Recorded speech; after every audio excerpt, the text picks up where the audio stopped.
Okay, hello YouTube. We have a lot of questions to get through here, so let's get started. Somebody with a name that I can't pronounce asks, how's dating going?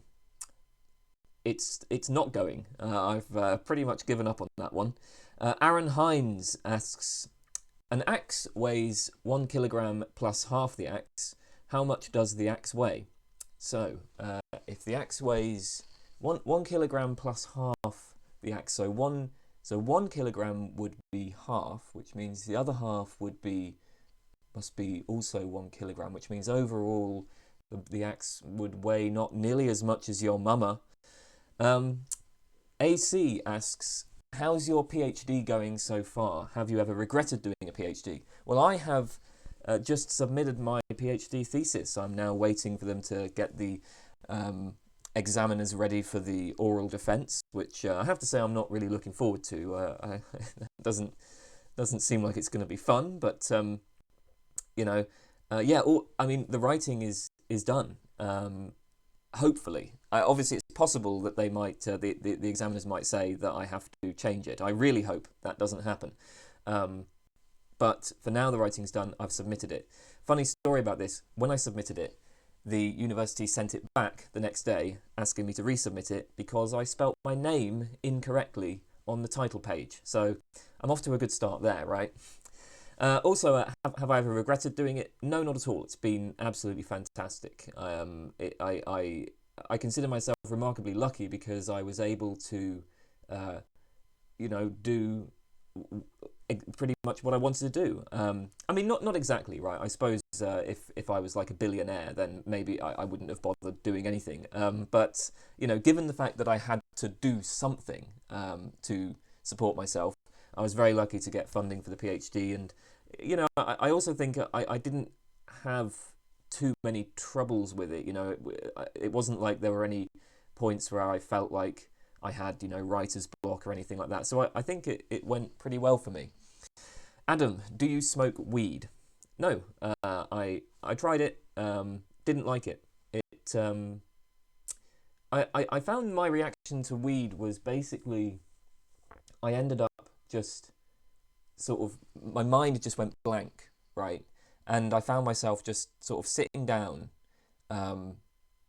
staring at a wall, and like I didn't really want to just be sitting down staring at a wall, but I couldn't be bothered to move or to think about anything else, right? So it was like I was just sitting there with a kind of blank mind. I didn't want it to be like that, but I just couldn't do anything else. So, or I couldn't be bothered to do anything else. So it wasn't really a very pleasant experience for me. Alex Parks, how much philosophy do you read a day? It's very difficult to say because, well, I mean, I always try to read at least one article per day, right? At least that. But, different articles are different lengths. And sometimes, it's like what counts as reading? Because sometimes when I'm doing research for something, you'll kind of scan read an article. Like I'll read a few pages quite quickly and then I'll sort of think, okay, maybe that doesn't really work with what I'm trying to, that doesn't fit with what I'm trying to research. And then sometimes, you'll get an article where like you read it very carefully, very closely, you make notes on it. That takes a long time. So it's really hard to quantify how much it would be. But I do read philosophy every day. I'm doing some sort of reading every day. Alexander the Great says books, articles, resources for doing philosophy. That's way too general. Like you'd need to, give me something specific. Like what kind of philosophy? And also like at what level? I mean, what are we sort of talking about here? I mean, are you just kind of like as a layperson want a sort of gentle introduction to these topics, or do you want to learn the kind of formal technical arguments? Yeah, it's just a bit too vague. If you have questions about resources for philosophy like this, I would recommend going to Reddit's Ask Philosophy forum, because there's lots of people there who will be able to help you out with that. Alexandra G. Harper, what do you find difficult, I believe you do, to understand about non-realist cognitivism, especially when it comes to normative truths? and then you give a sort of fairly long analysis of what non-realist.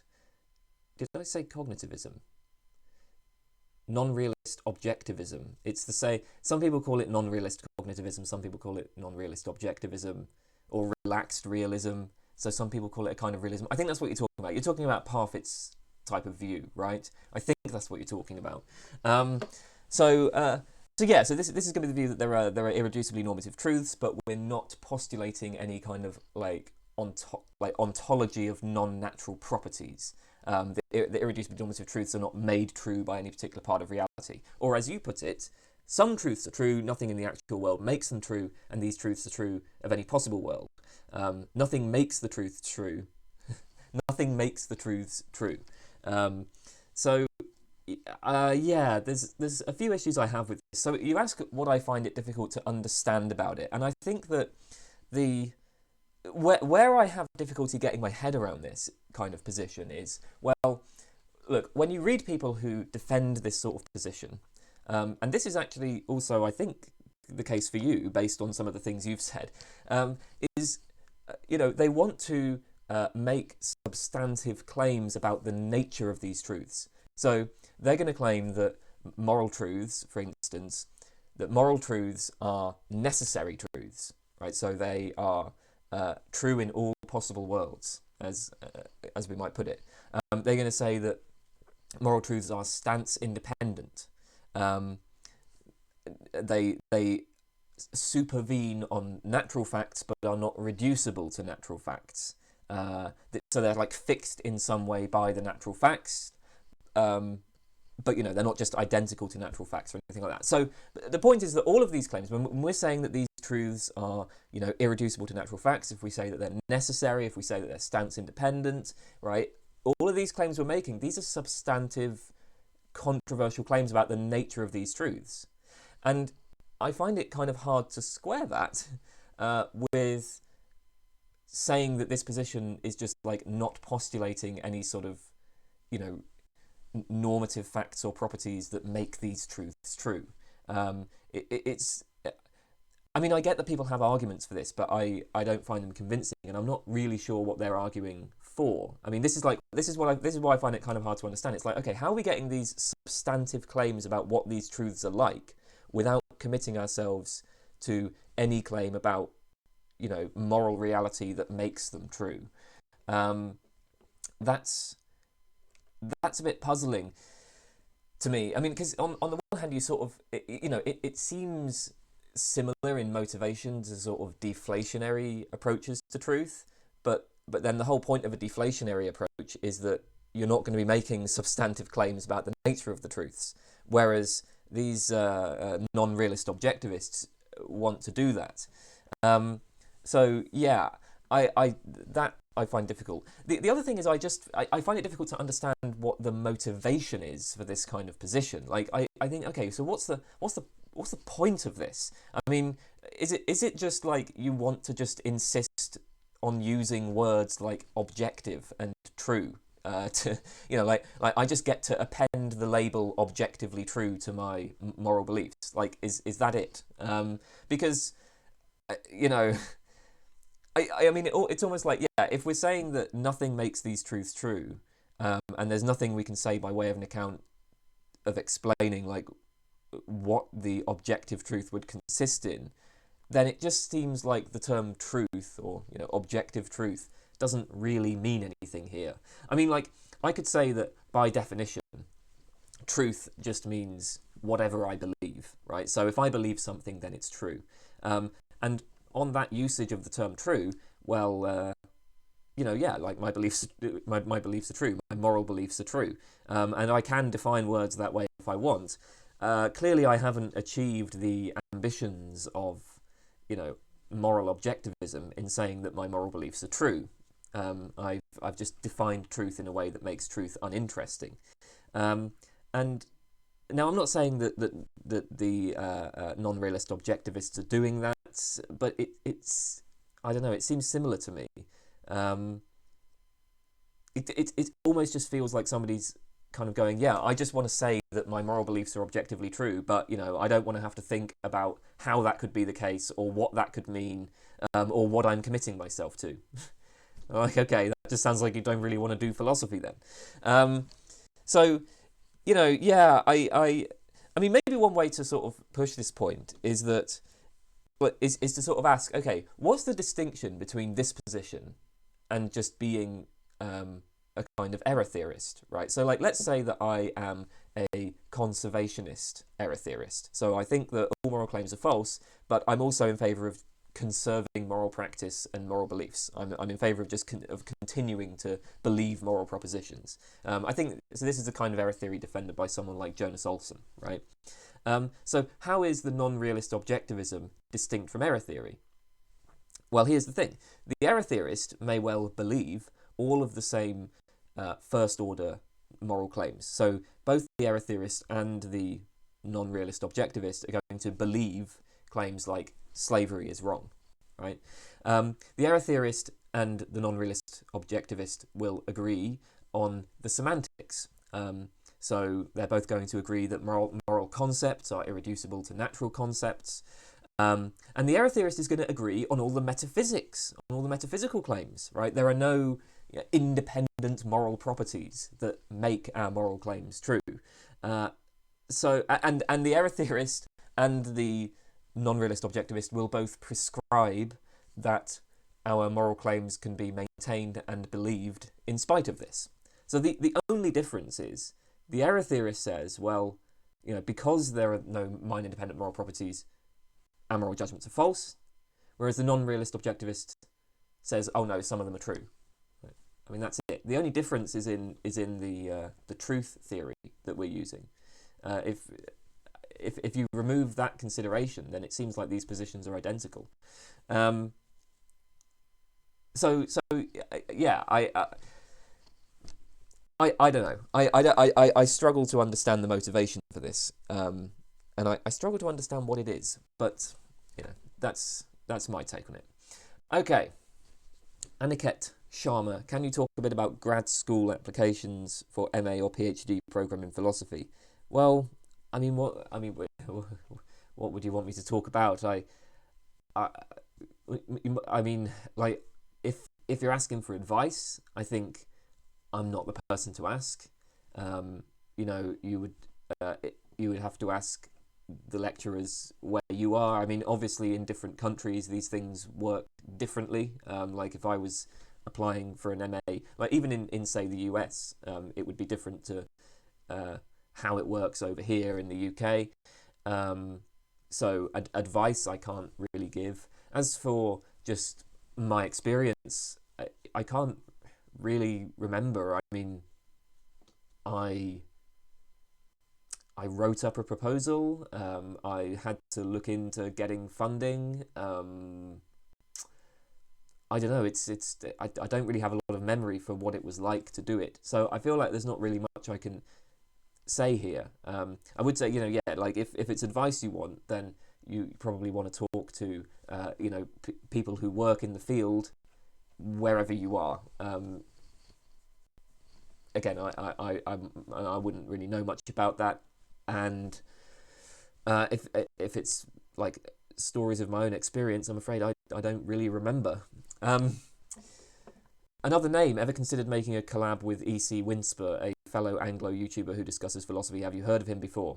I have not heard of him. I did look him up, and I don't know if we do the same kind of thing. I mean, I'm not sure. Like, I'm happy to do collaborative videos with people, but I'd have to watch some. I haven't seen any of his videos. I'd have to watch some of them to see if there was anything that I would be able to contribute. Apes for Days, would you consider talking more about the critique of pure reason? Absolutely not. Sorry. I do this stuff for fun, right? The YouTube channel is for fun. That ain't fun. Apologetics Squared, what is the best argument for theism? Depends on what you mean by best. If you're like, what's the coolest argument for theism, then it has to be the ontological argument. It has to be Anselm's ontological argument. That's such a brazen and bold argument. I can't help but love it. It's just like, that's exactly the wrong way to approach philosophy, but it's such a bold statement of exactly the wrong way to approach philosophy, and it's just cool. It's a cool argument. It's clever. If you're asking for the most convincing, that's pretty difficult. I don't really find any of the arguments that I've seen to be anywhere in the ballpark of convincing. It would probably maybe be some sort of fine-tuning argument, perhaps. I guess because, so that, why would that be the case? Well, if we're making a sort of inference to the best explanation, appealing to the results of modern science, then I can at least I can see, how from a naturalistic framework, you might then see the appeal of proposing God as an explanatory hypothesis, and then that might justify belief in God. So if there are things that are unexplained, right?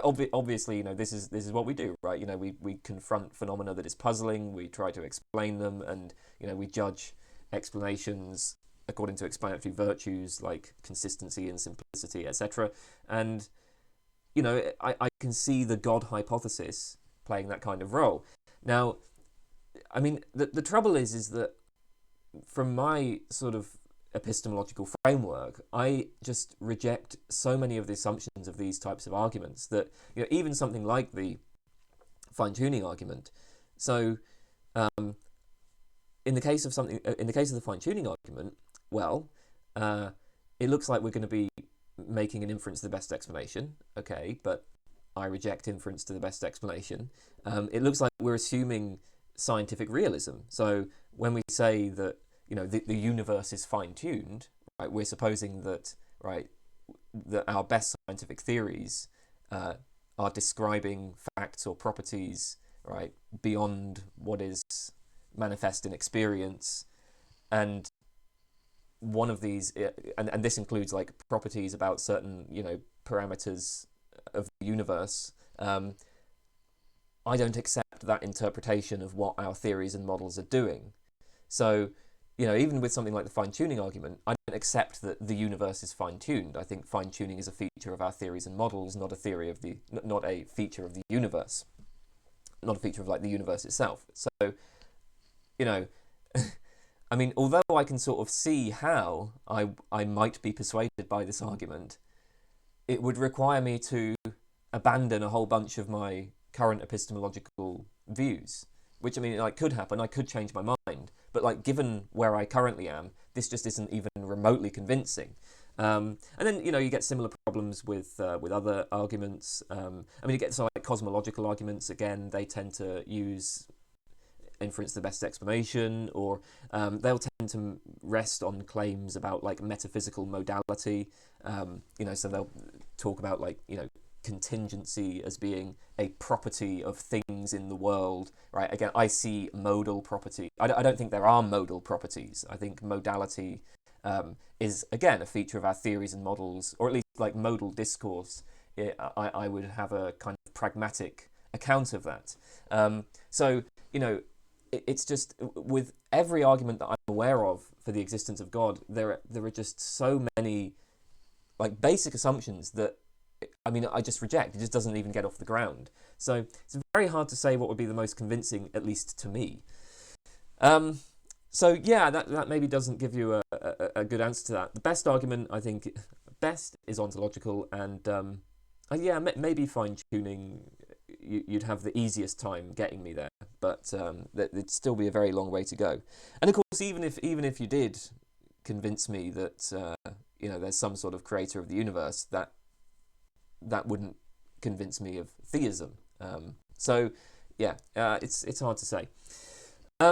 Atlas, would you be willing to give out your dissertation for free for your audience or anyone to read? Yeah, probably. I think it'll go up online at some point.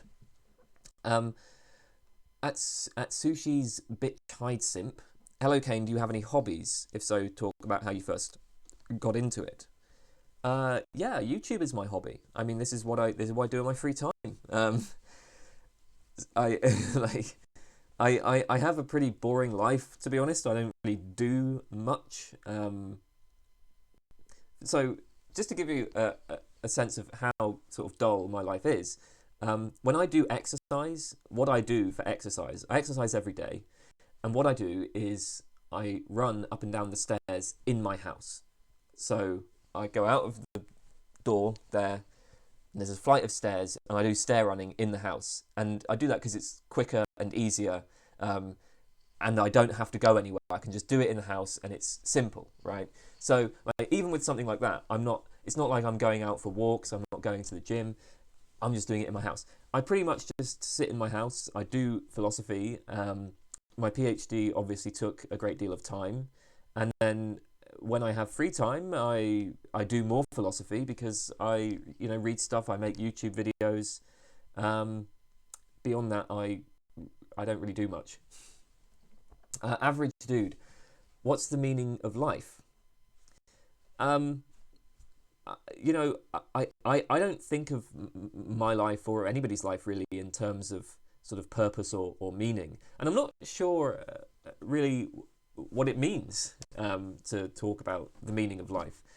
So there are sort of worldviews where this makes sense, right? If we accept theism, if we accept that there is a God, then we can say something like, okay, this God knows about us, cares about us, and he has a plan for us, right? There is a sort of, way of life that God has laid down for us. This is how, and maybe that gives us a sort of purpose, right? There is a purpose to our life that has been imposed by a kind of external authority, right? So I can look at that and I can think, okay, maybe that's the meaning of my life, right? The purpose that has been imposed by this external authority. I can understand why people think in those terms, but I mean, obviously, I don't believe in God, and I think even if there was a God, I would wonder why I should care what God's plan for my life is. There are, of course, answers you can give to that. I mean, you can say, well, because God will send you to hell if you don't do what he says, right? Well, yeah, then I'm going to care. But just in terms of sort of giving, what gives my life meaning, I just think, to me, it's just a matter of sort of finding activities that you enjoy, finding things you want to do, interacting with other people, having sort of like goals that require you to engage in long-term projects. I don't know. I'm not sure I really think of this in terms of meaning. I'm not worried about whether or not why would it make a difference to me whether or not my life has meaning? I just want to do stuff that makes me happy. I don't care whether it has meaning. So, yeah, I'm not sure. I think people can sort of come up with their own meanings, and that's as good as it gets, because there's nothing out there in the world that is going to give your life meaning. So you got to just come up with the meaning for yourself, if that's something you care about, which I have to say isn't for me. Avontay Williams, provided these questions are not too personal, I'm wondering where you did your undergrad, your MA, and which school you currently attend, and why you chose those respective schools in particular. Well, I'm at the University of Exeter, and so I was at the University of Exeter for my degree in MA, and then when I did the PhD, I had to. It's at like two universities, so it's also at the University of Bristol. That was just a requirement of the funding, because the funding people like you to they want to be sort of interdisciplinary and get interaction between different universities and so on. So part of the funding is I had to have advisors from two different universities, which I'm not sure was necessarily that has its own problems, but it didn't really matter that much. Anyway, Yeah, so my interests were in philosophy of science, specifically philosophy of biology. That fit very well with Exeter's department. There's this, they're very strong on philosophy of biology, and it was also conveniently located. Pretty close to where I live, so that made sense to me. Any general or particular advice for a current MA student that will be applying to PhD programs this fall? No, not really. I don't like giving advice. I think that if you want advice, you should talk to people who work in the field, people who work in places where you think you might be wanting to apply to. I don't know. I'm not really. I don't really know you, for one thing. I mean, if I knew you, if I knew what you were like, then I could sort of tailor any recommendations to your personality. But I don't know you, and I don't know Canadian and US programs. I don't know what they're like. So I really have no advice. Ben, do you think there is any reason to think, like Hegel, that our thought of reality is identical with reality? Can we describe our own reality without necessarily describing the way reality is? Should we have any reason to believe we know reality in itself? Or is there conceivably something outside of what we experience? Hegel seems to think that the inside-outside dichotomy doesn't apply to consciousness, although it applies to material objects, says my Hegel teacher. I know absolutely nothing about Hegel. So I can't answer this with respect to Hegel, but with respect to this idea that our thought of reality is identical with reality, and is there something outside of what we experience? Well, the way I see it, to me this is fairly straightforward. Look, our best models of the world, right, draw distinctions between experience and non-experience, or between like mind and non-mind, right? They draw a distinction between the things that we are experiencing and things outside of experience. So like if you just take sort of any model in biology or psychology or something like that, then that model is going to describe entities that have certain minds, that have like mental states. Well, maybe not any model. I said like any model in biology, right? That's not true. But if you take sort of models of, say, animal behavior or something like that, then what you're going to have in that model is, right, there's going to be a description of this, like, say, organism which has certain mental states, and then there are going to be things external to that organism. Now, of course, we can also construct those models in order to describe human beings, and some of these models are, more or less successful, right? So we have, models of human beings as entities that like exist in a world that is independent of them. So we have a fairly straightforward, mind-world distinction that is drawn within the model. Now, of course, these models themselves are constructed from our point of view. And when we take them to be successful, well, what does that mean? Well, it means that, they perhaps provide successful predictions. They make predictions that turn out to be true, or they, have great explanatory power. They unify lots of different phenomena, something like that. But of course, what's happening here when we say that a model delivers correct predictions, we're comparing like our model of something with our observations, and of course, our observations are, that's something happening in our minds, right? So, you might look at this as involving a comparison of one model with another model.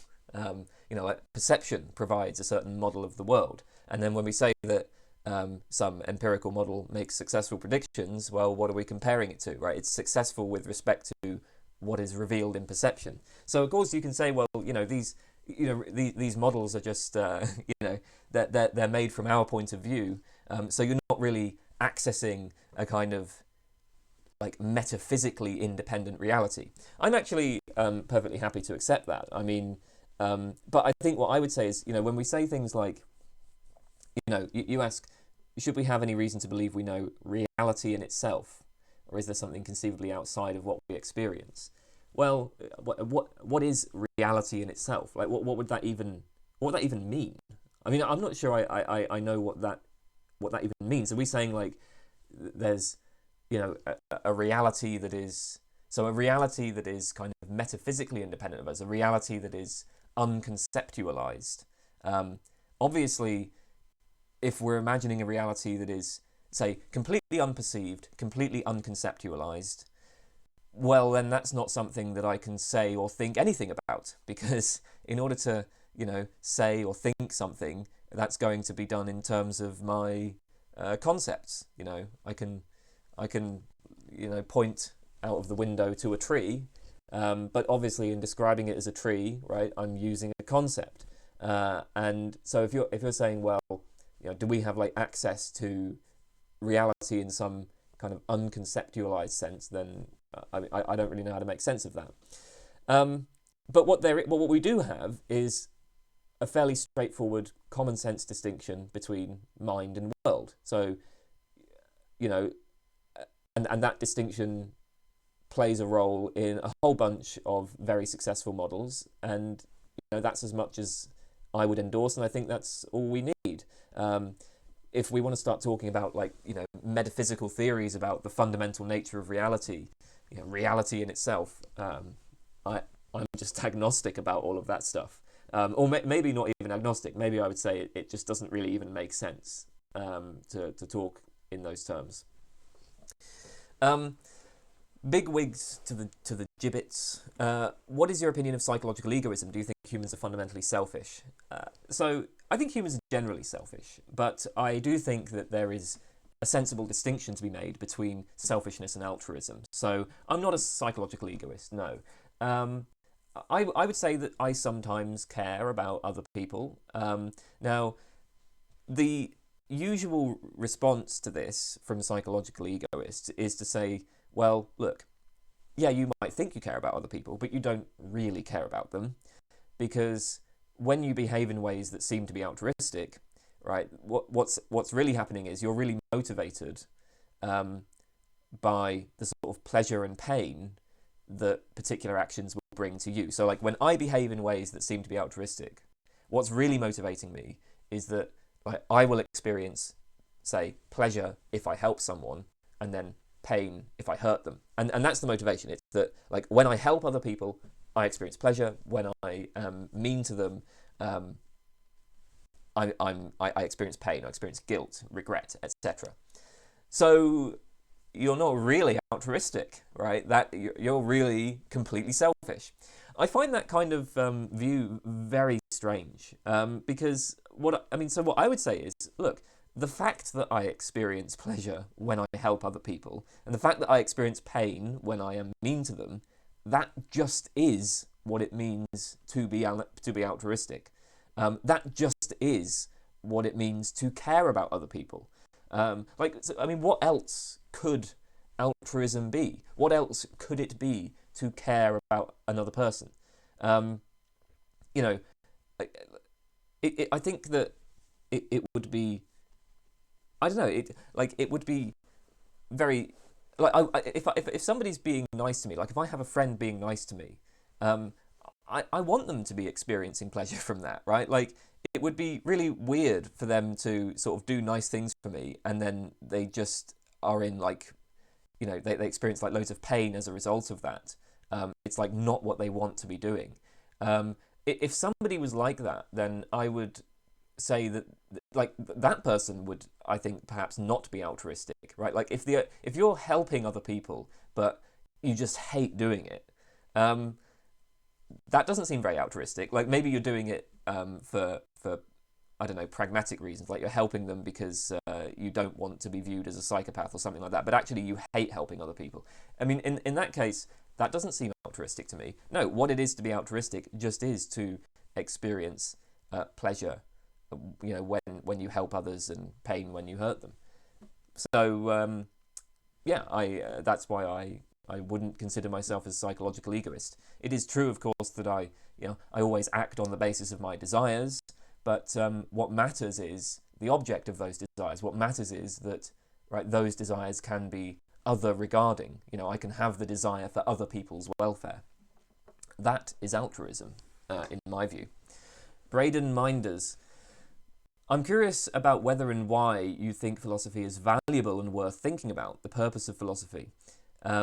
Over time, I've really lost any sense that philosophy has much correlation with truth, and I also don't know how to square its lack of progress with the apparent progress of science. The other problem is one best put in terms of Dennett's chess analogy. How is studying philosophy different than studying chess? Can we know it if we're studying chess or chess? Does it matter? You know, when I've made a few videos, you know, where I sort of ask these kinds of questions, like, what's the point of philosophical argument? Why are we doing this? What are we actually achieving? And the answer is, I don't know. I mean, I didn't come to any conclusion in defense of philosophy when I was thinking about this before, and I really have nothing to say. What I can say is, like, you know, I find philosophy interesting. I don't really know what it is we're achieving. I mean, I think we're probably achieving something.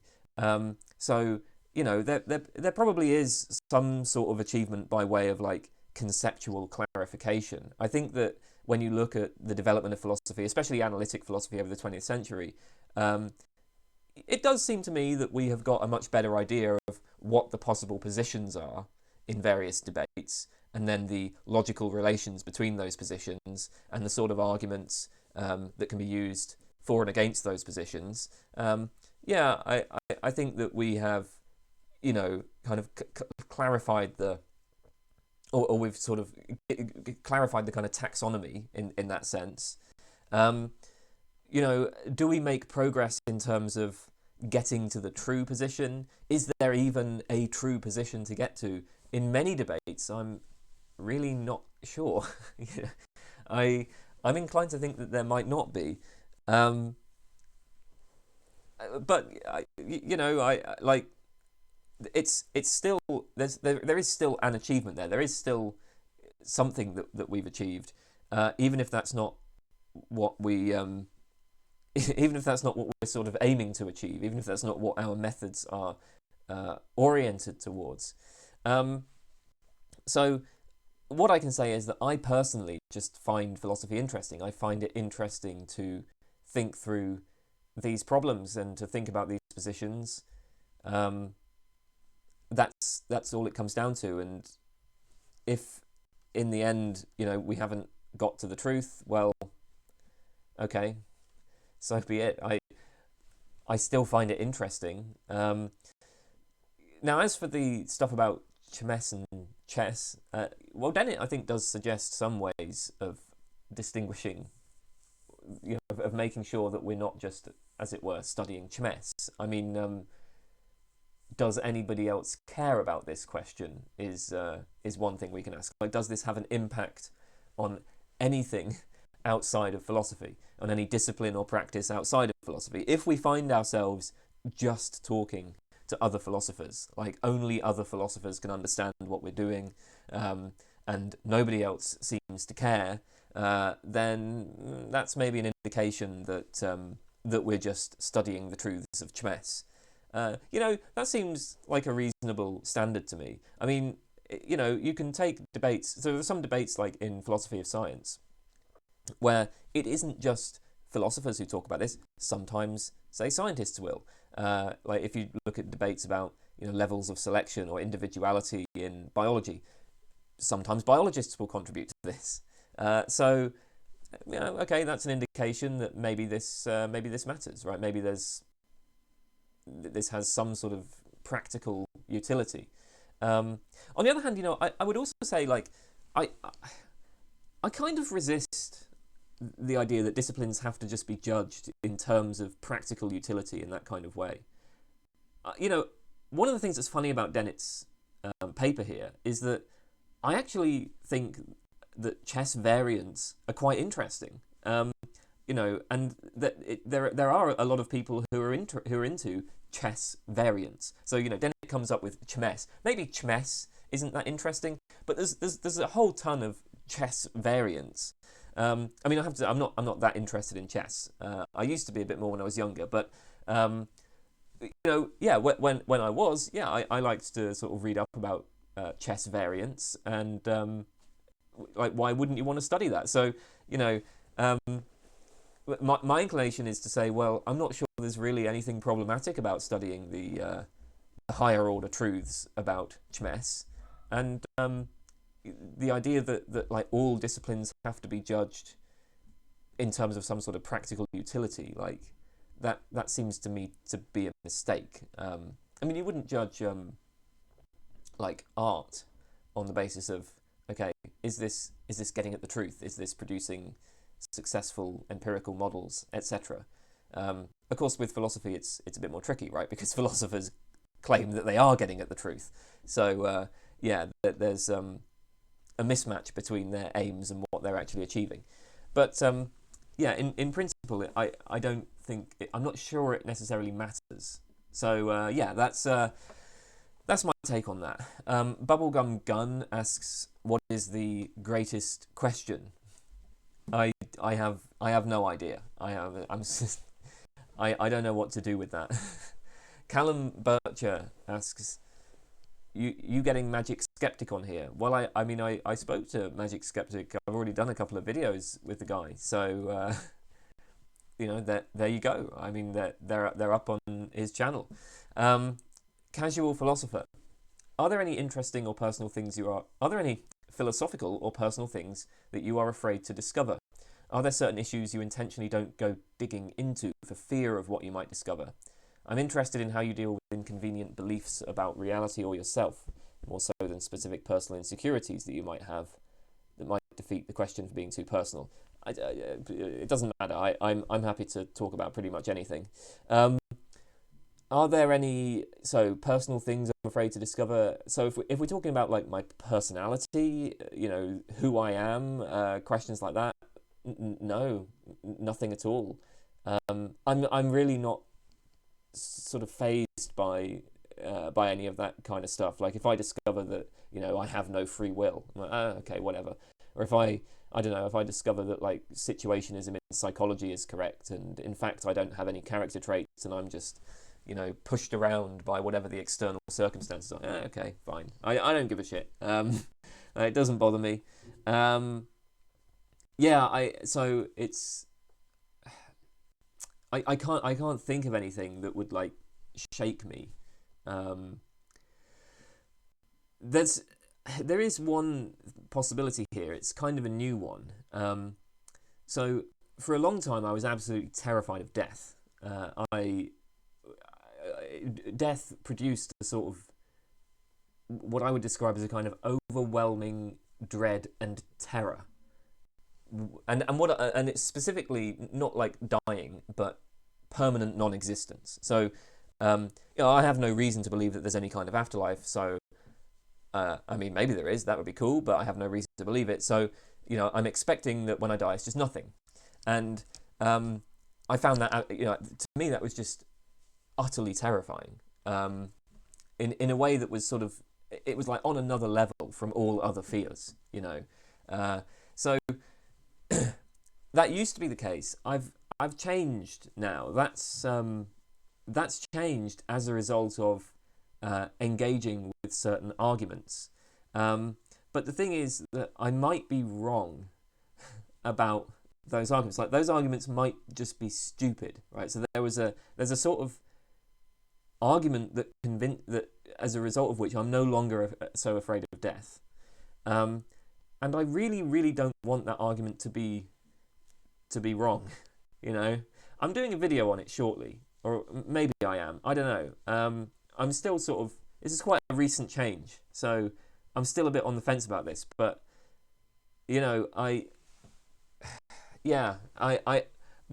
that's one that like, do I really want to? Because I'm now not really afraid of death anymore, and I don't really want to go back to being afraid of death because it was horrible, right? So I'd rather just remain like this. And to be honest, I think I'd rather just choose to remain captured by a bad argument. Right? I'd rather remain ignorant. I'd rather have like stupid beliefs that lead me to be okay with death than I would like put this argument out into the world and let it be torn apart, which is why I'm not saying what it is. And again, I mean, I probably will at some point. I might do a video on it. I'm thinking of doing a video on it, but we'll see how it goes. So yeah, maybe that's one. Maybe that's one, right? That would be inconvenient for me to give up on this. So that's the answer. Okay, Cheat 0s VR. General thoughts on suicide. I'm fine with it. You know, your body, your choice.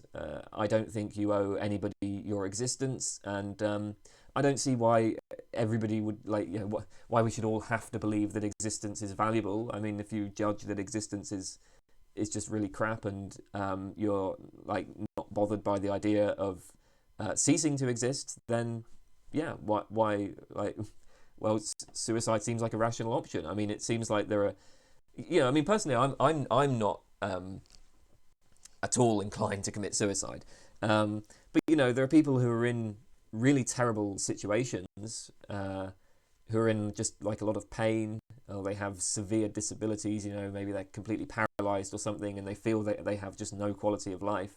I mean, I think we can, like, a lot of people can look at that and say, yeah, you know, like, suicide makes sense in that situation. Like, of course, you wouldn't want to just, you know, stumble onwards in constant suffering. So, but then, like, once you grant that kind of case, then it's, I don't know, to me, it's like, you know, if we're granting that it can be rational in that sort of situation, then I think it's just up to the individual to make a decision about that. So, yeah, that's my thought on that. Chitransh Srivastav. Sorry. Chitransh Srivastav. In my life, I have suffered a lot because of philosophy. Conclusions like free will does not exist, and people do not exist, as identity is an illusion, and all there is a bundle of constantly changing properties with no underlying entity possessing them that I view as a person that persists over time. These and many others have imposed a huge amount of suffering on me. Yeah, I mean, so I don't really know what to say about this. So you ask, do you have any tips on how to avoid getting affected in such a negative way by these depressing conclusions? Yeah, I'm not really sure. I mean, so for me, you know, if anything, I think I find these sorts of conclusions perhaps kind of liberating. You know, like I don't know. I have a very different reaction to them. I'm very sorry to hear that it has been like this for you. But I don't know what to say or do about this. So, you know, I can't help people with this kind of thing, right? Like, I cannot give life advice. I cannot help people overcome suffering. It's just not. I don't even know where to begin with that. So unfortunately, there really is nothing I can say. When I do philosophy, I do it because I just really enjoy it. You know, it's something. Well, maybe that's putting it a bit too strongly, but it's something I have a drive to do. And certainly when I come to philosophical conclusions, it doesn't make me depressed or anything. If it did, I would just stop doing philosophy. I mean, maybe that's what you should. Maybe that's the solution. Like, just stop doing philosophy. You know, David Hume said about sort of skeptical challenges. You know, he said carelessness and inattention alone afford any remedy. And I mean that. Well, that might not. I don't know how helpful that is, but I think there is something to be said for, like, look, if you are engaging in this kind of study and you find that it's making you depressed, stop doing it. Go outside, interact with other people, and just try to forget about it. I don't know, man. I don't know what to say, really. Christopher L. After watching your video on pessimism and the poor quality of life, I would like to know, what do you do for fun / what brings you joy? I think that in my life as it is at the moment, probably listening to music is the most consistently fun thing. Or when I have a meal. When I sit down and have a meal, I usually watch something, maybe watch something on YouTube or TV, and that's just kind of fun. Like, for however long it lasts, I just get pleasure out of that. I sit there, I'm just I'm comfortable and I'm experiencing gustatory pleasure as I'm eating the food, and I'm alleviating hunger. So that's just basically fun. Yeah, that's just pleasurable. And similarly, when I listen to music, there's not really anything negative about music. I can sit and enjoy the music, and that's fine. When I was in a relationship, certainly doing lots of things with, with my girlfriend was great fun. When we, used to go out to places and things like that, that would be fun. So I don't get any pleasure really out of going out with like friends. So unfortunately, that sort of type of fun is not accessible to me as I'm single at the moment. And although I do, go out and meet people, I don't enjoy that. It's I'm actually like super introverted, so that's kind of just stressful. But when I was in a relationship, I had my girlfriend, I did enjoy, going out, talking to her, doing stuff. So yeah, I think that answers that question. Cole, how did you get into avant-garde artists such as John Cage? Who are your favourite artists outside of Cage and Zappa, not restricted to musical artists? How did I get into them? I don't have a very good memory for this, or for anything for that matter. My memory is very poor, so I could be wrong about this. Well, I know I'm not wrong about the first point. So first of all, I didn't like any music at all until I was like 13. And I know that the first type of the first music I got into was when I was watching Apocalypse Now, and I really liked that opening song, "The End" by The Doors. Right, so that was the.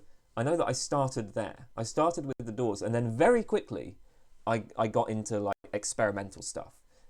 Within about a year, I think that I found, after like a few months, I came across "Godspeed You Black Emperor," and then I came across drone music, and then I came across Brian Eno, and so it was pretty rapid. From the age of 13, I got into a lot of very experimental stuff. Cage came a little bit later, just because I didn't really engage with his work in that much depth. Like the first pieces I heard by John Cage, obviously I came across 433, and like, I mean, when you first encounter something like 433, you think, well, it's an interesting concept, but there's not much I can do with that. And then I listened to some of his earlier piano pieces, pieces like Dream and Inner Landscape, and obviously those aren't really very experimental, right? They're not. I mean, to my mind at least, that's not his interesting stuff. So, and certainly, like when I first heard them, I thought, well, they're nice enough, but I wasn't particularly motivated to explore him in that much detail. It was only, so I would have been probably like 18 or 19 when I did a deep dive into John Cage's work. As for favourite artists outside of them, the main things I listen to these days are free jazz. I love free jazz, free improvisation in general, particularly the sort of European free jazz. So Derek Bailey, Evan Parker, Keith Rowe, Tony Oxley, Peter Brotzmann, right? Like the sort of European free jazz, just because it's the approach of European free jazz always seemed to be more kind of cerebral. It was more just focused on like producing sounds just for the sake of sounds. Whereas I think American free jazz had a much more like spiritual kind of side to it. It's more sort of spiritual, emotional. My own disposition, I'm more inclined to the sort of cerebral stuff.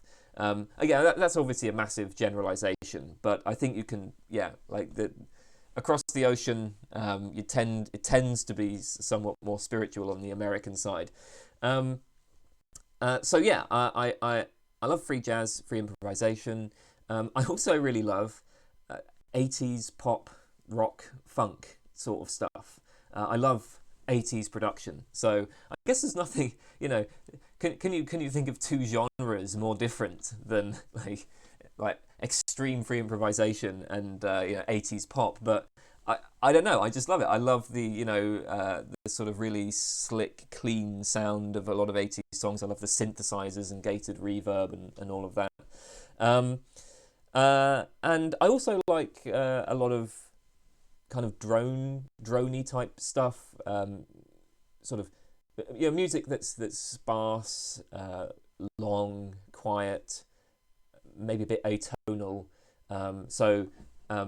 Morton Feldman, Giacinto Scelsi, Eliane Radigue, and of course John Cage's number pieces. A lot of John Cage's number pieces are the best example, actually, of the kind of thing I have in mind here, right? Really, really long, very sparse, right? Focused on like micro sounds, and often just they have this sort of unresolved tension to them.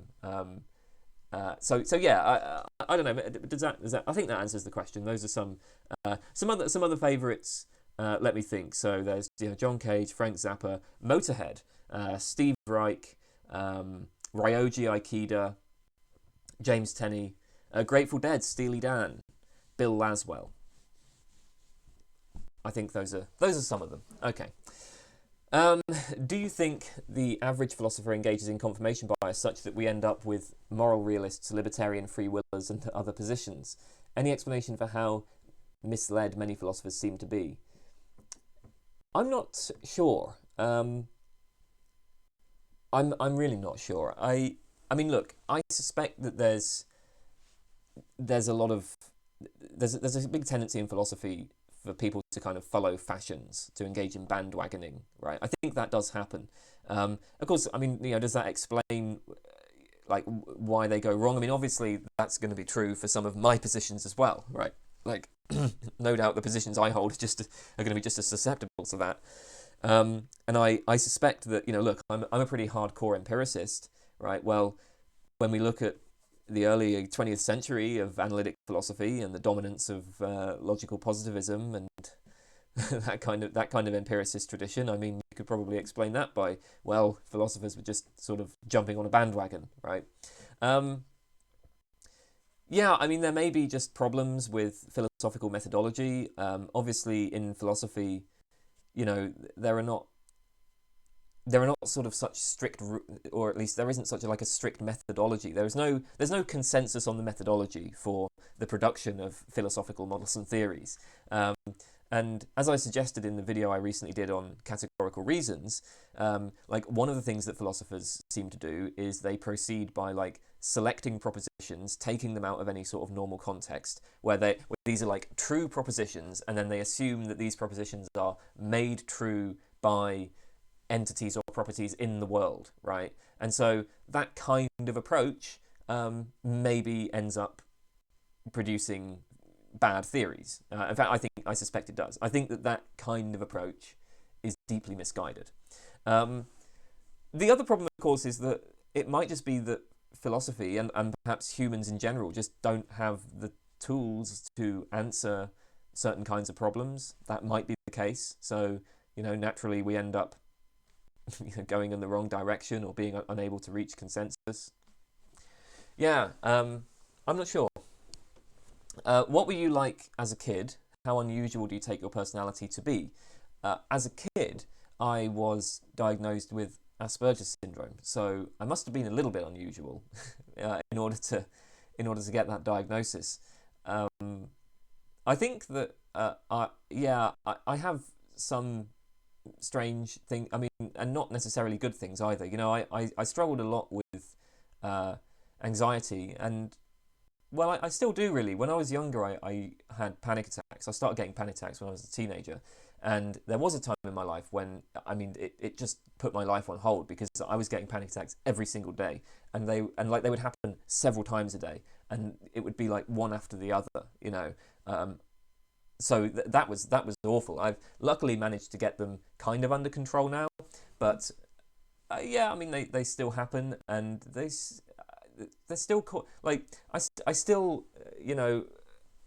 it still causes problems in some ways, even though I'm sort of in control of it. It's still there. I think that I'm also very introverted, and as I've gotten older, it's gotten worse. I think, the other day I just to give you an example, I went out just meeting some people in a pub, and it was a perfectly friendly pub. It wasn't like loud or rowdy or anything. In fact, it was one of those kind of bar restaurant things. It was quite quiet, actually, and there was just a group of 9 of us. And after about half an hour, I was physically shaking. Like, I couldn't stop myself from shaking. That's how much stress I was under, just being around these people. So I don't know, that's not exactly normal, right? So yeah, I am kind of unusual in some ways, and in ways that are not really beneficial to me. So I wouldn't recommend this. But yeah, and I suppose you also have to be kind of unusual in order to do a philosophy PhD, right? Like, you've got to pretty much give up on having any sort of social life. You have to accept that you're not going to have much money, and you have to kind of pursue this just because you have like an obsessive drive to research that particular topic, right? There's no point doing it for any other reason, because the academic job market is a complete mess. So it's not like you're going to get any real success out of this, at least per the conventional standards for success. So what kind of person would do that? I mean, you have to be probably a little bit unusual. So yeah. Okay. Cole Gisbrecht. What's up with the metadata on your videos? I download them occasionally for listening on car rides, and many are listed with titles, artist names completely unrelated to the video. I have absolutely no idea. I don't know where the metadata for my videos comes from. Yeah, I can't answer that. Conan Barberin. What is the point in discussing normative morality? Normative ethics is just unsolicited advices and daydreams fueled by illusions of grand personal wisdom and importance. It is like discussing what you will do with the money after winning the lottery. Descriptive ethics is way more important. What's wrong with discussing what you'll do with money after winning the lottery? I can't see any problem with that. I don't know, man. I mean, people make moral judgments. It's very hard not to make moral judgments. That just sort of comes very naturally to us, right? Like, we tend to describe things as morally good, morally bad. We tend to talk about what people ought and ought not to do. And most people want their moral judgments to, they want to be able to support their moral judgments with arguments, right? They want to be able to try to convince other people to change their mind. They want to have a sort of, consistent theory, right, of that like embodies their moral judgments. So that's why you do normative ethics. And if people aren't interested in that, that's fine. But I mean, I don't see you ask what the point is. Okay, that's the point. Darcy 1. What are your thoughts on the sociology of knowledge? Do you think this field undermines knowledge? Well, I mainly know it through David Bloor and the strong program in philosophy of science. Does it undermine knowledge? I mean, why would it do that? So look, I guess if we're describing knowledge as, so yeah, I can see the concern here, right? If we're describing knowledge and giving a theory of our knowledge where we're treating it as a product of contingent social conditions, right? So it's like we're saying, yeah, if these social conditions had been different, then we would believe these different things. Yeah, I mean, I can see why that would sort of shake people's faith, right? Because I think that we like to think that there are at least some methods and institutions that are set up such that they lead us to the facts, or maybe not even the facts, but set up such that they lead us to, reliable theories where, reliability may be cashed out in terms of empirical success or whatever. But the point is, we have certain institutions that, yeah, they get us to reliable beliefs. So that sort of completely different societies, as long as they were employing these same methods, as long as they had something similar to these institutions, they would come to the same views, right? So different societies will converge on the same views, right? If you take an alien civilization, well, as long as they are sufficiently developed, they will also have, the periodic table, for instance, right? Just as we do. They will also distinguish like fundamental particles in the way that we do. So yeah, I mean, insofar as sociology of knowledge challenges this, I mean, and it might challenge this, then I can see why maybe it would undermine our confidence. You sort of, I suppose it's the same sort of thing that happens when people who are in a very insular society, which has like certain rules, certain moral norms, and certain rules of etiquette, confront societies which operate with completely different norms. That kind of undermines the confidence in one's own norms.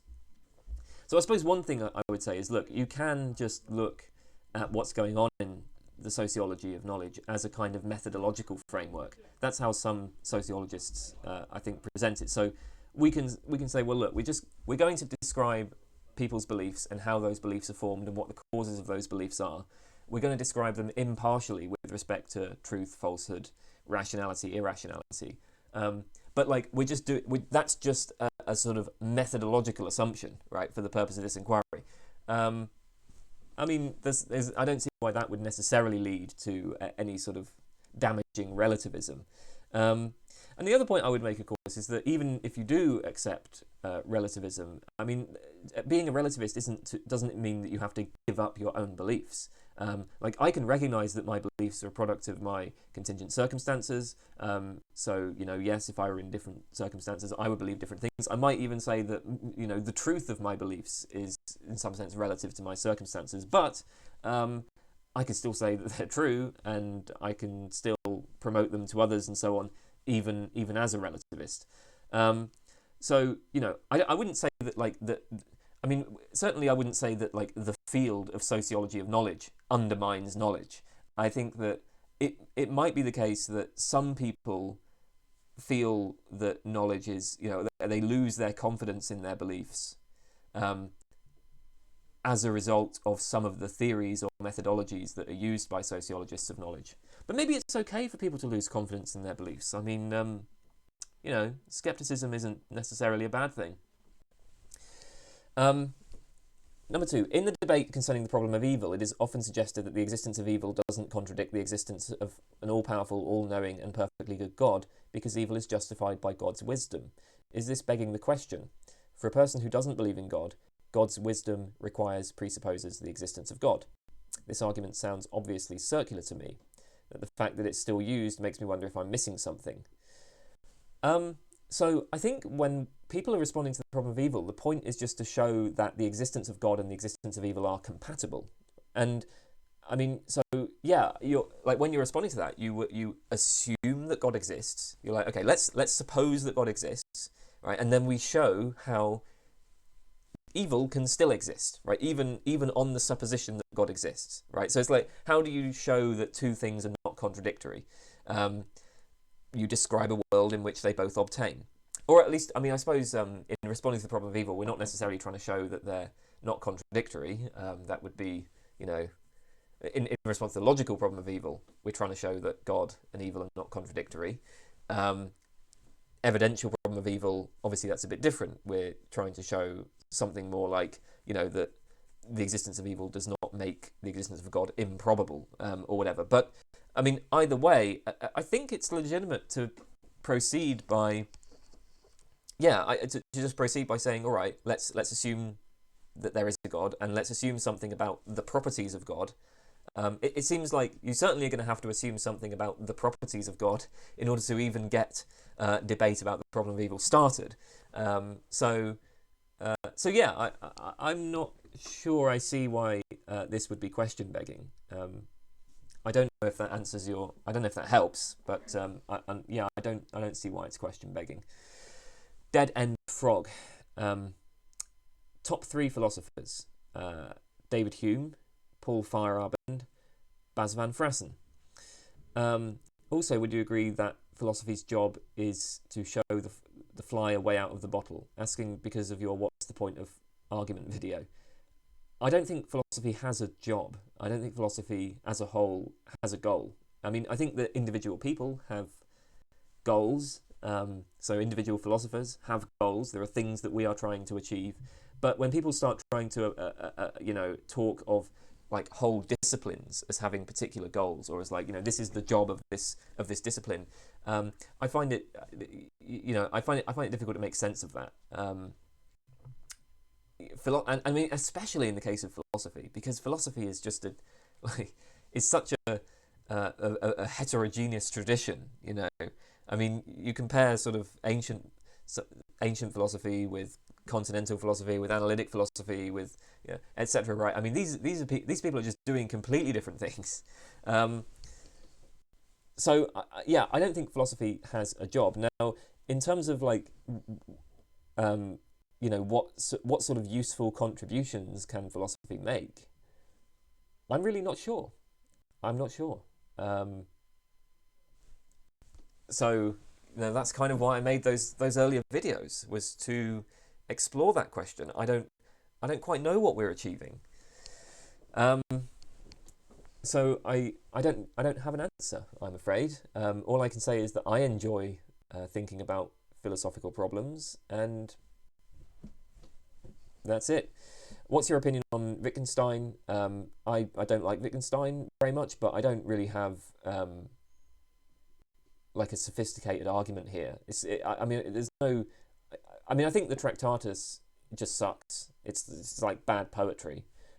His later work is a bit better, but it's not very good. I mean, it's not particularly readable. It's not entertaining to read. And to be honest, I think that there's a lot of very interesting ideas like associated with Wittgensteinians, but it seems to me that a lot of the interesting stuff is coming from people responding to Wittgenstein rather than Wittgenstein himself, or people trying to develop like a Wittgensteinian approach rather than Wittgenstein himself. I have to say, whenever I've read Wittgenstein, I have gotten very, very little out of it.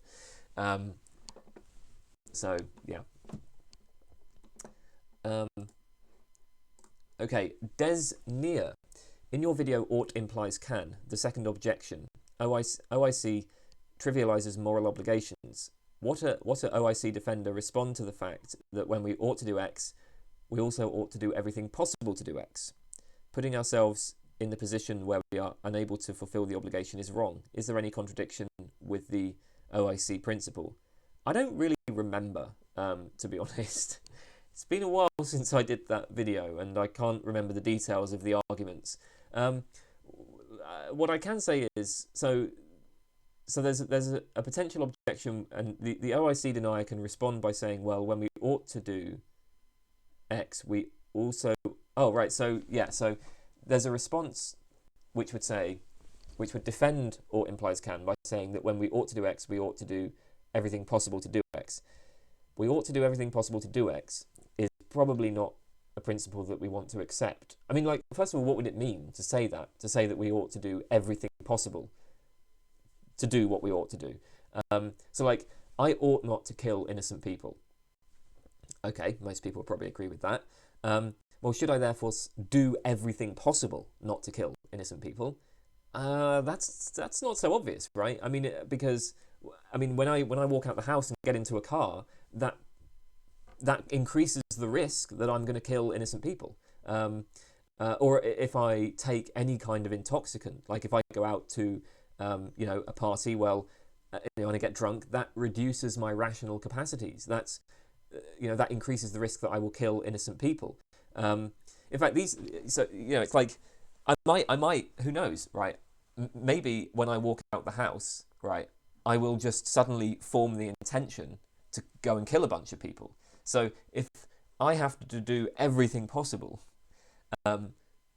not to kill innocent people, then I'm going to have to just like lock myself in the house and make it so that I can't leave the house, right? And make it so that I'm never even interacting with any other people, right? That would be what that involved, like doing everything possible not to kill innocent people. So yeah, I don't think that is a principle people would want to accept.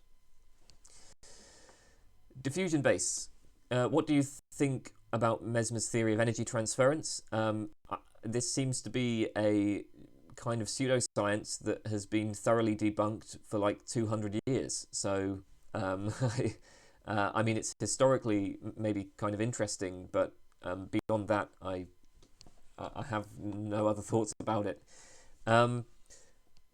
Dominic S., do you believe that infinite causal regresses are possible? Is it possible that there is an infinite amount of past events, i.e. the universe is eternal? Look, I'm not that familiar with the literature here, but I can say that I've never encountered what I would consider to be a convincing argument against it. You know, that seems fine to me. Seems plausible enough to me.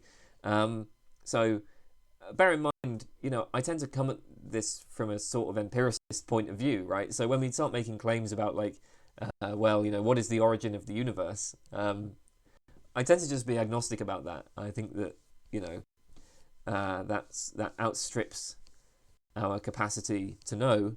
But yeah, I have no objection to an infinite amount of past events. Don't you fucking ooh me. Number 1, how is your PhD degree going? Well, I've finished the writing, I have submitted it, and I'm waiting for the oral defence to be organised. How would you define gender? I would not define gender. I'm not sure what the point would be of doing that, really.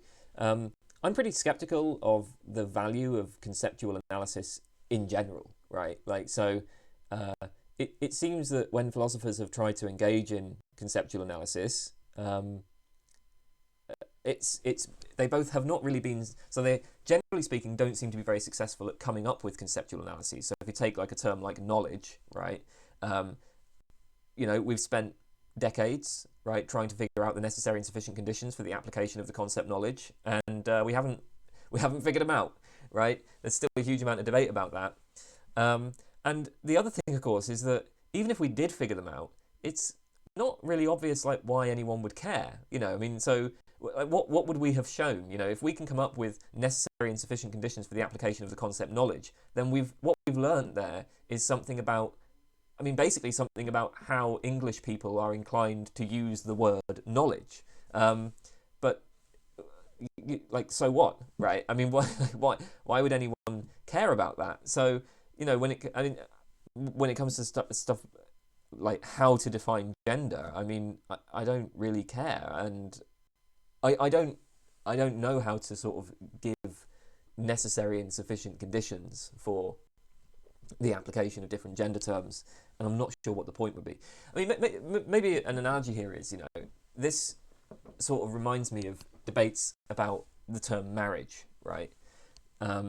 Because when people were debating gay marriage, there were some people who were just like, well, marriage by definition is between a man and a woman, okay? Well, suppose that's true. Suppose it's the case that by definition, marriage can only be between a man and a woman. So what?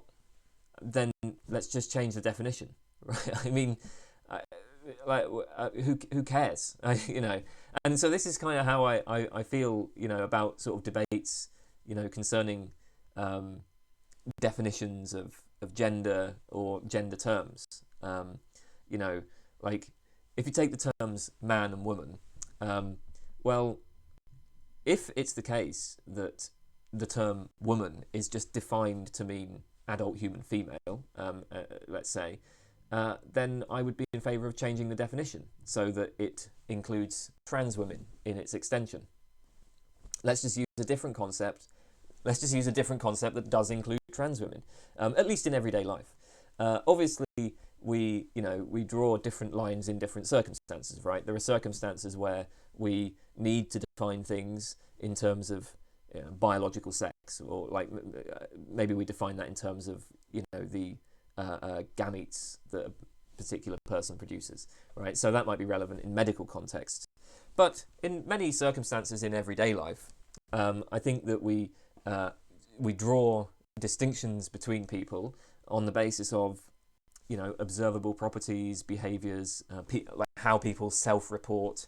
So if I guess the way I look at it is this, right? We can observe human societies, and one of the things that we find in pretty much all societies is like a distinction, right, between two types of people, and we can think of this in terms of property clusters. So in social interactions, the vast majority of people fall into one or of two camps, and these are going to be distinguished by a sort of vague set of property clusters. These will be properties of a person. These will be things like a person's appearance, the way they dress, the sort of roles that they perform. It will be defined by certain kind of linguistic tags that people are inclined to use, right? So like pronouns, right? So, when I interact with this person, I'm just inclined to use he, him pronouns. When I interact with this person, I'm inclined to use she, her pronouns just on the basis of how they look, right? So these are sort of social kinds, right? Defined in terms of observable properties, property clusters. That seems uncontroversial enough. Moreover, of course, we can also say that these social kinds track but do not perfectly match certain biological kinds. So we can distinguish people in terms of the type of gametes that they produce, or we can distinguish them by their chromosomes, or we can distinguish them by their reproductive organs, or by their hormone levels, or by their secondary sex characteristics. And so these are biological kinds. Of course, even these biological kinds are not perfectly overlapping, right? If you distinguish people by type of gametes they produce, and you distinguish people by type of chromosomes, those aren't going to be perfectly coextensive. But, however you want to define the biological sex, okay, we have a distinction there. And then these social kinds, again, they closely track but do not perfectly match the biological sex. So that's what gender is, right? Gender is those social kinds. So that's not a definition of gender, but that's what it is. Now, so yeah, I don't think we need to really say more than well, I don't have more to say than that. Okay, I mean, one point I would say actually is I've never had any sort of sense of what we might call gender identity. Of course, I'm aware of how people classify me, and I'm aware of how to classify other people into genders. I'm aware that I will be classified as a man, but I don't feel any sense of identity with that. I think I'd be perfectly happy presenting as a woman. I mean, at least ignoring practical issues. Like if it's the case that women are discriminated against, then yeah, maybe I don't want to do that. But putting those sorts of issues aside, I would be fine with that. So, when I'm thinking about gender, I am really just thinking of it in terms of these observable properties that there are property clusters which define social kinds. I'm not really thinking of it in terms of gender identity because honestly I don't really know what that is, and I don't seem to have a gender identity as far as I can tell. So that's my view. Duncan, do you have a perspective on the nature of consciousness? Dualism, panpsychism, embodied cognition, eliminative materialism, etc. No, I'm basically agnostic. I don't have a view, I'm afraid. I wish I could say more, but I just don't know. Edu Dam, hey Kane, how do you stay focused on some main philosophical interests and not keep drifting off to other subjects? Well, I just like doing philosophy, so it's kind of easy to stay focused on philosophy in general. As to how I stay focused on specific philosophical interests, I don't. I mean, one of the things I love about philosophy is precisely that it allows me to do, I can leap from talking about meta-ethics one day to philosophy of science the next to, philosophy of mind the next to right. I can just go from, one subject to a completely different one, and you can do that as a philosopher. I mean, of course, when I'm doing my PhD, I had to focus specifically on one thing. But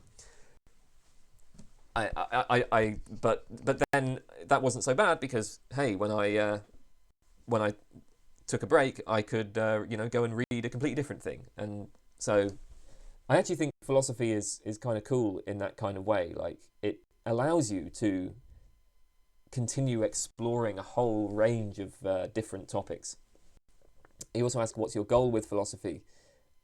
I don't know. I don't really have a goal with it. I just do it because I just have a drive to do it. I just have a drive to understand different philosophical positions and to consider and evaluate the arguments for and against positions. Like, that's it. There's no further goal really. Elliot Dixon. Hey Kane, who are your favourite philosophers? David Hume, Bas van Fressen, Paul Feyerabend. They're the big three. They're the three main ones. Who else do I like? Ian Hacking is a pretty cool writer, although he can sometimes unclear what exactly he's arguing for, but he's very entertaining and has a lot of illuminating things to say. I love Graham Priest. Andrei Kukla, I think his work is very precise and clear. He gets into great depth into the arguments. David Lewis. David Lewis is wrong about everything, deeply mistaken. Not just in his conclusions, but in the very way he approaches philosophy. But I love his stuff. On the Plurality of Worlds is one of my favourite books. Of course, Robert Nozick, again, another philosopher who I think is wrong about almost everything, but very entertaining, very challenging, and he had a great willingness to sort of, he was really willing to just sort of explore ideas and arguments wherever they led, no matter how crazy they got. So yeah, those are some of my favourites. Amelia Megala. If you were to decide which field of philosophy would you popularise, e.g. in school syllabus, and why? Yeah, this is a difficult one. What would be the most valuable for schools? I'd always be inclined to just say maybe kind of the sort of logic, right? So the kind of course on informal and formal logic, which might help to promote critical thinking. I mean, I think it would be, I'm not talking about okay, let's get into debates about, right, the possible world semantics of modal logic or anything like that, right? I just mean certain basic propositional logic, argument evaluation, those kinds of critical thinking skills seem like they might be kind of useful. So maybe that. I mean, I don't know, is that really philosophy, or is that more of just a tool that philosophers use? Maybe also some philosophy of science. I think that might help to promote public understanding of science. It's useful to kind of have that critical attitude, rather than just be sort of told well, here are the scientific, here are the facts, right? Instead of just delivering it like a dogma, right? Actually talk a bit about, all right, what is the method by which we are getting at these facts? I mean, or is there a method? I mean, maybe there isn't a method, but at least be sort of critical of the process by which we have developed these theories. That might be kind of useful as well. If people's, again, that might promote public understanding of science, which would be useful. So those would be the two that I might think I would want to popularise. Which field do you find most popularised so far? General population knows most about, and why do you think that is? I would have thought it would be maybe some debates in ethics. I mean, veganism, right? The whole animal liberation thing. That's that's pretty popular. So, and that makes sense. It's understandable why, because when we're doing ethics, we are talking about like how society should be organized, how to interact with other people, and obviously people have an interest in that. You know, that matters to people. So I think ethics is, you know, and so that specifically veganism. Also, antinatalism seems to be popular. Maybe this is just the type of communities that I engage in, but I've seen loads of antinatalists, and lots of people have in the past asked me my opinion on antinatalism. So, I mean, maybe that's not like a general population thing, but it's just something that I've encountered, which is kind of surprising. It's not obvious why antinatalism would have become a big thing. Or maybe it's just that life obviously sucks, and that's why. Also, I suppose the God debate, again, obvious reasons, you know, that matters to people. So yeah, I think that answers that. Emmanuel Perez. This question pertains more to quantum mechanics, but I think a philosopher can still have a say about it. I've always been taught that matter is essentially indestructible, and that it can only convert into something else. By indestructible, I mean incapable of escaping space-time. If this is so, shouldn't we believe that the particles that once composed the body of a man who died 5,000 years ago are still somewhere? If matter is truly indestructible, those particles have to be somewhere in the universe.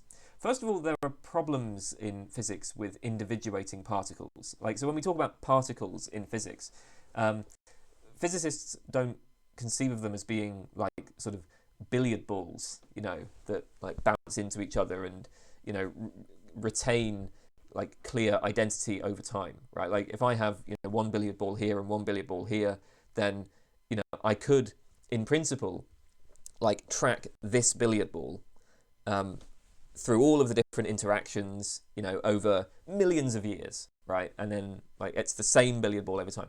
Particles aren't like that. Like when so there are cases where sort of particles will interact, and arguably there is like just no fact of the matter. You know, like, so if there's sort of two particles that, you know, come and collide, and, you know, one goes up here and one goes down, there's like no fact of the matter which one went up and which one went down. It's that kind of thing. So there is a debate about this, about like, you know, individuating particles. But putting that aside, you know, so assuming that what you've said there is correct, right? So like assuming that, you know, the particles that compose my body will remain somewhere, right, 5,000 years after I'm dead. Okay. But I mean, what follows from that? Nothing much as far as I can see, because I'm not just a collection of particles, right? Like, it's not like you just get a bunch of particles. It's not like you just get these particles and throw them together and, you know, that's Kane. I am particles arranged in a particular way, and it's that arrangement, it's that structure that matters to me, you know.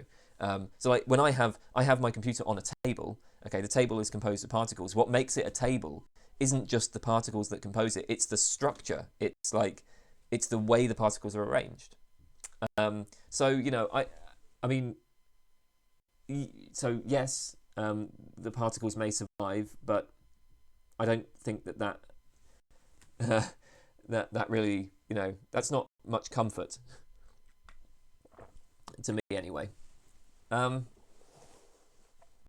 FienZ1. What are your thoughts on ontological anti-realism? What are your post-PhD plans? Oh, okay, post-PhD plans, I have no idea. As for ontological anti-realism, I'm not that familiar really with the meta-ontology literature. I can say that I am very sympathetic to Carnap. Empiricism, semantics, and ontology, right? I like that article a lot.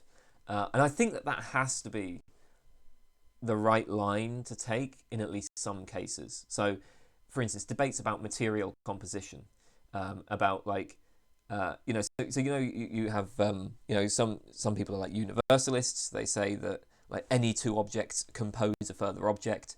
Some people are nihilists. They say that, you know, there are no composite objects. And then some people are kind of restrictivists. They're like, well, you know, some some collections of things there are some collections of things that are composite objects, but not just any two objects compose a further object. Okay, so that's that whole debate. That seems to me a debate where we can just take the kind of Carnapian line and say, all right, these are just different frameworks for like interpreting the experience, our data. Like what, if I think about, for instance, a chair, right? Like somebody that is a universalist or a restrictivist will say, yes, there is the chair. The chair is an object composed of various particles. Whereas a nihilist will look at a chair and be like, no, there's no chair as a further object. The chair is just particles arranged chair-wise, right? There is no further object. I don't, like what?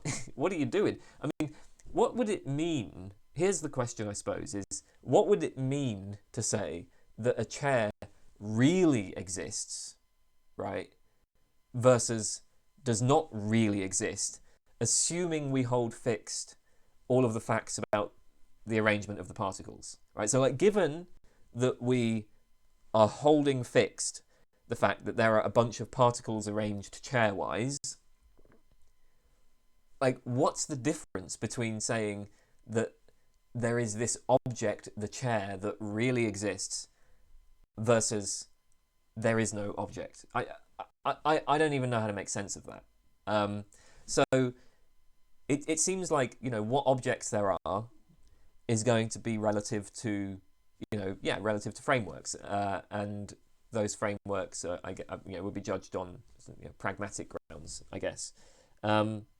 So I'm very sympathetic to that sort of view, at least in that case. But I'm not sure more generally, because in other cases I find myself drawn into these sort of weighty metaphysical debates. When it comes to morality, for instance, I want to say there are no stance-independent moral facts, or maybe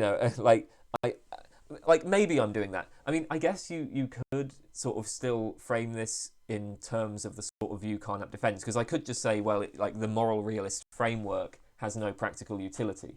And I mean, I certainly, I do object to it on those grounds, but I don't know, it feels like there's more than that going on there. It feels like the question of whether there are stance-independent moral facts is more substantive than whether particles arranged chair-wise constitute a chair.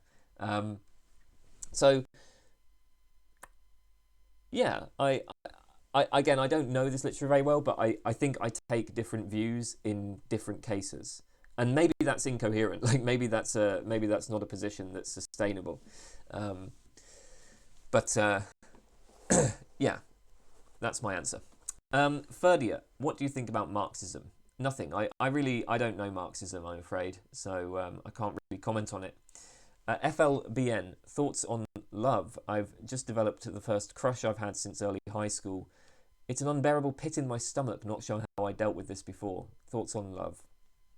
I have absolutely no idea. I've not done any work on philosophy of love. I've really not thought about it. So I can't really answer this.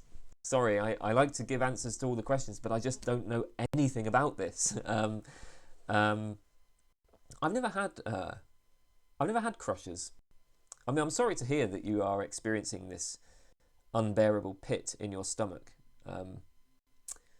But it's not something that I've ever felt, really. I think with me, there's plenty of women that I'm attracted to, but if they are not interested in me, I just move on, straight away. I've never felt that sort of sense of, I guess it's a kind of attachment. For me, I only build attachments after interacting with somebody for a fairly long time and then reciprocating the interest, which is kind of cool. That's lucky for me, that I don't have to go around with feeling unpleasant in the way you describe. Ha ha ha lol 010101. what do you think about pluralism? Is there a way to be a model pluralist without being a complete relativist?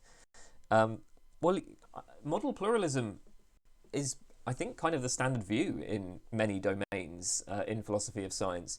And obviously most philosophers of science are not relativists, or at least they don't think of themselves as relativists. So model pluralism, like, there are many reasons why we might be pluralistic about models. So one reason is just models are partial, right? And they don't all, you know, some of them are kind of selective, right? They select particular properties of a system to talk about. So two models of the same system can be talking about different, can be, you know, they can be modeling different properties of that system. Well, in that case, the models don't really clash. They just represent different properties. So like if we're modeling a fluid or something, well, if we want to, you know, if we want to understand fluid flow, we might use these models. If we want to, you know, understand diffusion in the fluid, we use these models. And these different models, we need the different models because, you know, they invoke different idealizations, or, you know, or whatever. Like you need to invoke, say, different idealizations in order to appropriately simplify the equations for understanding this particular property versus this particular property. So you end up with a kind of plurality of models, but they're not clashing. They're just like revealing different aspects of the phenomena. And the reason why it's a kind of pluralism is, again, because it might be like the case for pragmatic reasons that, you know, we just need to make different idealizations in order to have the simpler equations, simpler computations. So you wouldn't be trying to unite them into a single model. The other thing that we can say when we have a plurality of models is, well, if the models do clash, we can just say that some of the models are incorrect. And I mean, of course, you know, as I mentioned, right, models often use idealizations. So if a model uses idealizations, well, it's not like trying to provide a correct description of the world in that respect. You know, if a model uses an ideal gas or an infinite population or something like that, obviously it's not. We wouldn't interpret that as, you know, claiming that like there is an ideal gas in the world or there is an infinite population in the world. But yeah, certainly you can have useful models where some of those models are incorrect. Models are, you know, chosen for pragmatic reasons. So I think that there's a fairly straightforward way to resist relativism here, right? If you have two models that are incompatible, well, we can just say, all right, we know that one of those models must be wrong in some respect. So either we believe only one of the models, or we suspend judgment about both. On the other hand, if the models are both compatible, then you know, you just take them as sort of complementary, right? Maybe revealing different properties or whatever. But yeah, I'm not sure why there would be. So yeah, I don't see why it would necessarily why kind of pluralism is going to entail relativism here. I think there are going to be plenty of ways of resisting relativism. Like if you're being a relativist, then you're going to say something like, you know, the truth is relative to a model. So like maybe we have two models of the same system that clash, and we take it that both models are true. Right, so then we have to relativize truth to the model. But like obviously you don't have to take both models to be true. So I think getting from like model pluralism to relativism is that's a tricky argument. And I think there are plenty of ways of resisting that.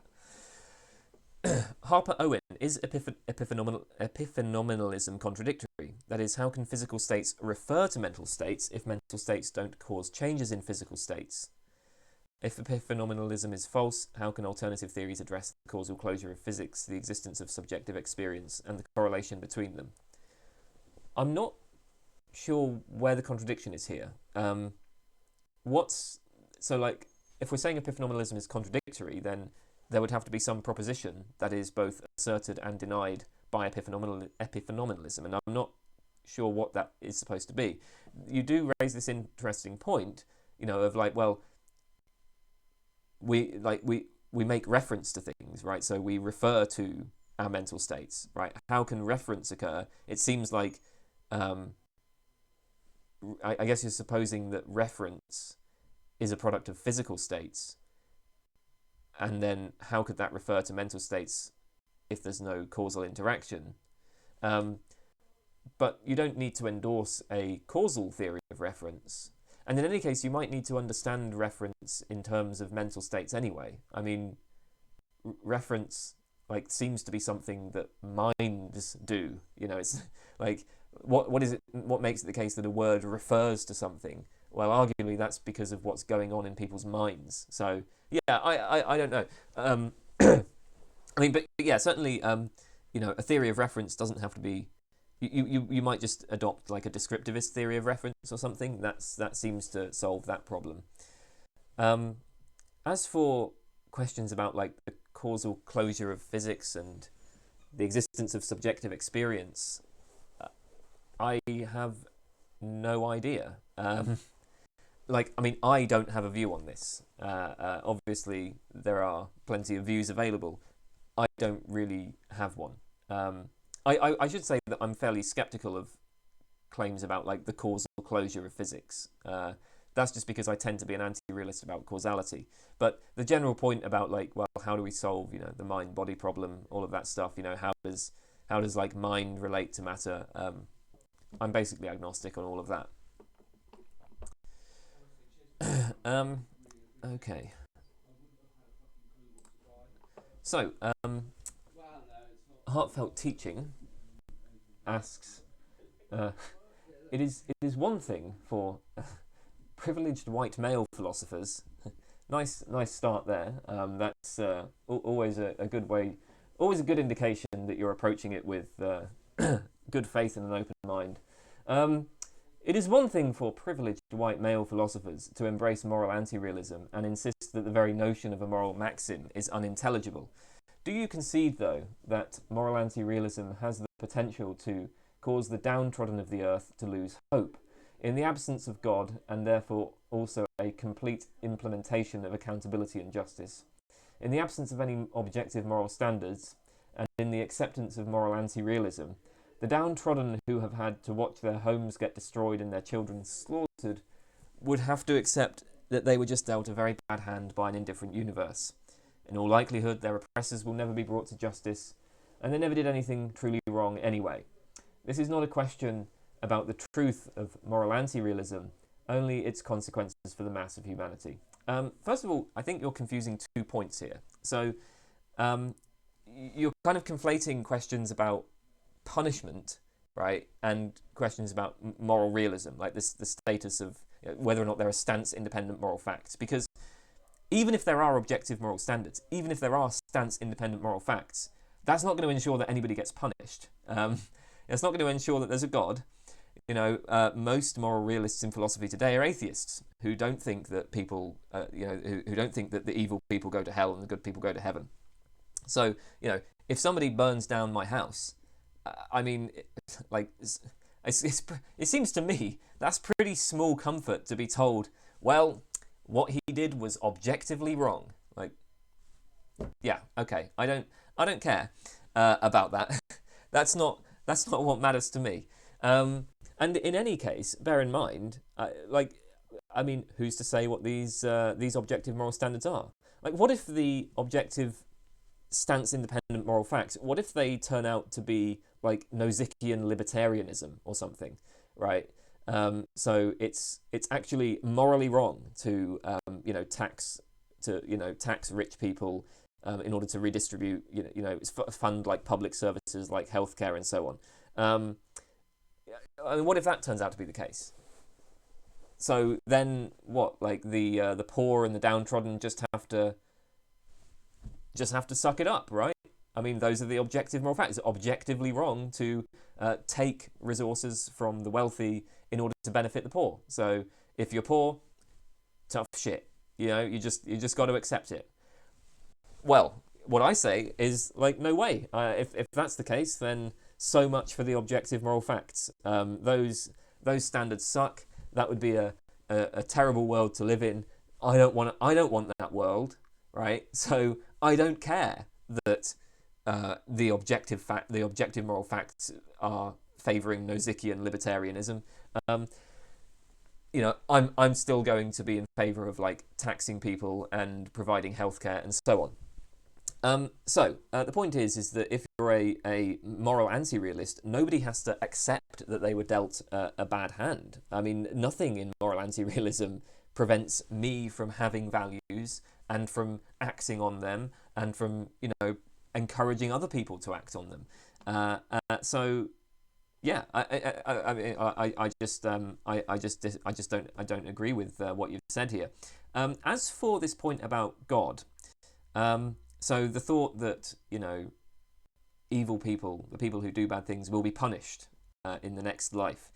These kinds of arguments go both ways. I mean, if people believe that there will be justice in the next life, isn't that kind of going to reduce their motivation to act now to change their circumstances? If I thought that I was going to, receive eternal bliss and the people who are mean to me were going to receive eternal punishment, I would think, it doesn't really matter. Yeah, it's like it's not a big deal that they're oppressing me. So what? So what if they're oppressing me? Like, they're the ones who are going to suffer in the end, and I mean they're really going to suffer.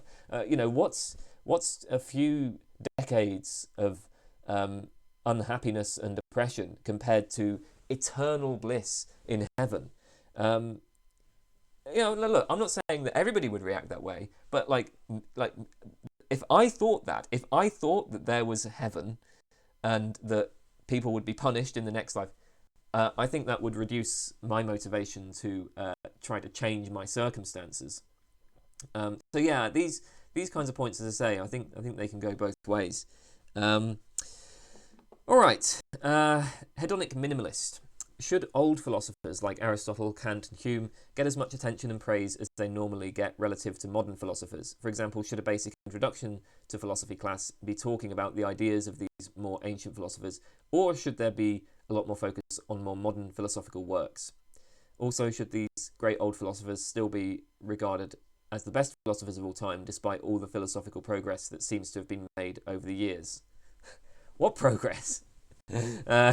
I mean, okay, there's some progress, but come on,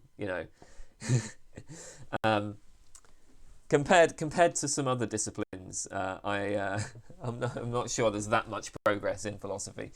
Okay, the general point, my inclination on this is to think that philosophy probably should be more focused on contemporary work.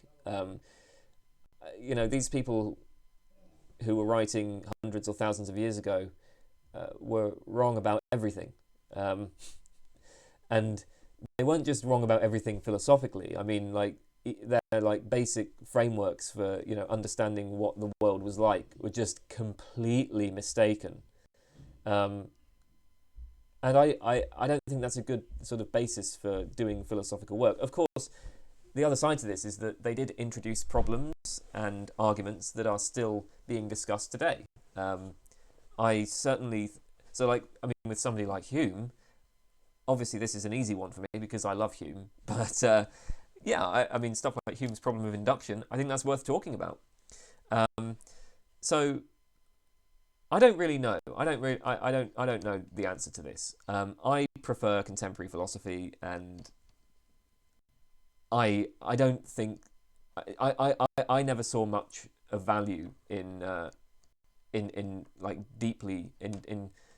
god, I shouldn't say this because the problem with this is that I'm inclined to sort of let 1,000 flowers bloom. That's what I want to do, and I just want to let people. I want to say people can study whatever they want to study, and it's great that we've got all of these different approaches, and it would be actually kind of a terrible loss if we didn't have people thinking about the work of Aristotle and Kant and so on. Right? That's what I want to say. But on the other hand, I'm also aware that you can't teach everything. You have to be selective. And in fact, when you do philosophy courses today, they are highly selective. I mean, all right, maybe we talk about Aristotle, but I mean, when I did my philosophy degree and my master's, very, very little in the way of East Asian philosophy, for instance, and that was despite the fact that one of my lecturers has had a very deep interest in that. It was one of his main areas of work, was like, work on sort of Buddhism and other East Asian traditions. Again, it came up very rarely in the classes I took. And that's inevitable. It has to be selective. And so, obviously, I kind of think that it would be more beneficial to focus on more contemporary stuff. But I don't really know. I'm not going to commit myself to anything here. So I'm just going to move on. Ill Dreamer, are you going to become a woman in 5 years? I have no plans to become a woman in any particular amount of time. No. So I don't see that happening. Inventive Harvest. Why is necessary? If something is contingently true, isn't that good enough? Good enough for what? So like if some philosopher says that like water is H2O is a necessary truth, or if they say that, I don't know, God necessarily exists, I mean, I think they're just trying to describe reality. They're just trying to describe the facts. So I mean, I guess you could say, well, water is H2O. Even if that's just contingently true, that's still good enough for us. Well, I mean, I guess it's good enough with respect to things like quenching my thirst. But, in terms of, again, what philosophy... I mean, if we're trying to, like, describe the way the world is, then I guess we might well think that it's important to have a distinction between the concept of, like, necessary and contingent truth. And, of course, this distinction can also play a role in arguments, right? So if you are making certain cosmological arguments, or the modal ontological argument, or something like that for the existence of God, well, God had better turn out to be a necessary being. You need God to be a necessary being. So mere contingent truth wouldn't be good enough for those arguments. But I'm not sure. Maybe I'm missing your point. But yeah. Jack Bunch. How is the love life going? Did you get any good applications from YouTube? YouTube is surprisingly successful. I mean, like when I upload those videos, a lot of people will just be like, "Oh, that's so cringy. Like, why you put?" But you know what? I mean, you do get responses, and it's really easy as well. Like, it takes 2 minutes to record a video, and then a minute to upload it, and then you get some responses. And compare that to something like Tinder, where you just grind away for hours and hours and hours, days, months, I mean, weeks, and like, you get like maybe 1 or 2 matches a month, I mean, it's obviously worth it, right? It's obviously a good, so I might well make another dating request video shortly. I don't know, but I might do that, because I mean, it's really easy, and some people do respond. Now, as for how my love life is going, well, I'm still single, so obviously I didn't get a relationship out of the YouTube requests, but well, who knows? Who knows what the future will hold? Joe Smith, what happened to Cole Nasrella? I haven't seen her on your channel in ages. Yeah, she's still around. We're still good friends. She's just busy with other things. If you're not going to do a video on Frege Geek, could you possibly do an explainer video on Wilfrid Sellers? I don't have much inclination to do that. I don't really find Sellers' work that interesting. So, and it's quite difficult as well. So, yeah, I'm not. That probably isn't going to happen. John Johnson, were you stoned when making this video? Nope, I don't like weed. George Mercado, do you think there is a difference between the natural world and the social world? If the answer is yes, where exactly is the boundary between the two? I don't think I mean, there are contexts where it is useful to draw this kind of distinction. But I mean, like where we draw the distinction that's just going to be like, I mean, like there's no fact of the matter about that in my view. It's just a matter of like whatever boundaries we happen to find convenient. Obviously, from certain perspectives, we can just say, well, like, you know, everything, right, is natural. You know, humans are part of the natural world. Humans are composed of chemical elements just like everything else. You know, like we evolved, right, just as all other animals did, and you know, so like we are products of the natural world, and obviously the social world that's just one of the things that human beings do, right? I mean, it's not fundamentally different from the way that you find animals sometimes interacting with each other. Like animals will sometimes form communities. Animals sometimes use technologies, like beavers build dams. I mean, okay, the human world is like just a much more sophisticated form of that, right? So that's one perspective, but then like, yeah, I mean, there are obviously situations where it's actually very useful to draw a distinction between the natural world and the social world. If we're talking about, I don't know, like environmental conservation, preserving wilderness areas, stuff like that, then it seems like that might be a useful distinction. Or if we're sort of studying certain, I mean, there are like important distinctions between humans, you know. So when you look at human technological capacities and human interactions with other humans, these are different from certain points of view. We like, they are different in kind from what other animals are doing, and so that sort of, you know, we have a culture. We have, for one thing, incredible linguistic capacities. Like, so language has remarkable expressive power, and you know, as a result of that, we have abilities of like symbolic representation that far outstrips anything we find elsewhere in the natural world. So this kind of thing can form the basis of a distinction. But the point is, I mean, I don't think there's like some, you know, like objective distinction between the natural and social world, and it's like, you know, this is where the line is. It really just depends on what sort of question we're asking, what the context is. Why social norms can't be objective? I'm not sure why you would think that social norms more broadly, like what would it even mean for them to be objective? Like, are we thinking that there's an objective fact about whether we should drive on the left or right side of the road? I mean, that seems really implausible. I don't know, maybe I'm misunderstanding the question, but yeah, I mean, obviously, like, there are some social norms that some people might argue are objective, like like moral norms.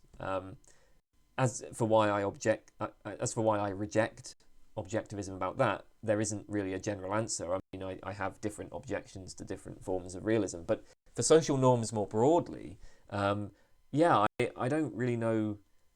Like, I don't know. I don't know what it would even mean to think of them as being objective. It seems clearly to be the case that most of these norms are just conventions, right? Then, and you know, there's nothing more to it. How can we justify rationality as something distinctly valuable? I just think rationality allows me to achieve my goals, and that's it, right? Why is it valuable for me to achieve my goals? Well, I mean, that's just what I want. I want to achieve my goal. It doesn't matter whether or not it's valuable. The point is, I have various goals, I have various desires, and one of the wonderful things about having like the capacity for rationality is that it allows me to, you know, engage in a sort of means-end reasoning, right, where I can figure out how best to achieve those goals. You know, so if I am hungry and I want some food, then I can think, all right, what places have food, right? What will I need to get food? I know that I need money. I go to a shop. The shop will have food. The shop will exchange food for money. Okay, I can engage in this means-end reasoning, and I can fulfill my goals, and that will bring me pleasure. There you go. That's why I think, that's at least one reason why I think rationality is valuable. Justice, thoughts on illusionism? I don't have any thoughts on illusionism, and that's not a joke. I just haven't read enough about it to have any opinion on it. Okay, how, if at all, do your philosophical views impact your actual behaviour, practically speaking? As far as I can tell, they don't. I'm really not aware of any connection between my philosophical views and my behaviour. I think what's more likely is that the connection might go in the other direction in a way, because, or maybe there's like a kind of common cause, rather, because it seems plausible to me that my philosophical views are in some way a product of my personality, and that will also, of course, influence my behaviour. But yeah, I mean, it's not like I came to hold particular philosophical positions and then that changed how I behaved.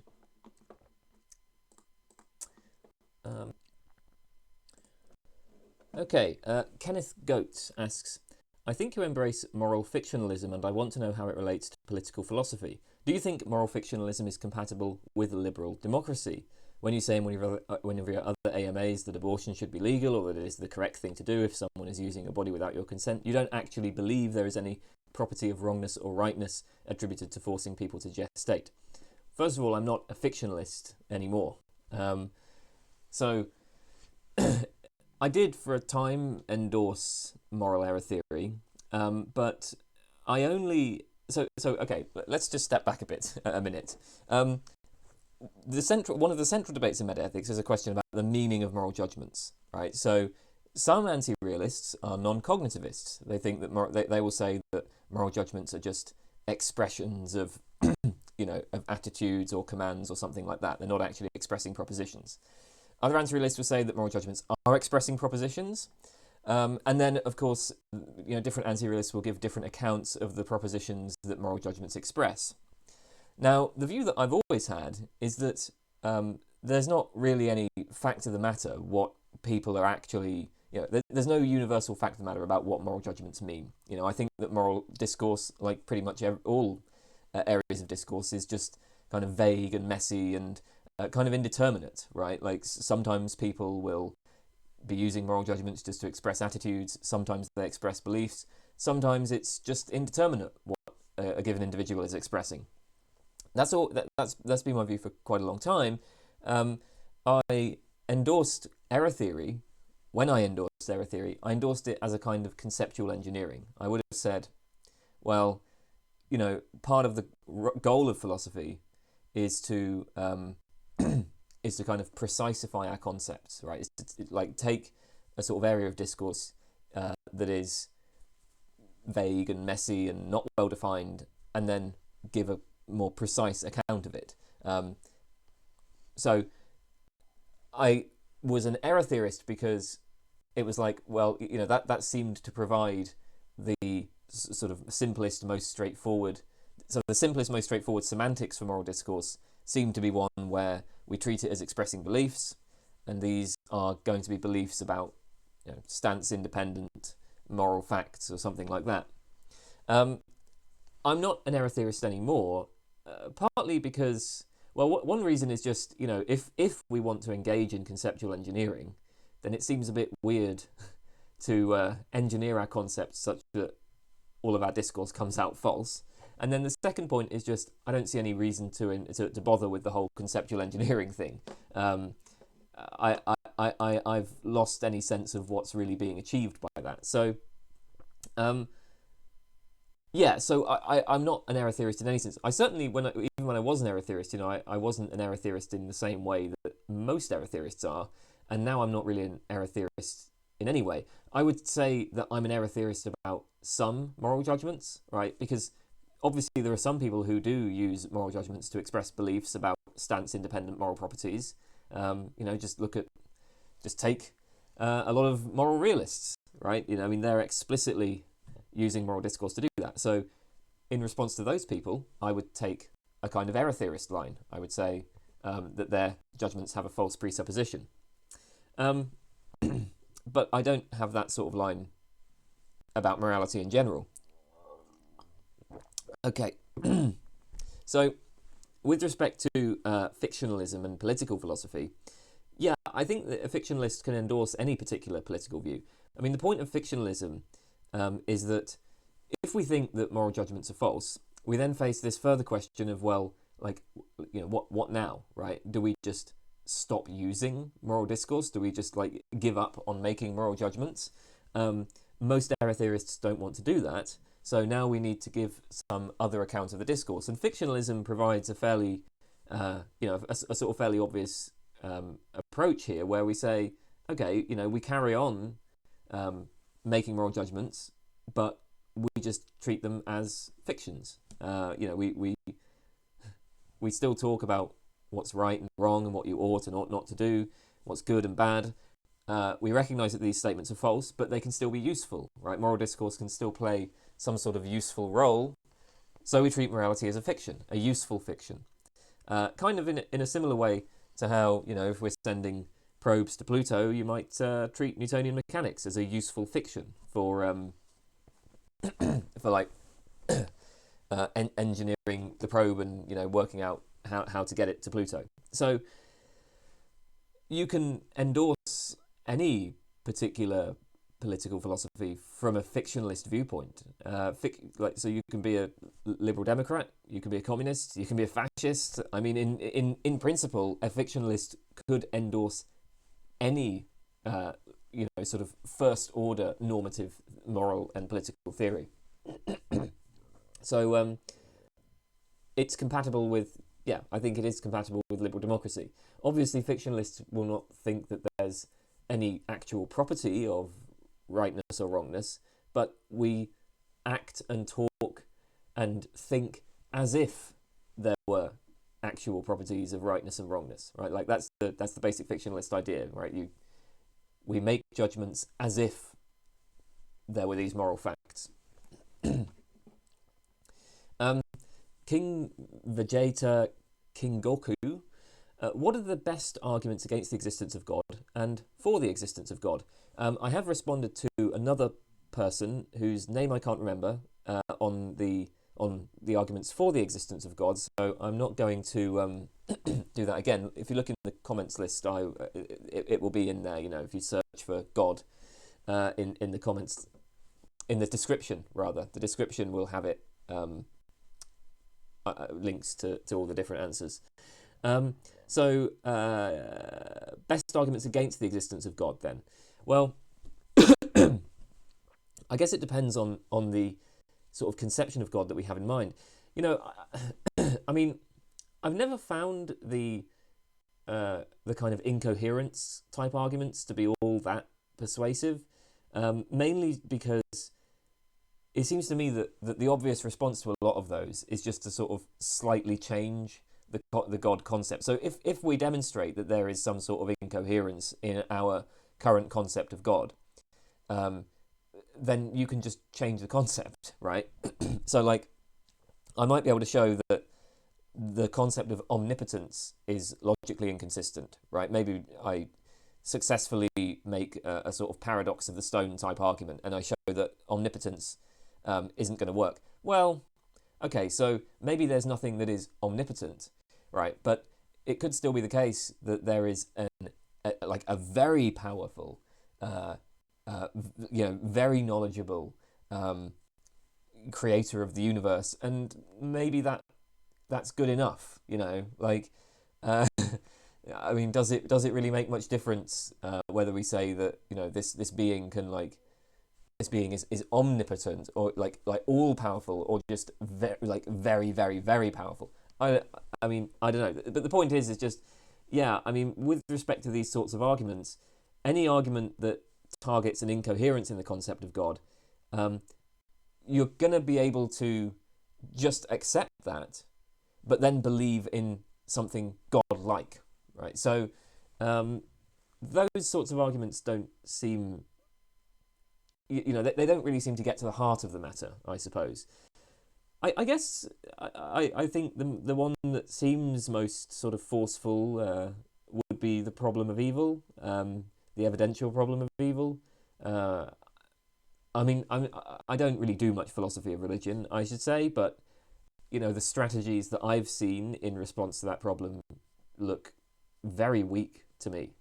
Of course, I should clarify, I'm a moral anti-realist. I don't think there are any objective properties of evil. But you can kind of reframe the problem of evil in terms of like suffering or whatever. You can just sort of describe the amount of suffering in the world and then say, well, if there was a sort of God who cares about us, who knows about us, then it's very unlikely that the world would contain so much suffering. Like you can frame it in that kind of way. And yeah, I like from what I've read, I don't find the responses remotely convincing, and it seems like that sort of argument really does get to the heart of the matter. That sort of argument isn't one that you can get around by just like changing the concept of God. I suppose in principle you could, right? You could say, well, all right, God, I'm going to define God as a being that's like all powerful, very powerful, very knowledgeable, creator of the universe, but doesn't care about us.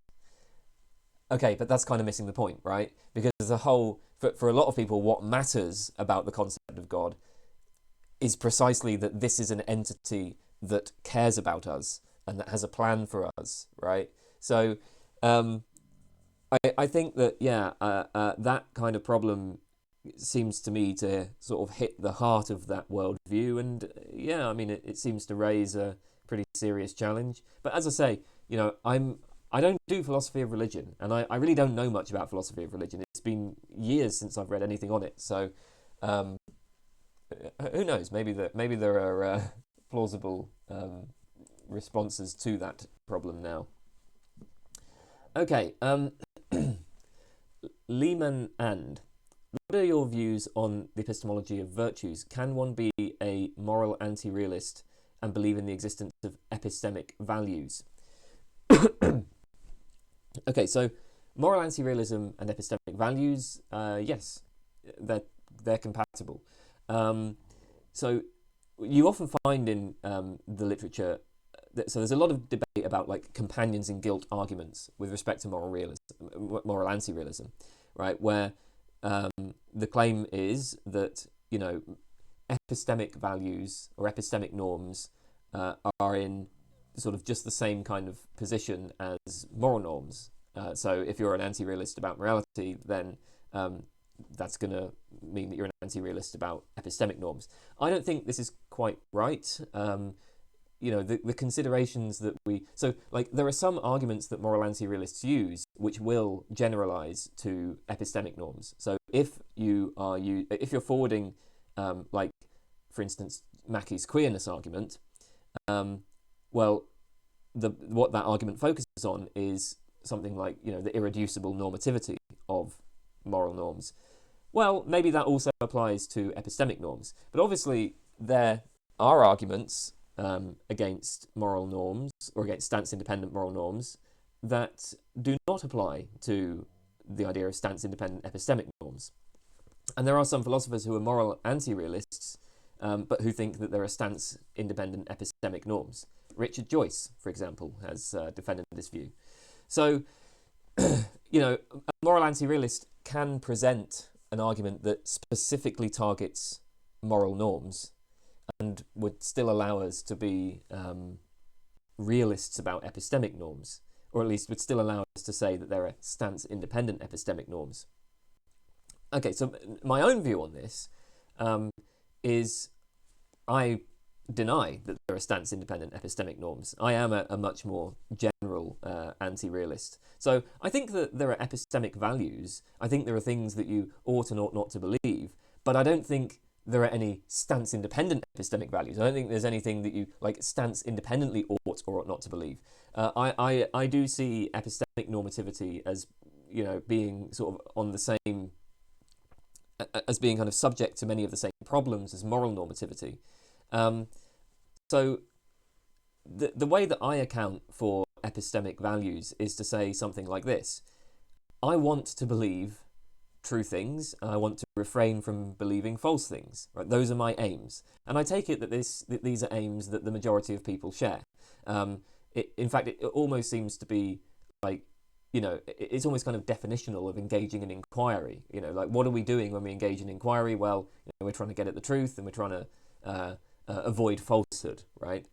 And so those are my aims. And then there are more or less efficient ways of achieving this. There are methods that are better or worse at producing true beliefs and avoiding false beliefs. And I think that's all we really need to talk about, epistemic norms. So so what we have are, right, there are aims that particular people have with respect to belief formation, and then there are methods of achieving those aims. So there are, evidential support relations, there are like valid logical forms. So let's say that you believe that P, and you believe that if P then Q, right? Well, then I'm going to say, oh, you ought to believe that Q.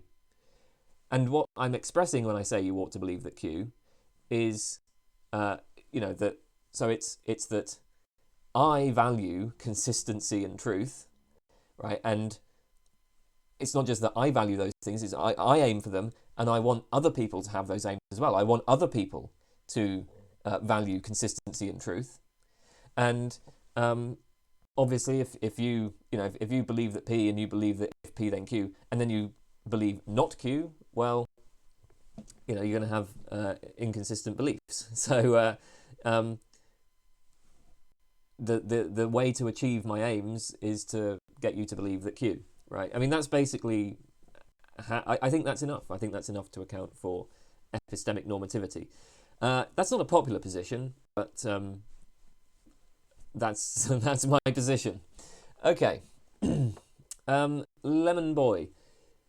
I want your hair. Can I buy part of your hair? It's not for sale. So, no. Lilith Edge. In a nutshell, what do you think the most damning criticisms of IBE are? It seemed to me for a while that the move from explaining observables in terms of other observables to explaining observables in terms of unobservables is simply unjustified. You put that in an interesting way, like, because I don't think that does seem unjustified to me. I mean, I don't have that, IBE, I think is very attractive. I mean, and there was certainly a point for many years where I would have endorsed IBE. And I don't think that there's, like, a specific argument that I would point to as being a kind of knockdown argument. Or, I don't know, maybe there is. Well, I mean, like, there are no knockdown arguments in philosophy. But in the case of IBE, there's just a lot of considerations that end up inclining me against it. So I think that the bad lot problem is a very serious problem. And it's worth noting, actually, that the problems with IBE are not necessarily just problems with moving from, like, explaining observables in terms of observables to explaining observables in terms of unobservables. So with the bad lot problem, that's actually a problem that you can raise even if you're just talking about explanations that appeal to observables, right? So even if it's just explaining observables in terms of other observables, you may still face the problem of the bad lot, right? So you may still face this problem where if we're forming an inference to the best explanation, what does inference to the best explanation get you? Well, it gets you to the best explanation of the explanations that you have considered. But, I mean, maybe the explanations that you have considered are just, maybe the true explanation isn't among them, right? So that can be the case even when you're explaining observables in terms of other observables. So this isn't just an issue that arises with respect to that move to unobservables. I think that I'm not sure what your view on this is, but certainly my view, I just don't accept IBE as like a rule of inference, period, right? Even with respect to observables.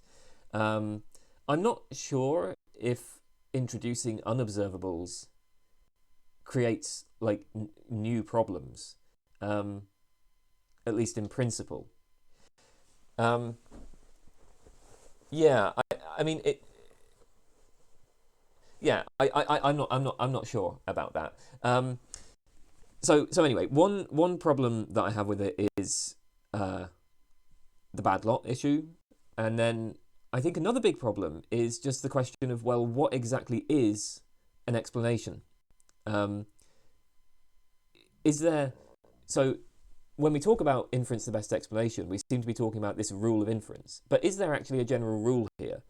Well, the problem is that there are many models of what explanation is, and there are many explanatory virtues.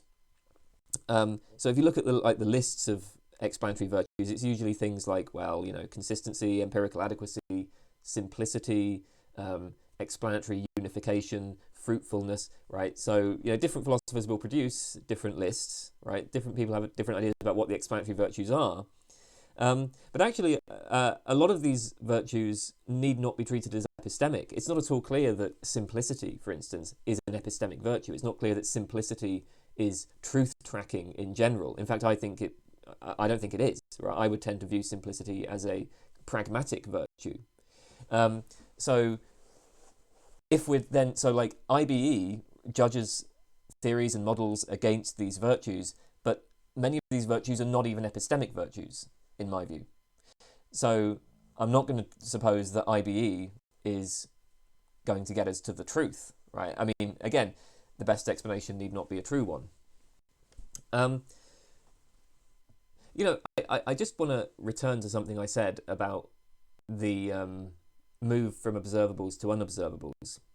I think it's kind of similar, perhaps, to the move from what has been observed to what will be observed in the future. So there are perhaps special problems that arise when we make these kind of leaps to different domains. But I'm perfectly happy to make inductive inferences. In fact, I don't know how I would live without them. I mean, I form expectations about the future. So I form expectations about things that have not yet been observed.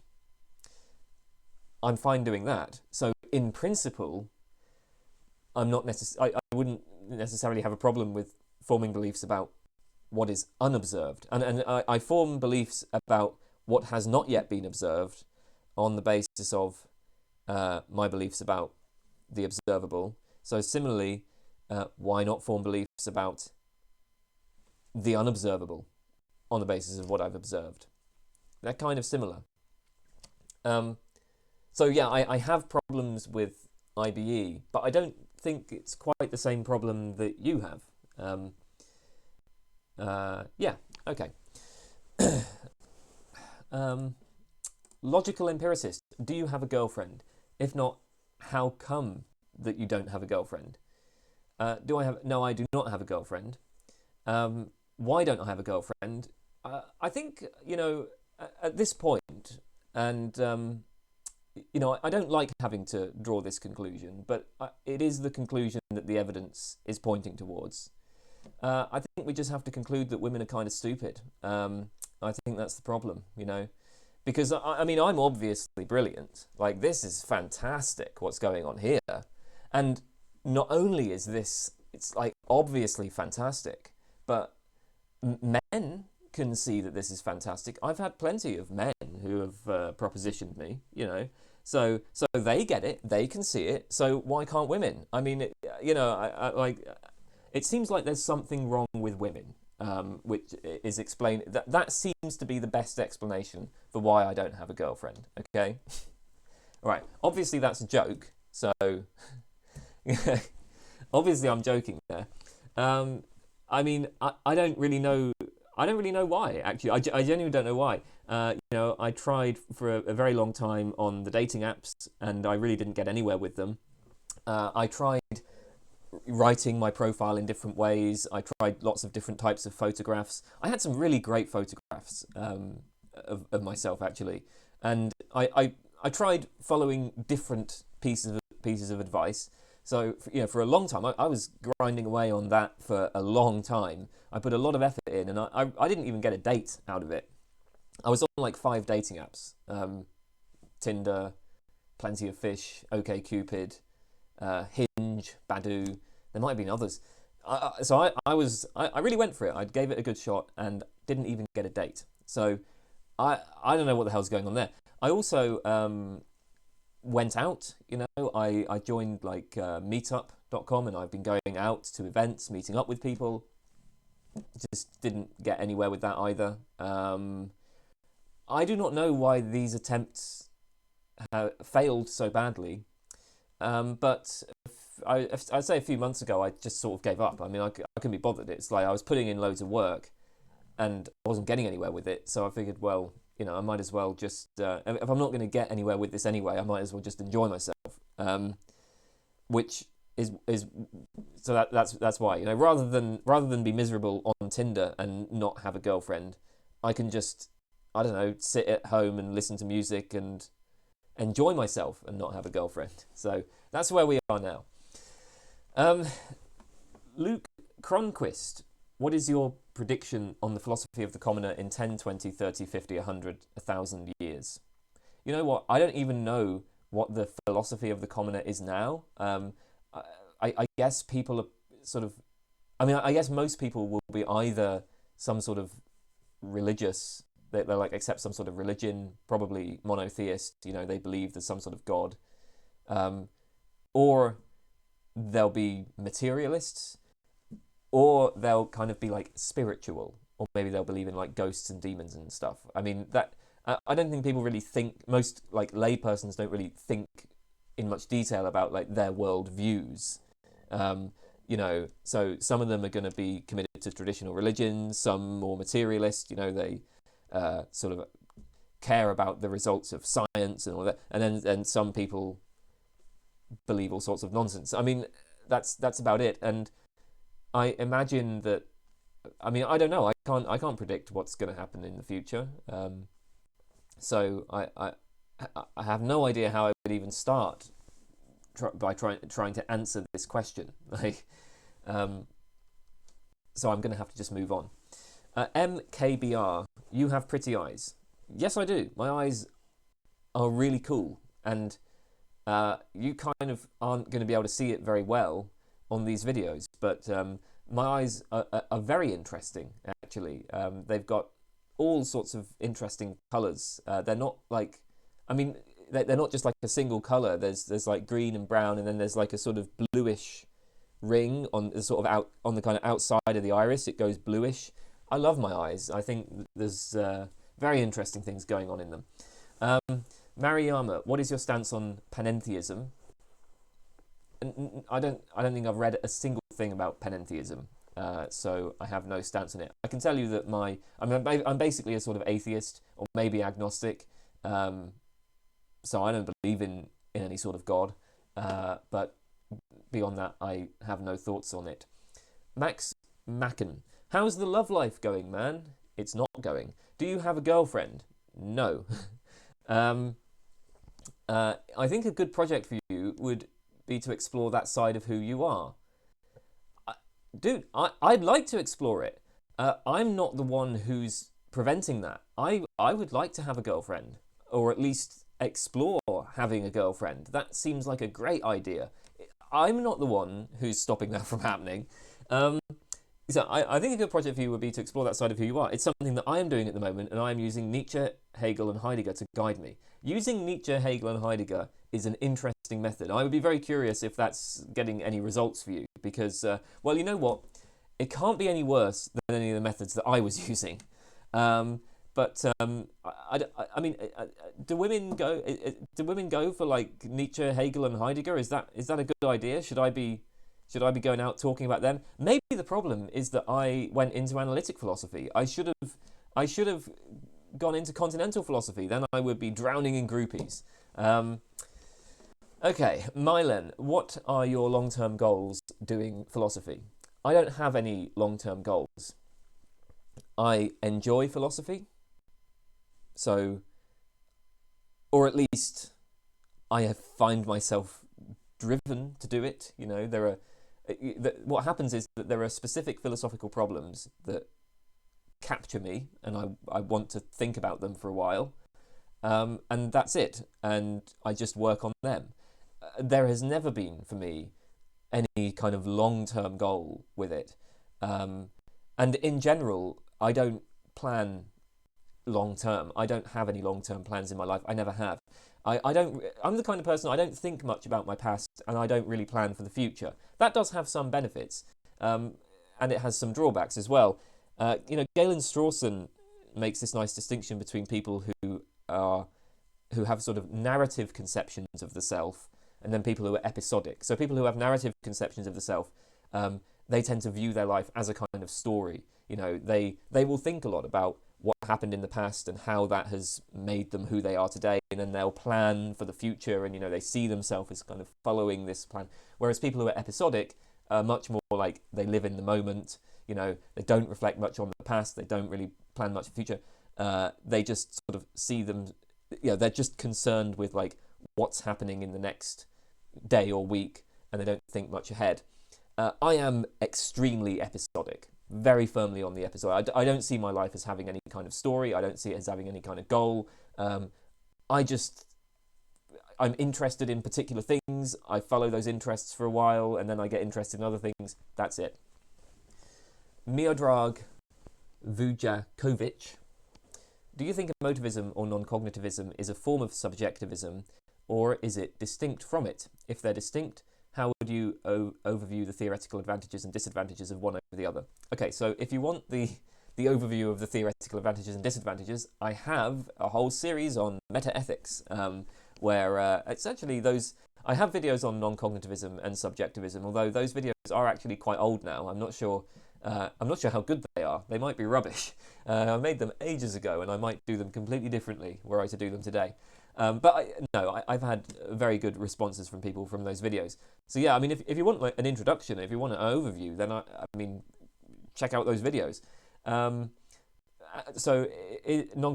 emotivism or non-cognitivism a form of subjectivism? Well, that depends on how you want to define subjectivism. I can say that in meta-ethics, the traditional definition of this is that subjectivism, subjectivism is viewed as a form of cognitivism, where the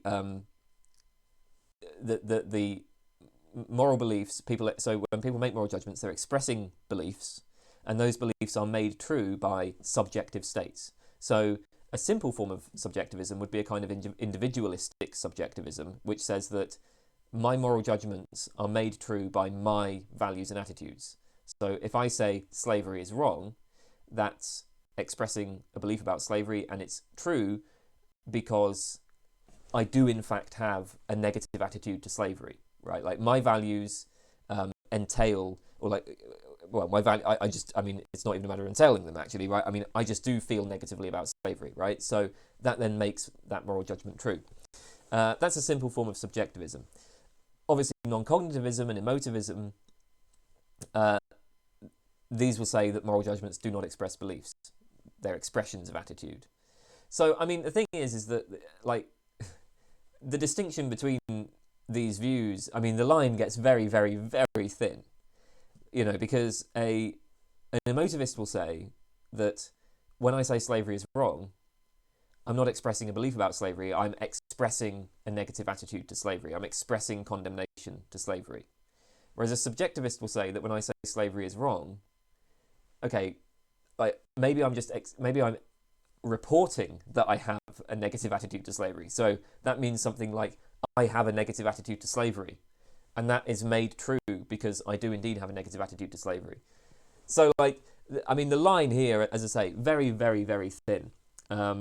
And really, I mean, the distinction maybe only matters for kind of technical reasons to do with like philosophical accounts of meaning or whatever. I think that, in terms of like what to me are the interesting questions about like the metaphysics and epistemology and psychology and so on surrounding moral judgments. I mean, these views might end up basically saying the same thing. Okay. Modern Caleb. When do you think a human being first gains moral status? Is it at fertilization, just before birth, after birth, etc.? I don't care. I don't know. It doesn't make much difference to me.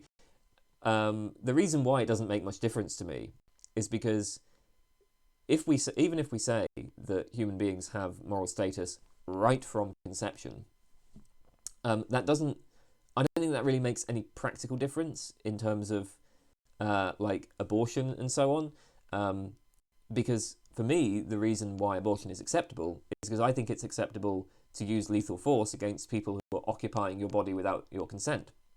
I just think that's okay.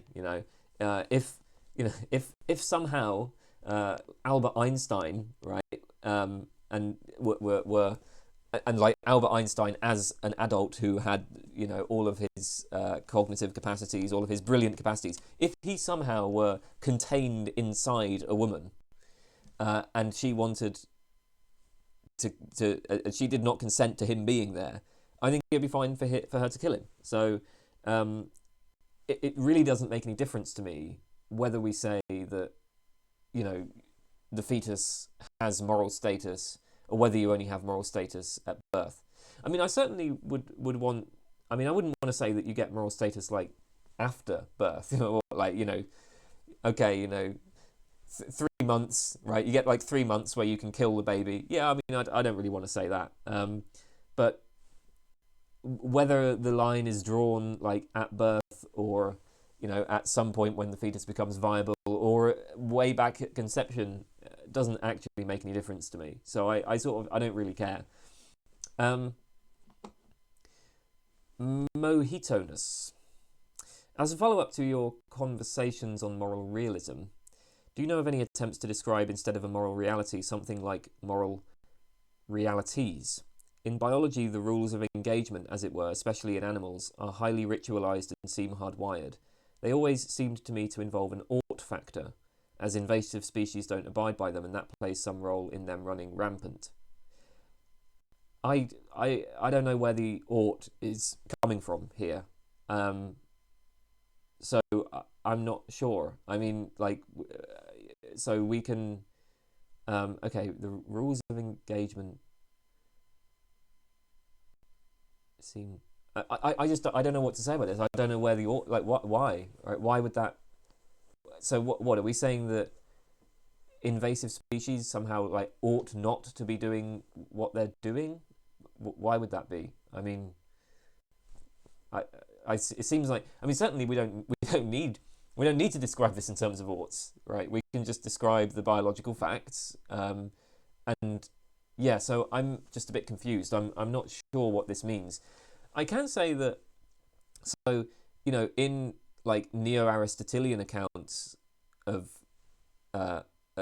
moral realism, you do get an attempt to describe what people ought to do, like where that's defined in terms of the characteristic functioning of the species and so on. I think there are massive problems with those sorts of accounts, but that might be similar to what you have in mind, right? Because the focus in Aristotelian accounts is, well, there are certain maybe we shouldn't say essential properties, but certainly there are certain properties that are characteristically associated with each species. And, if you think about, for instance, like an oak tree, right? Well, a good oak tree is one that has sturdy roots. I mean, I have problems using the word good here, but this is what a neo-Aristotelian will say. A good oak tree is one that has sturdy roots, or like a good wolf is a wolf that engages in cooperative hunting, or something like that. Because cooperative hunting is, that's the type of behavior that wolves do that, allows kind of both individual wolves and the pack of wolves to, to flourish, to, be sort of healthy and strong and experience pleasure and so on, right? So maybe you can get, like, I don't know if that's the same kind of thing as what you're talking about, though. So I think I'm just going to have to move on. Also, if you've heard of eutrophication, it is a similar idea, but exists on scales where you won't expect to find morality microbes. It is a sort of rule of the jungle, but it has compelling elements of etiquette and local normative standards of the habitat. I just don't know where these normative standards are coming from. I don't know what to say. I wonder if there's anyone speaking along those lines. Yeah, maybe check out neo-Aristotelian accounts. They don't make much sense to me, but they might be in line with what you're talking about.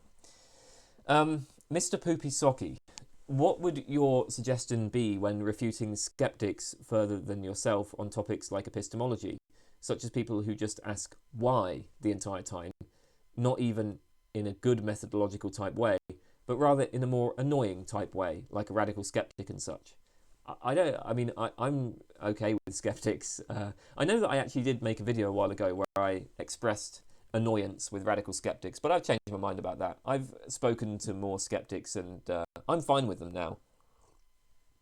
But look, I think the question here is, what exactly is your aim? Like, I mean, who are you talking to and why, right?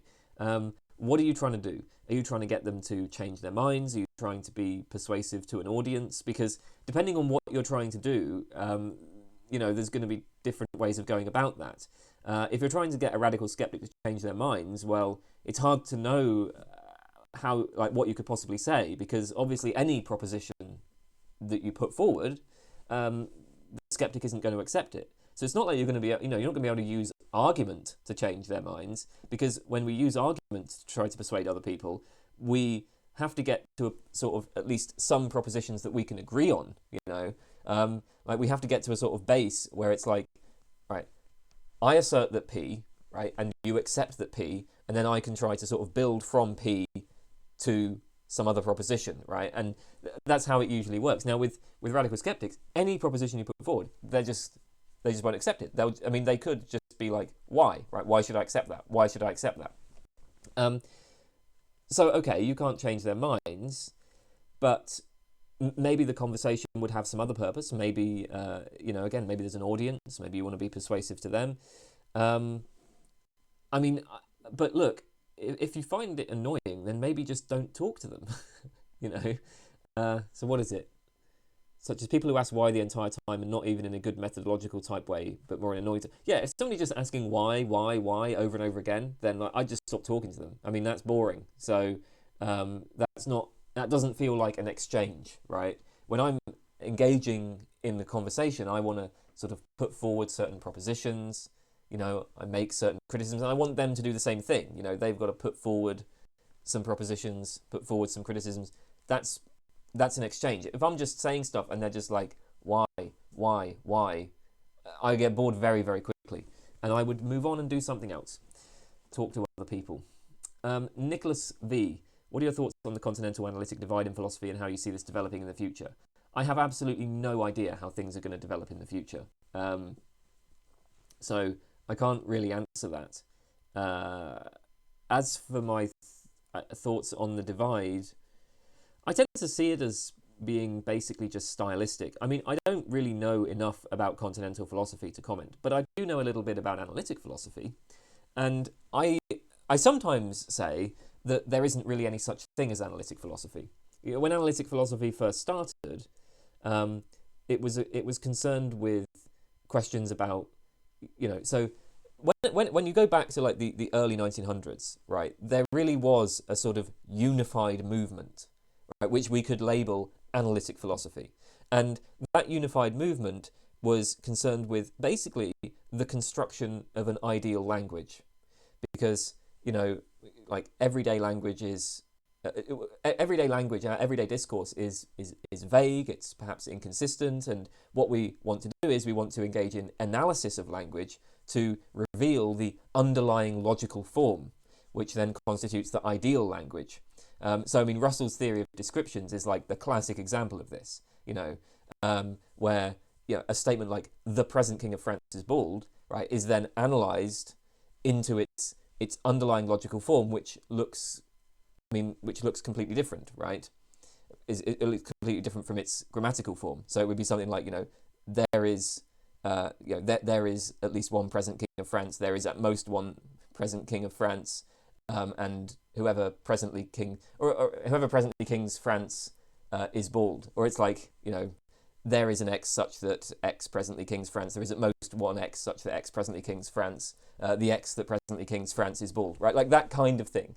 So we're taking a kind of everyday proposition. The present King of France is bald. We notice that there are certain problems with it, like how do we understand its truth value, given that it's, making reference to what seems to be a non-existent entity, etc. And then we analyze it, get to its logical form. Okay, that kind of project, that was unified. And then you have sort of other interesting developments. You have like ordinary language philosophy, where, it's still linguistic, but the ordinary language philosophers say, like, this whole idea of trying to, analyze statements into their underlying logical form, that's just completely mistaken, right? Like, ordinary language is fine as it is. And philosophical problems can be kind of dissolved once we understand how people actually use language. So, okay, that's taking a very different approach, but it's still linguistic.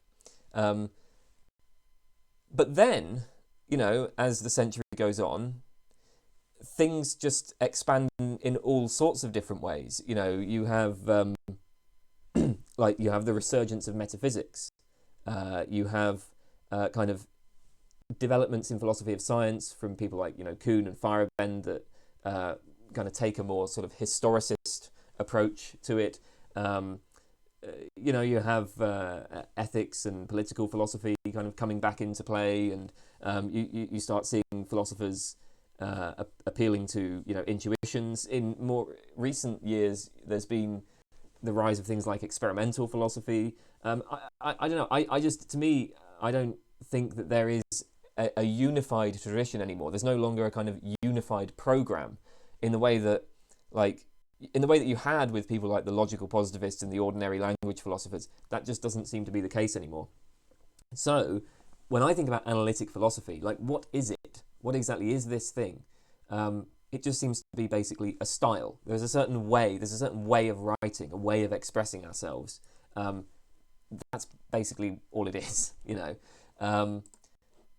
Okay, so yeah, what that means then is that the continental analytic divide, insofar as there is a divide, is probably a stylistic divide.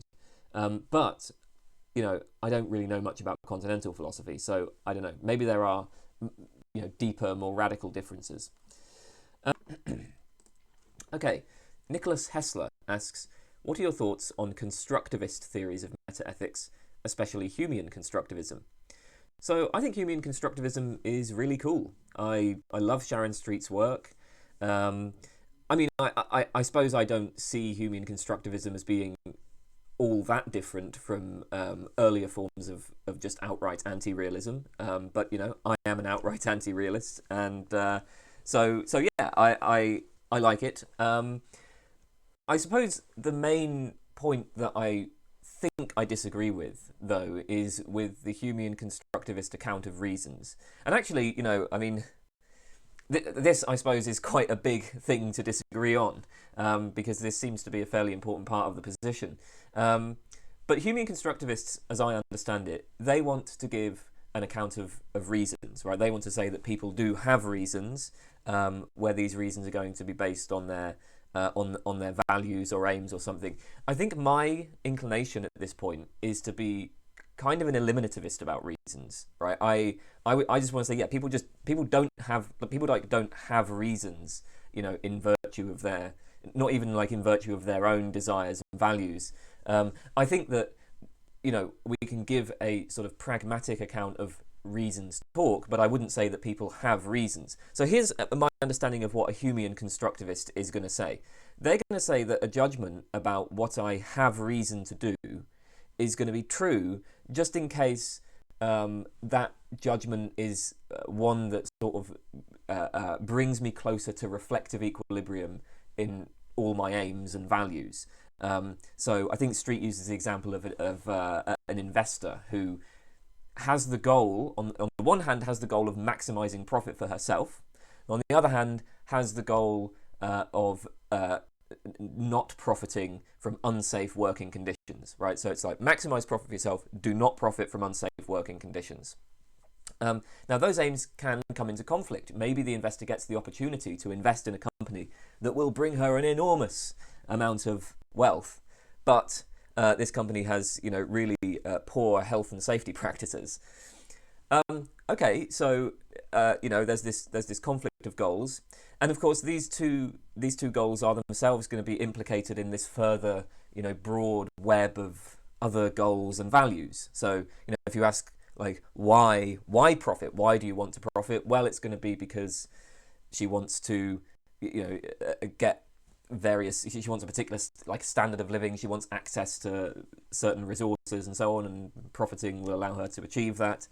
Or maybe she just wants to earn money just because, hey, it's cool to have more money than anyone else, etc. So that's why she might want to profit. Why don't you want to profit from unsafe working conditions? Maybe because she wants to promote a particular kind of society. Maybe because she wants to act in ways that her family will admire. So all of these aims and goals and values. Then there's this question of, what does she have reason to do, all things considered? What ought she to do? And the answer to that is going to be whatever will bring all of these aims and values into, closest into reflective equilibrium. And maybe there's more than one way of doing that, but there will be,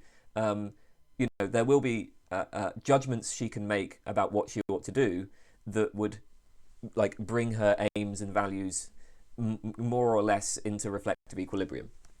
And there's a fact of the matter about that.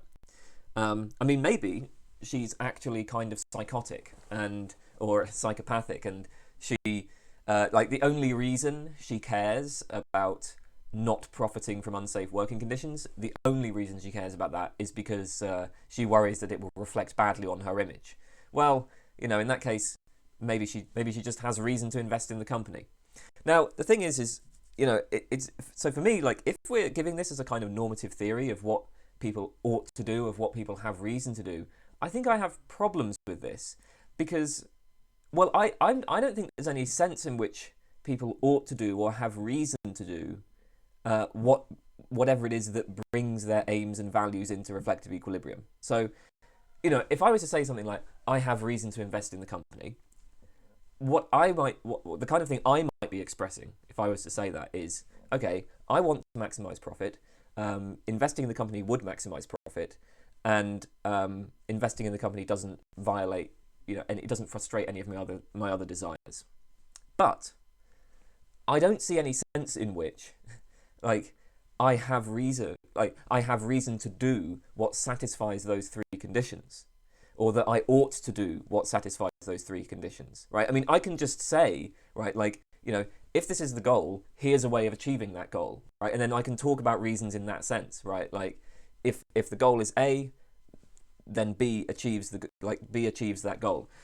I can talk about reasons in that sense, so I can say what my goals are, I can say what the means of achieving those goals are, but I don't think there's any sense in which I ought to do what would, what would satisfy my goals, or that I ought to have goals that are ideally consistent or anything like that. So so maybe I judge I want to maximize profit, that's my goal, and that's the thing that I care about the most, that's the thing that I'm most interested in, is just getting as much money as possible. I want to do that. Investing in the company would help me maximize profit, and investing in the company isn't going to frustrate any of my other desires. I might make those judgments, but then in the moment I just choose not to. Just because maybe it's just random, right? Maybe I just make I'm just okay, actually I'm just not going to do that. I recognize that this is what I want to do, but I'm just not going to do it.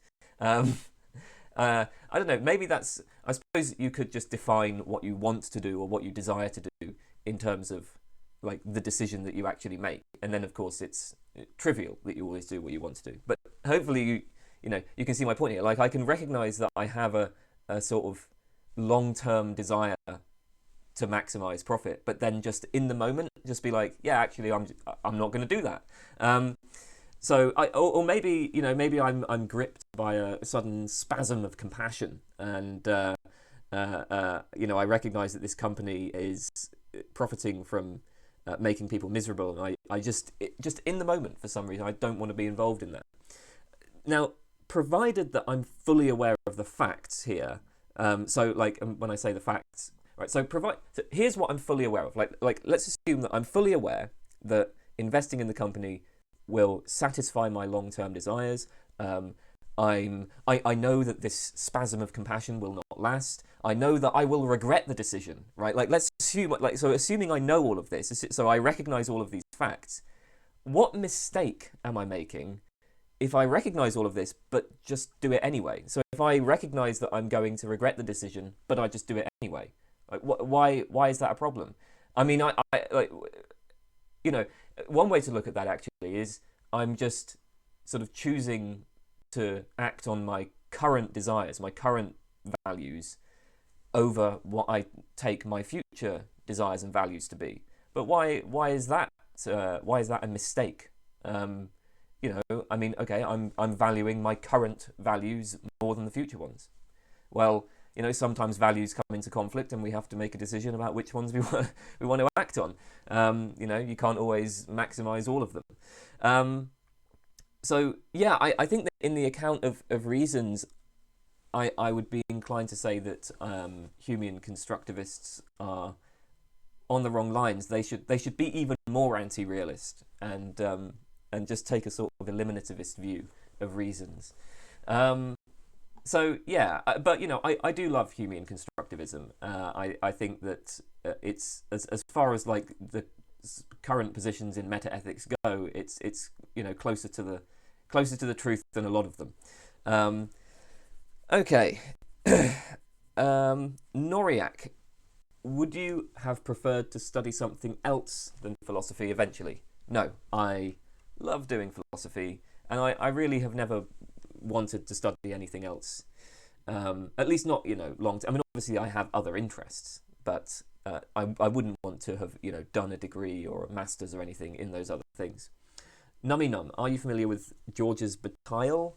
What are your thoughts on the accursed share? Well, this is a very easy question, because the answer is no. I have never read anything by him or even about him, as far as I am aware. Orange Relayer, what do you think of ontological parsimony? Do you think it's a good epistemic principle, or is it just pragmatic? So, you know, I'm inclined to empiricism. So I tend to see the sort of epistemic values as being basically just a matter of accommodating the observable phenomena, and then the rest are pragmatic. So you might think, okay, well, on the sort of empiricist framework, simplicity is just going to come out as a pragmatic value, and that is, I think, the right account of simplicity judgments in at least some cases. However, I think it's a bit more complex than that. I think very often simplicity is sort of, you know, it is playing a kind of epistemic role. You know, so, but what's happening with simplicity judgments is that I think they often involve a kind of disguised appeal to background facts that are just based on like, you know, empirical observations. So John Norton has this really lovely example where he says, you know, imagine that you're, you know, walking on the beach and you come across a set of tracks in the sand, and it's like a single line of tracks that look, they're bird tracks, right? So, and you have, like, you know, one on the left, one on the right, in one single line. So how best do we explain this, right? We've made this observation, we want to explain it. How best do we explain it? Well, one hypothesis is that there were multiple birds. All of these birds just happened to have one leg, and they all just happened to, you know, land in a way that coordinated to produce this single line. That's one hypothesis. Another hypothesis is it was one bird walking in a straight line. Well, obviously we would go with the one bird hypothesis here, and you might be inclined to say, if you ask why, right, why do we prefer that hypothesis? You might be inclined to say, well, you know, it's a simplicity consideration, right? I mean, like, for one thing, it's simpler, I guess, you know, ontologically simpler for there to be just one bird, you know, and like the sort of maybe there's a sort of mechanism by which the birds tend to produce particular types of tracks, and it's a simpler mechanism to have it be like, you know, one bird intending to go in one particular direction rather than loads of birds for some reason making this line. Okay, so that kind of works in that case. But now consider if you walk a bit further along the beach and you come across loads of bird tracks, like all intercrossing. There's a patch with many tracks. It's just in total chaos. Well, again, how do we explain this? One hypothesis is there were multiple birds walking across the sand. The other hypothesis is one bird makes a track, flies to another spot, walks another track, flies to another spot, walks another track, and so on.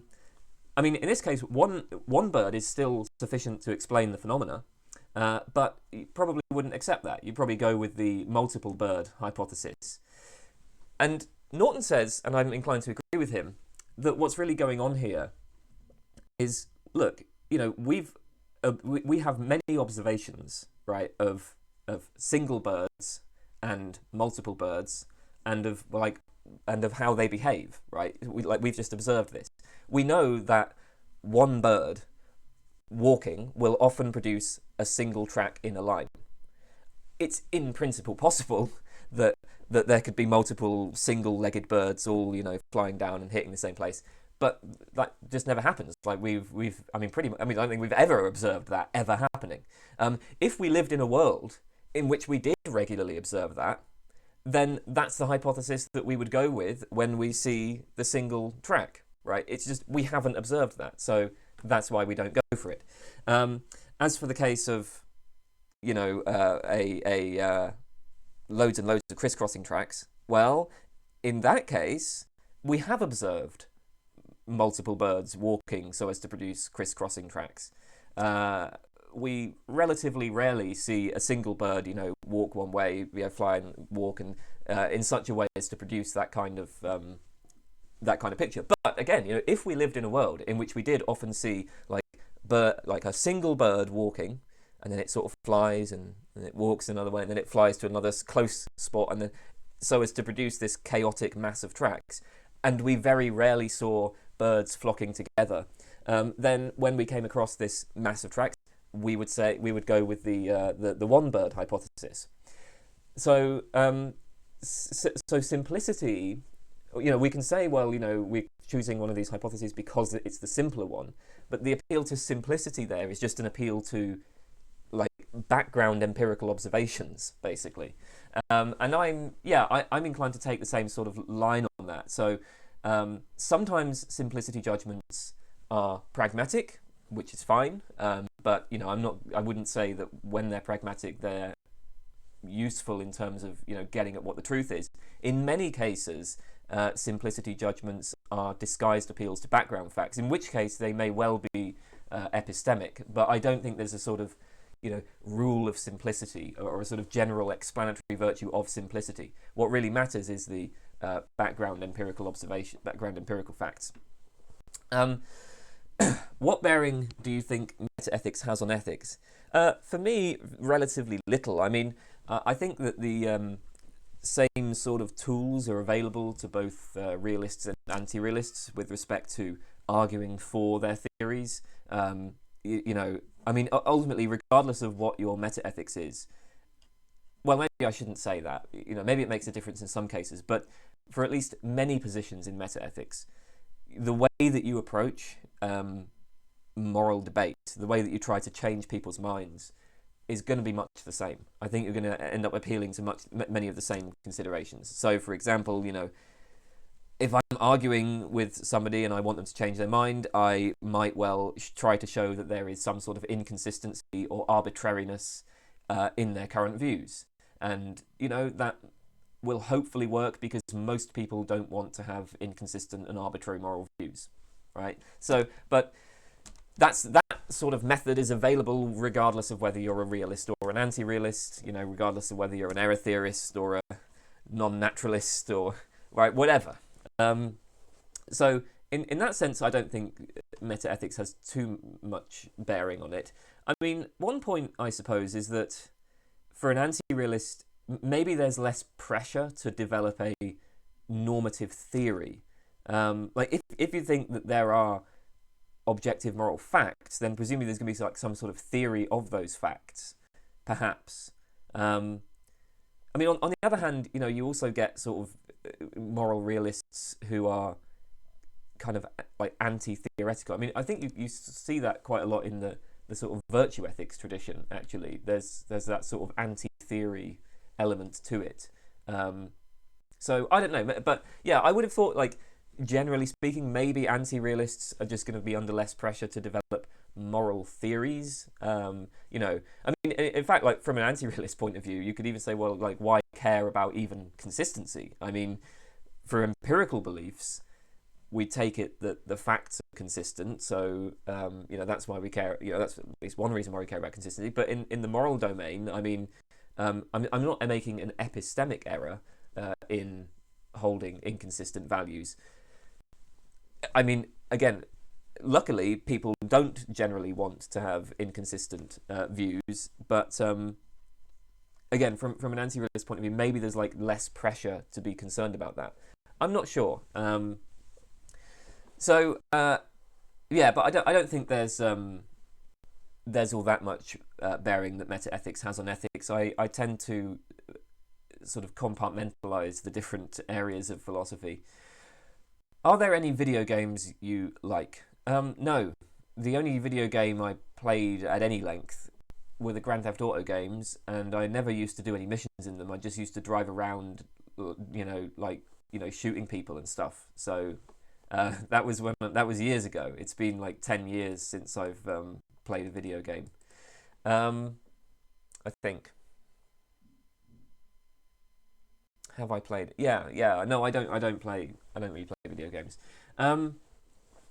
Orion, I have watched your video on Christopher Cowie's argument for moral error theory using population axiology, but I have never understood why the first order principles that he sets out are contradictory. Could you explain how they are, perhaps in a video or something? So this comes from the work of a guy called Gustav Arrhenius, an impossibility theorem for welfarist axiologies or something like that, who I think was the original article. He's written a whole bunch of articles detailing these impossibility theorems. Now, can I explain how this works? Well, certainly not in this context, because it's pretty technical, right? These are technical, like, formal arguments. I'm not planning on doing a video on it because, honestly, I'm not really interested in population ethics, at least not that kind of population ethics. It would be quite a lot of work, you know, to present, because this is like formal technical stuff, and so, you know, working out how to present that in a way. I mean, first of all, like, just working it out for myself, like, so that I understand it. That's effort, and then trying to, you know, present it to others. That's a lot of effort as well. So I'm afraid I'm not really planning on doing that. But again, if you want to read the articles, it's Gustav Arrhenius, and you could also try just Reddit has the subreddit Ask Philosophy. You might try asking on there, and somebody might give you the rundown on it. So yeah, I no current plans to do that, I'm afraid. Okay, Pinecone. I can't help but feel that some discussions in philosophy are meaningless or in some way mistaken. The definition of artworks and the ontology of artworks, for example. So which domains, if any, do you believe are meaningless or in some way seriously mistaken? How have you responded to these domains? I really like this stuff on the definition of art, actually. I know that this doesn't answer your question, but I'm just saying it.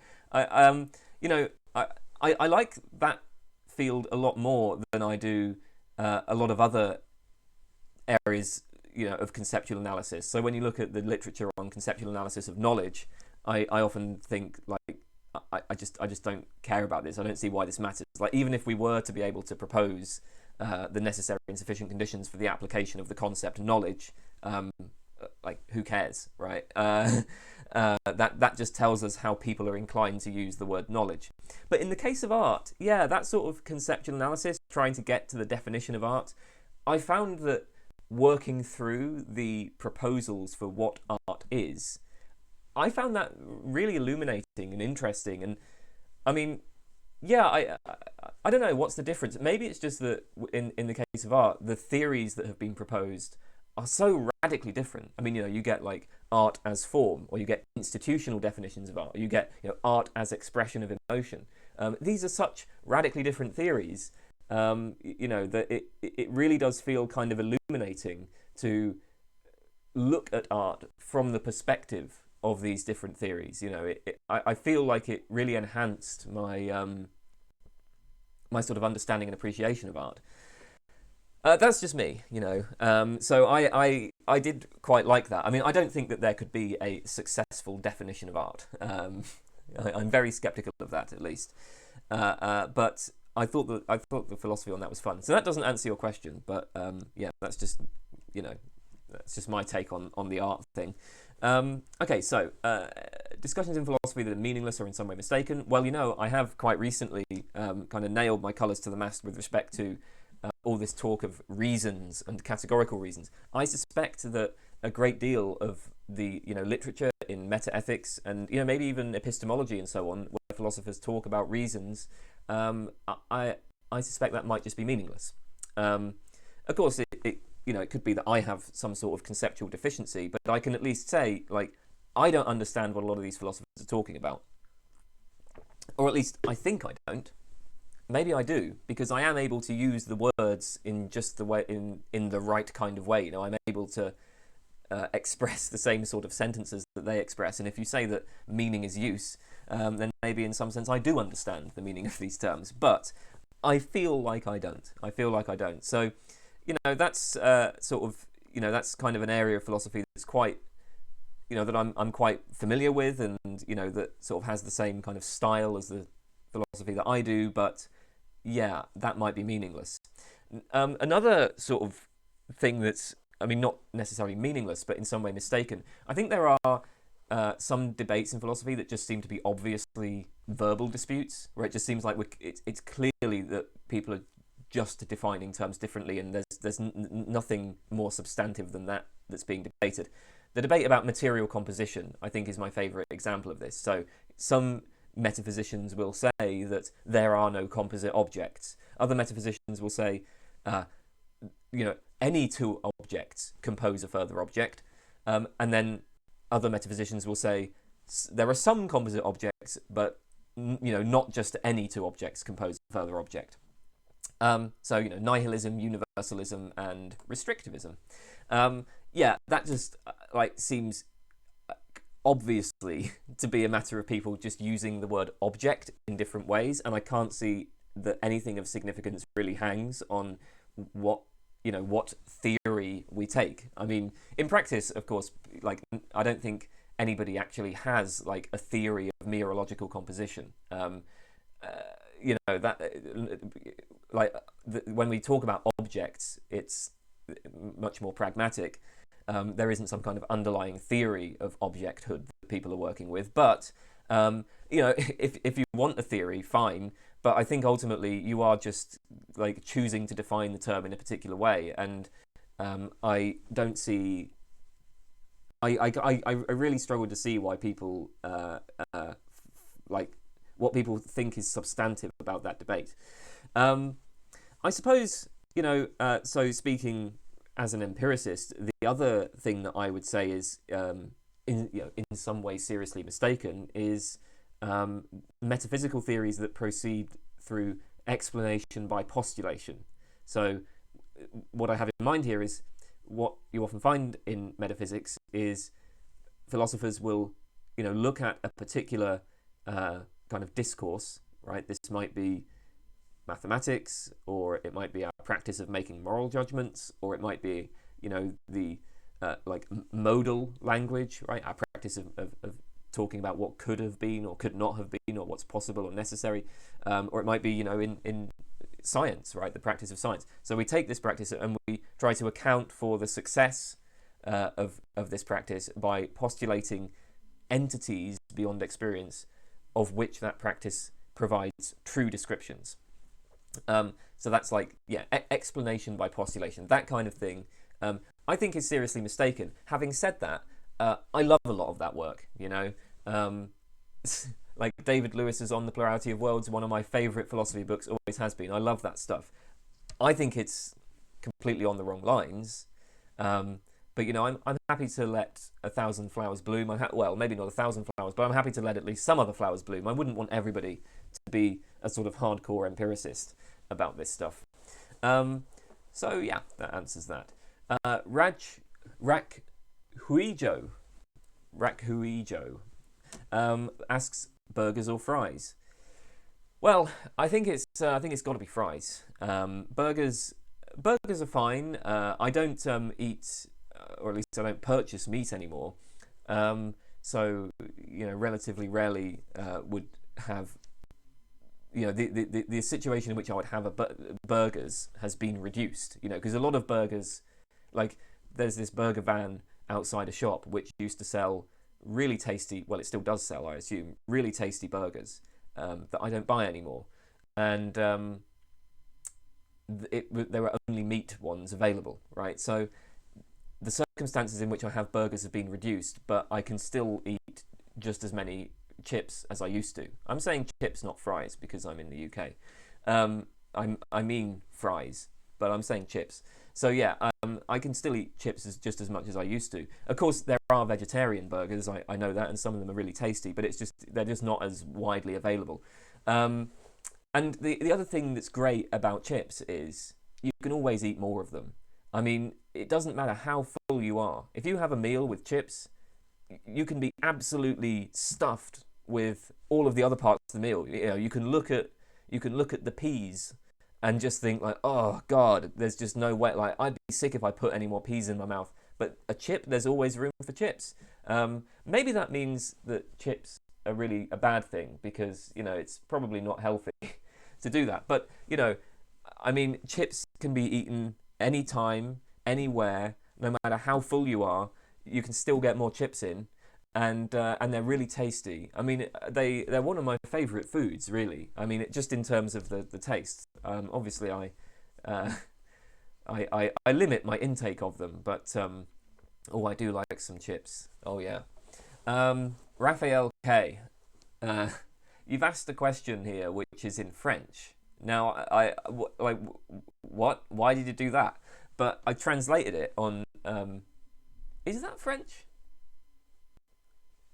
It's a foreign language. Anyway, I translated it in Google Translate, and it came out as being, why is there something rather than nothing? What makes you think that there's something? How would you distinguish it being the case that there's something from it being the case that there's nothing? I'm not sure there is something. But look, to me, why is there something? Not that puzzling. Look, I don't know. If there was nothing, there's nothing to prevent something from just popping up. So, like, why not? Yeah, why not? There's all sorts of ways for there to be nothing, ways for there to be something. There's all sorts of ways for there to be something. Only one way for there to be nothing. There's only one alternative to all of the various somethings, and that's nothing.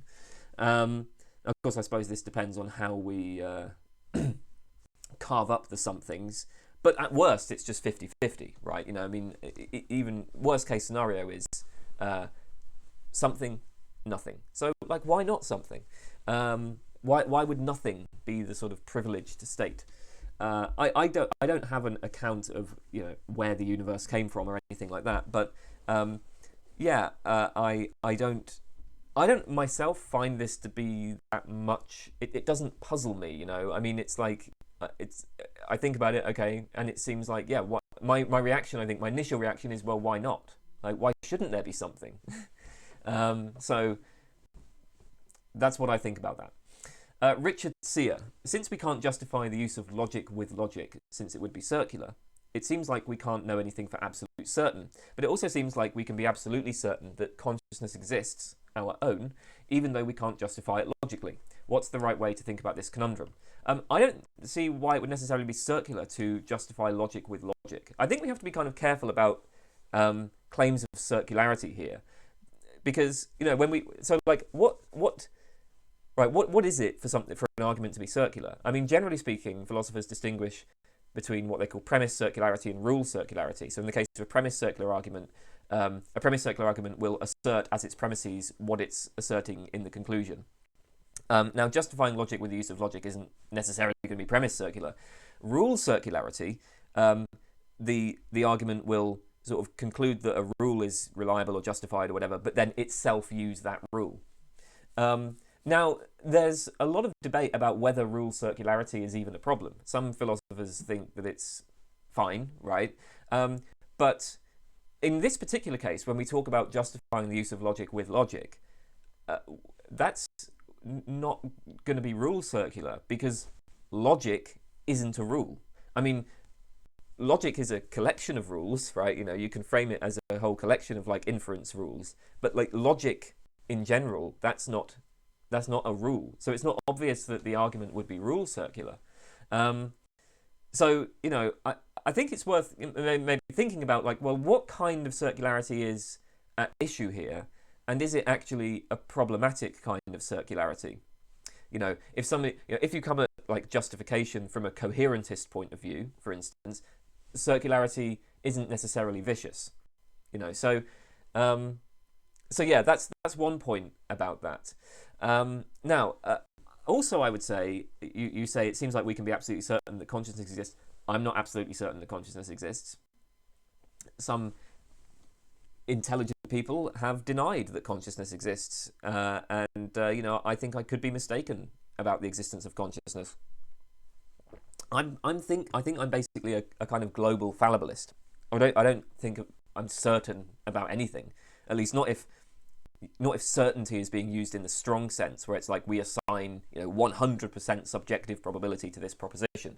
No, I don't think I do. I don't do that with anything, including what I just said, because maybe I do assign 100% subjective probability to some other proposition, right? But I don't think I do. So yeah, I'm not absolutely certain that consciousness exists, but let's just grant what you've said here, right? Let's grant that we're absolutely certain that consciousness exists, and that there's no, you can't justify logic with the use of logic and all that. How do we reconcile these two positions? I think we can, and I think we can do that by appealing to sort of foundational beliefs. We can say that some beliefs are just self-evident. So we might say that it's self-evident that consciousness exists, and this just doesn't require a justification. So yeah, some beliefs do not require justification by appeal to other beliefs. So what we might say is that there are certain beliefs that are self-evident, but that there is no way of reasoning from those beliefs to any other beliefs. So, like you have the belief that consciousness exists because that's just like an undeniable, self-evident, foundational belief.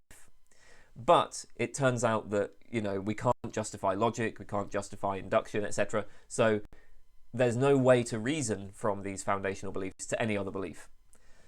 That seems to be a consistent position. Maybe that's the position that you would like to adopt. Okay, ruthless criticism. Are you familiar with the works of Philippa Foot or Michael Thompson on moral philosophy? If so, what are your thoughts on that kind of moral naturalism? It seems to deflate the importance of the realism-anti-realism debate.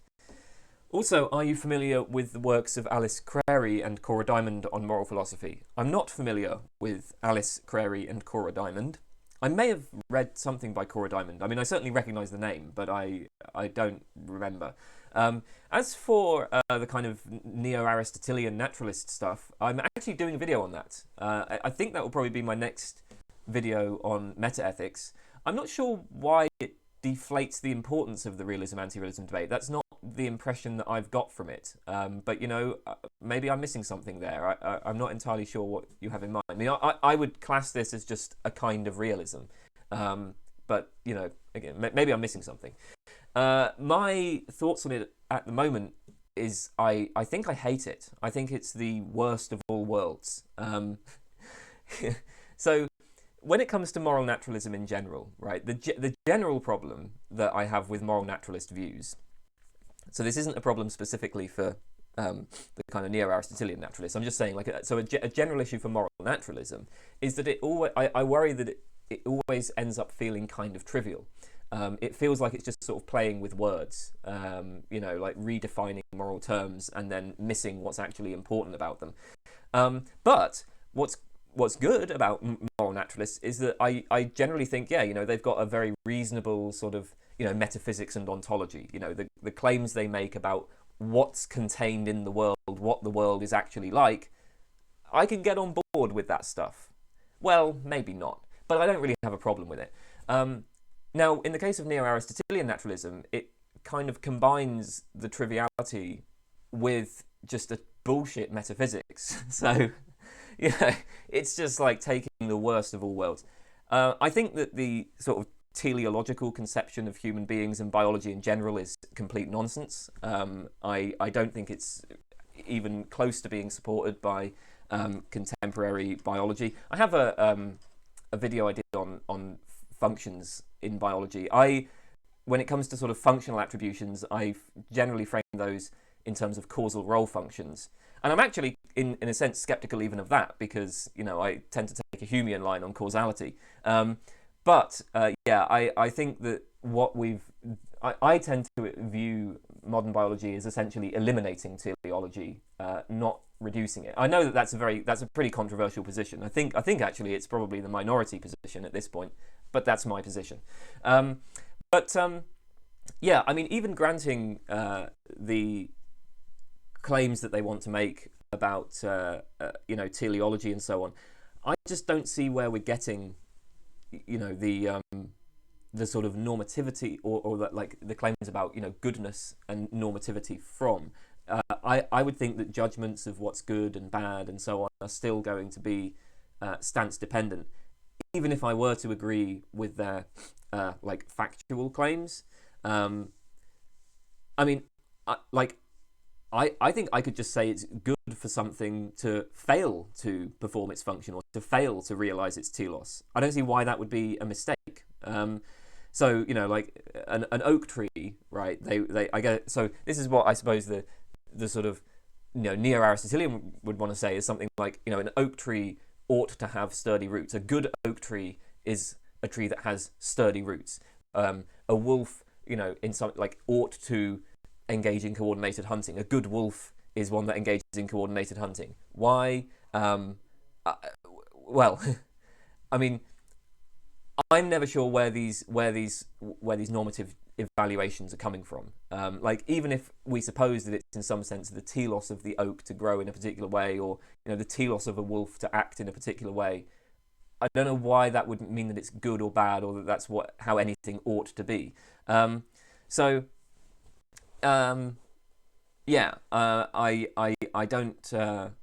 don't agree with that aspect of the position.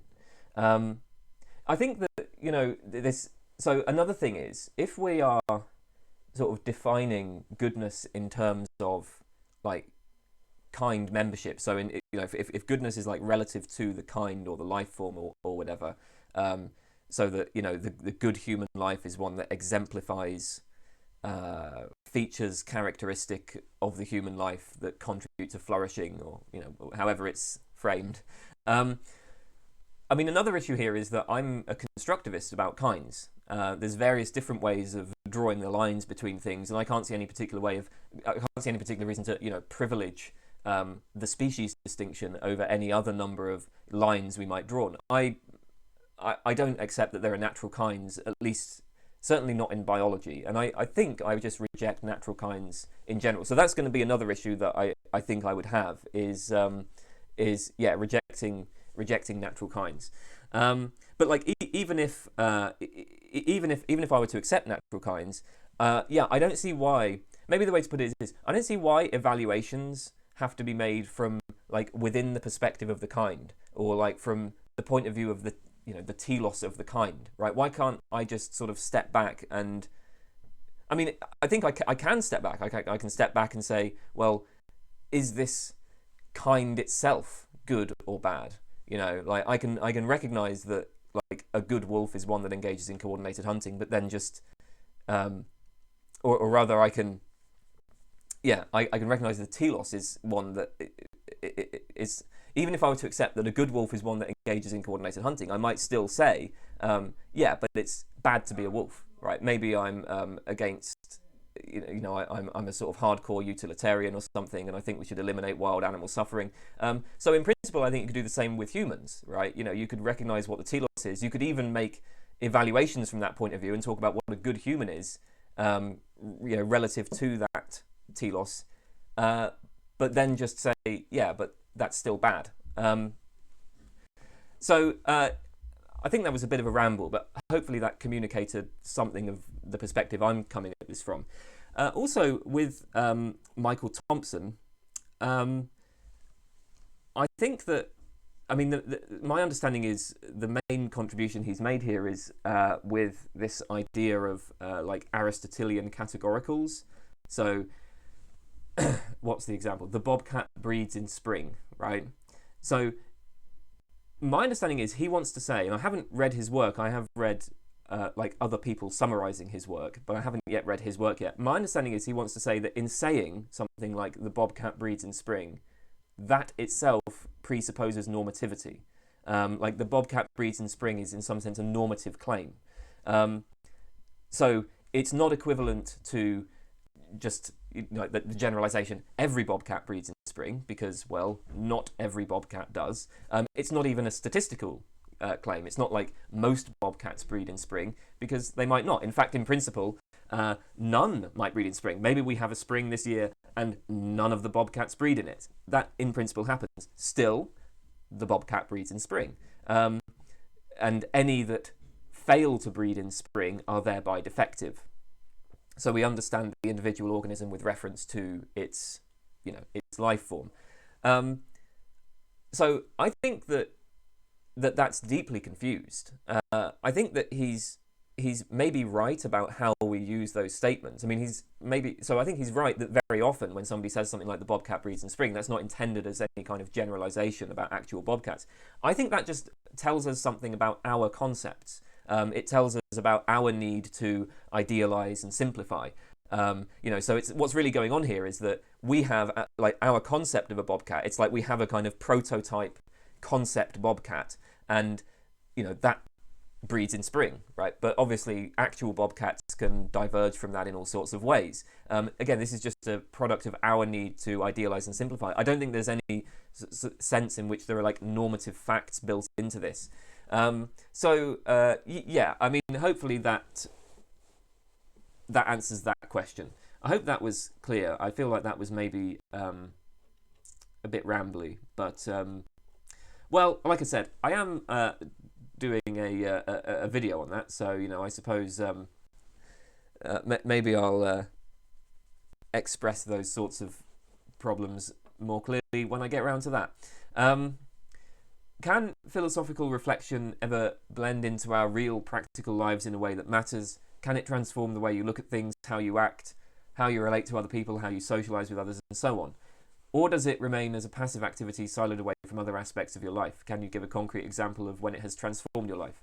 I don't think it has transformed my life in any significant way. I think philosophical reflection has very little impact on my practical life. It hasn't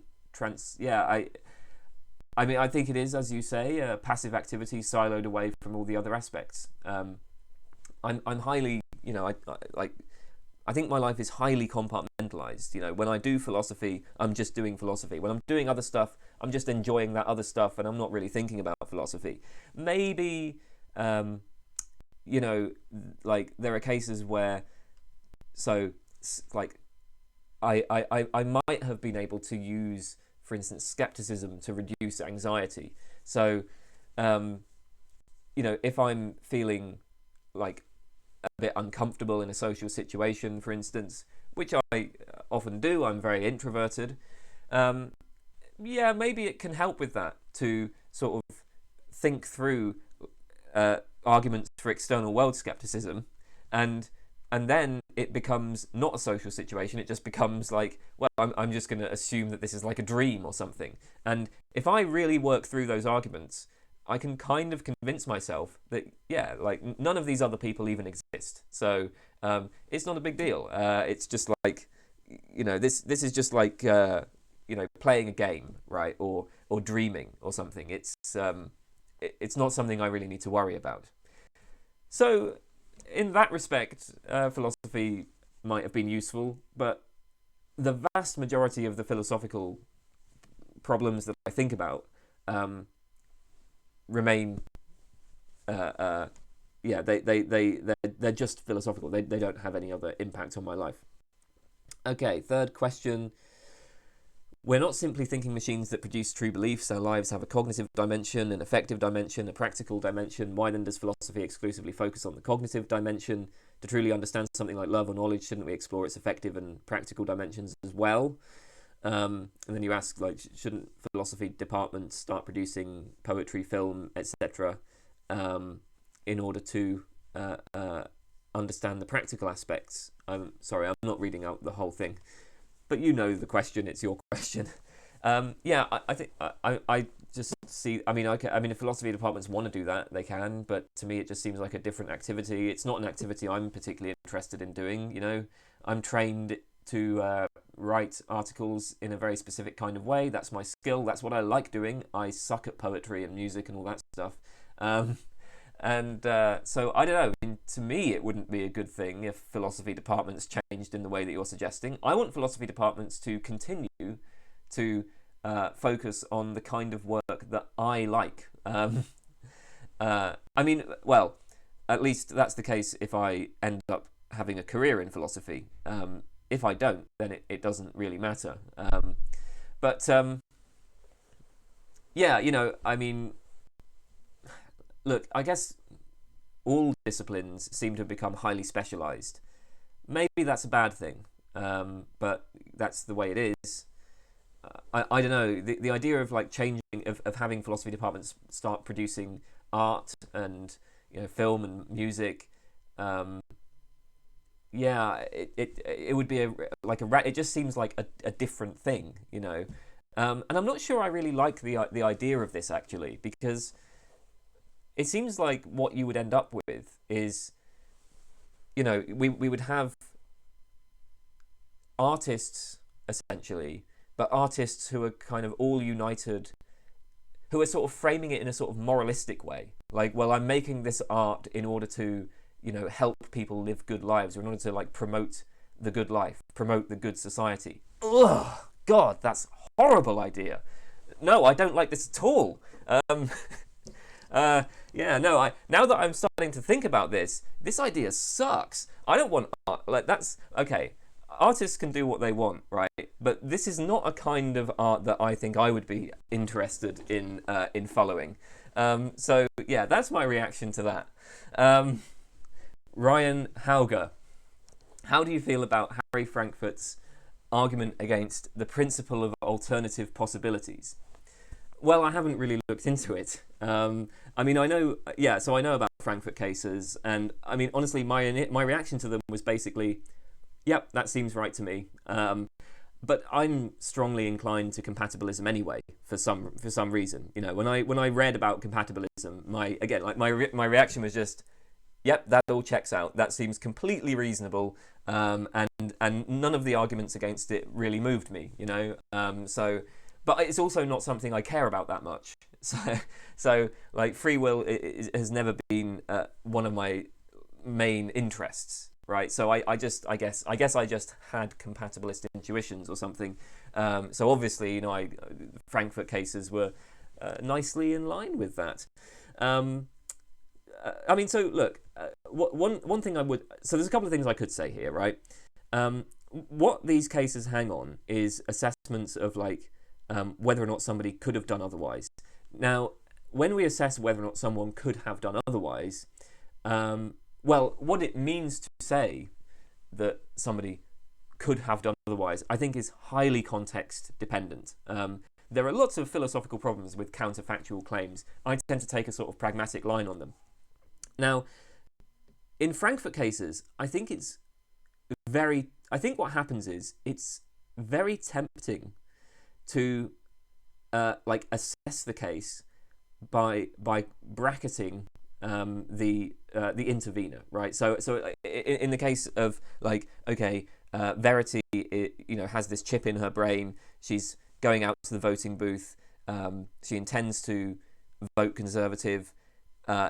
If she was to, you know, be inclined, if she was to start to form the intention to vote Labour, the, you know, chip would activate and make her vote Conservative. So in that kind of case, when people ask, could Verity have done otherwise, I think what might be going on, and, you know, so this is sort of supporting maybe the free will intuition, is that it's tempting to assess this by bracketing the intervener, right?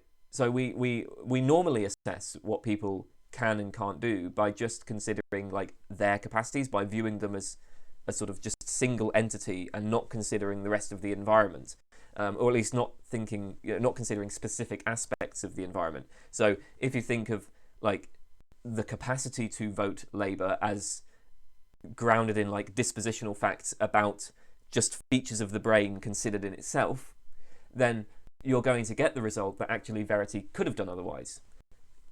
And I mean, there's nothing wrong with assessing the scenario from that point of view. It's not mistaken to assess it in that kind of way. So, I think that might then, I guess that might undermine it, because if you assess it that way, then you get the conclusion that actually Verity could have done otherwise. And so the Frankfurt case doesn't challenge the principle of alternative possibilities. Okay, S. Cole.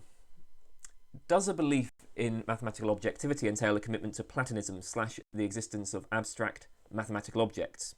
In the way I mean it, a belief in mathematical objectivity is typified by the view that the axiom of choice is really objectively true or false. Yeah, I mean, the question here is just what exactly objectivity entails. If it's just a matter of like, some sort of stance-independent truth or falsehood, then no, I don't think it would entail a commitment to Platonism. The sort of, I think, most prominent realist view other than Platonism is mathematical structuralism. So mathematical structuralists, I mean, maybe they're committed to the existence of abstract objects in the sense that we might treat structures as abstract objects, but then usually structures are sort of kind of grounded in, they can be kind of grounded in physical structures. At the very least, mathematical structuralists do not suppose that there are entities, like the number 3 somehow is an entity or whatever. So yeah, I mean, I'm not actually sure about this. It's been a while since I've looked into philosophy of mathematics, but I think that the other alternative option, the main alternative for realists, would be mathematical structuralism. I guess also there are sort of Meinongian views where we would say that numbers and sets and so on are non-existent entities, and generally speaking, these sorts of views, so this is defended by people like Richard Sylvan and Graham Priest, they try to secure objectivity of mathematical judgments as well. So yeah, I don't think you have to be a Platonist for that. Sathvik S asks, details about your PhD. Well, that's a very difficult question to answer. Obviously, I can't really tell you the whole PhD. I mean, I'm not sure what sort of details you want.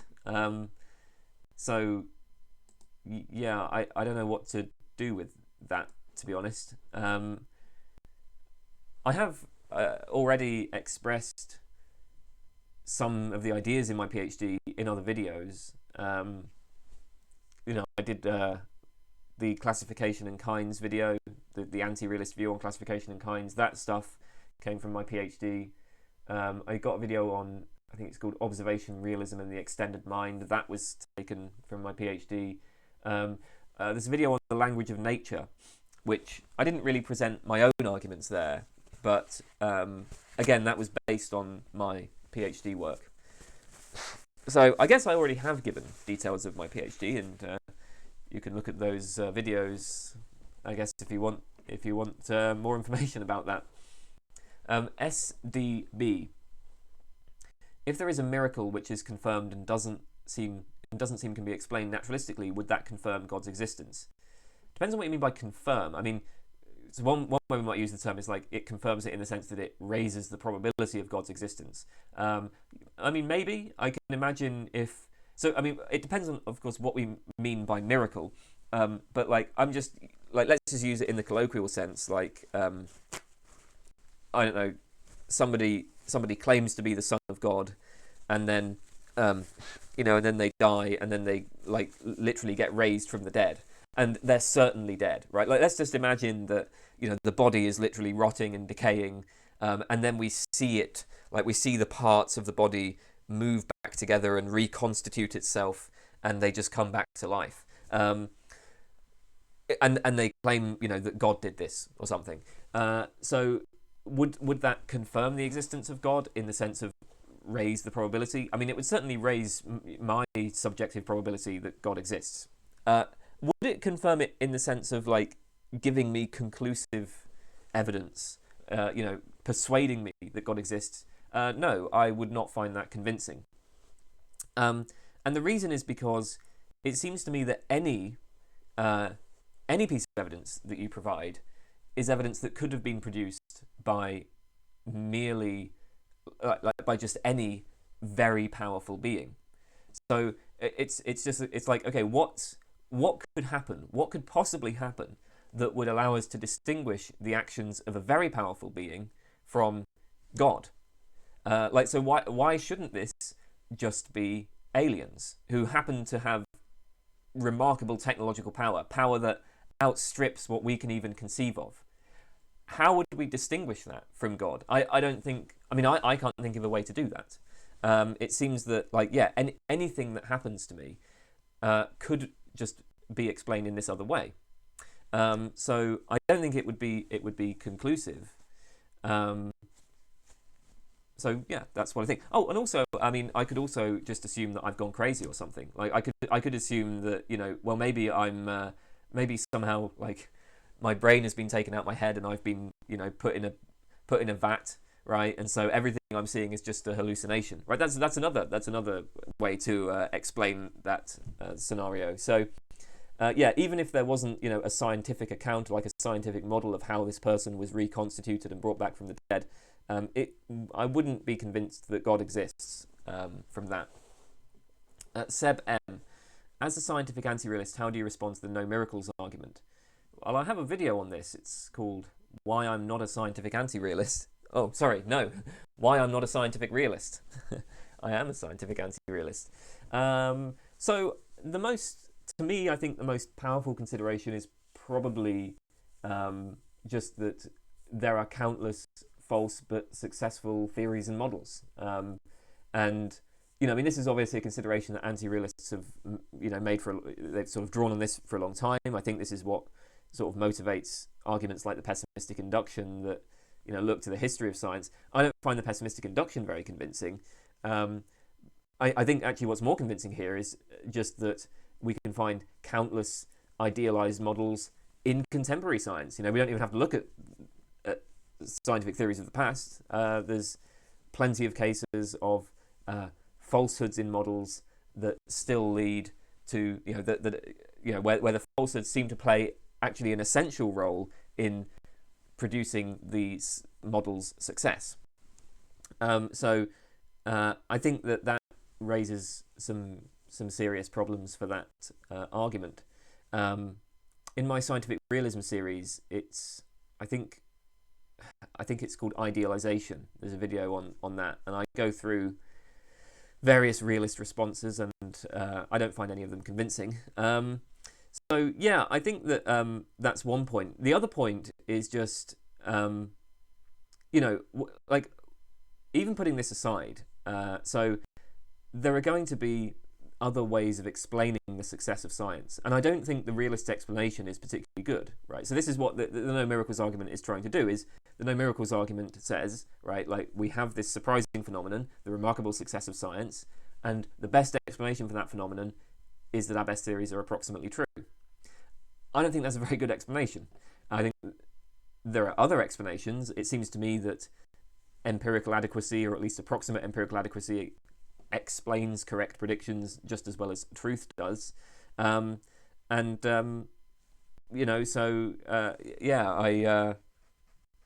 I mean, I'm inclined to just reject it for that reason as well. I mean, I feel like I'm trying to think of something new to say, but to be honest, I feel like I've said these things in the videos on scientific realism, so I think I'm just going to move on. Stanley Evans, what is a woman/man? Kind of already answered this question. If you go and look in the list on the description, there's a response to somebody called Don't You Fucking Ooh Me. That's their name, where I talk about this. basically, I don't have a definition of gender. I don't think it matters. In everyday contexts, I'll go with however people present themselves. What are your thoughts on trans women competing in sport? I think that sports is the most boring thing in the world. If there are any objective evaluative facts, that's one of them. I mean, there's a much better case for the objective boringness of sports than there is for the objective wrongness of genocide. Sports is the most boring thing in the world. Now, women's sports, as I understand it, the reason why we have women's sports as a separate category is because women are worse than men at this. I mean, at least per the standards that athletes are usually judged by. So, you know, because they just judge them in terms of how fast can you run, or, you know, like how much weight can you lift, right? And on per those standards, right, women in general are just worse than men. So, you know, you have women's sports as a separate category because if you didn't, there would just be no women getting representation in sports, right? So, you're asking me my thoughts on the shit version of the most boring thing in the world. My thoughts are, I could not care less about a topic. I think this is the topic that is like the lowest down in the list of interests that I have. I cannot imagine anything more boring than this conversation. That's my thoughts. Sorry. Look, that's just me, okay? I get that a lot of people care about this. I just don't care. I do not care at all.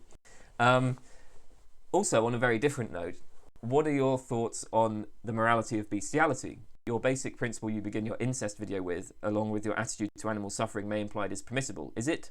And if so, is this not a reductio of your position? I don't know what the basic principle is, I'm afraid. I can't remember.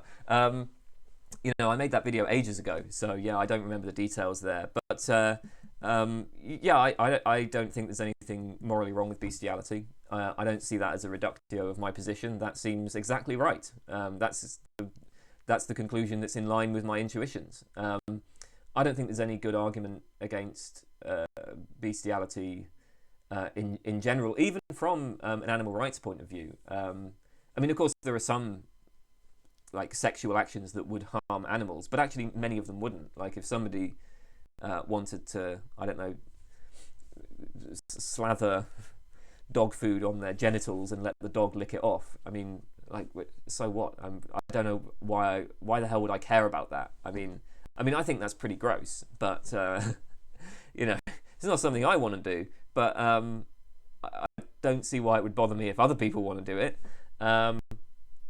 So yeah, that's my view on that. Stop spamming, man.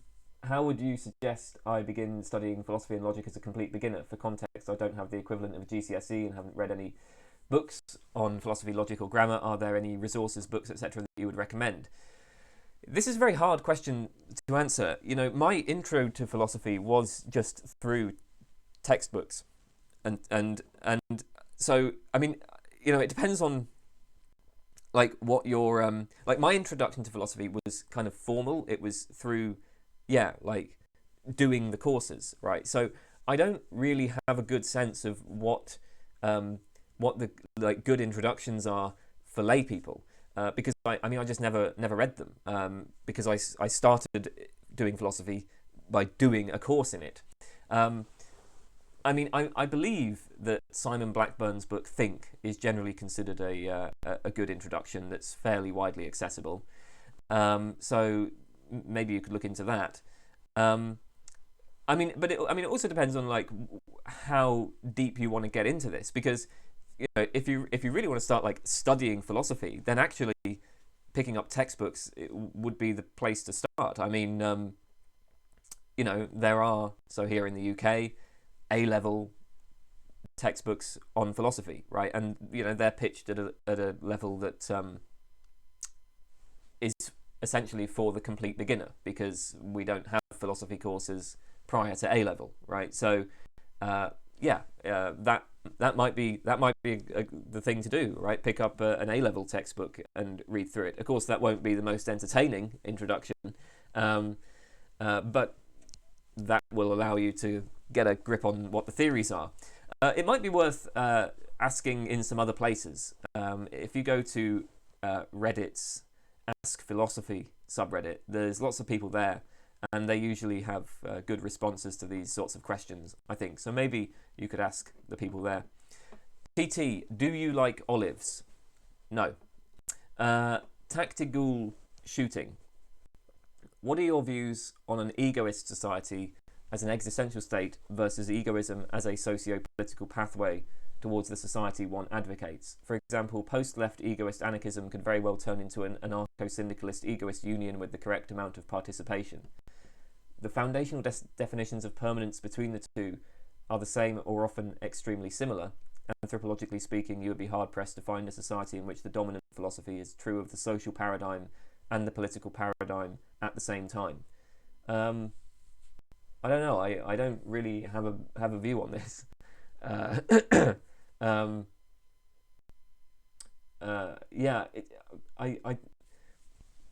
don't know. I've never thought really about this. It's kind of a question that seems so far removed from anything that might be possible in the near-term future that it's just hard to get a grip on. Yeah, it's hard to.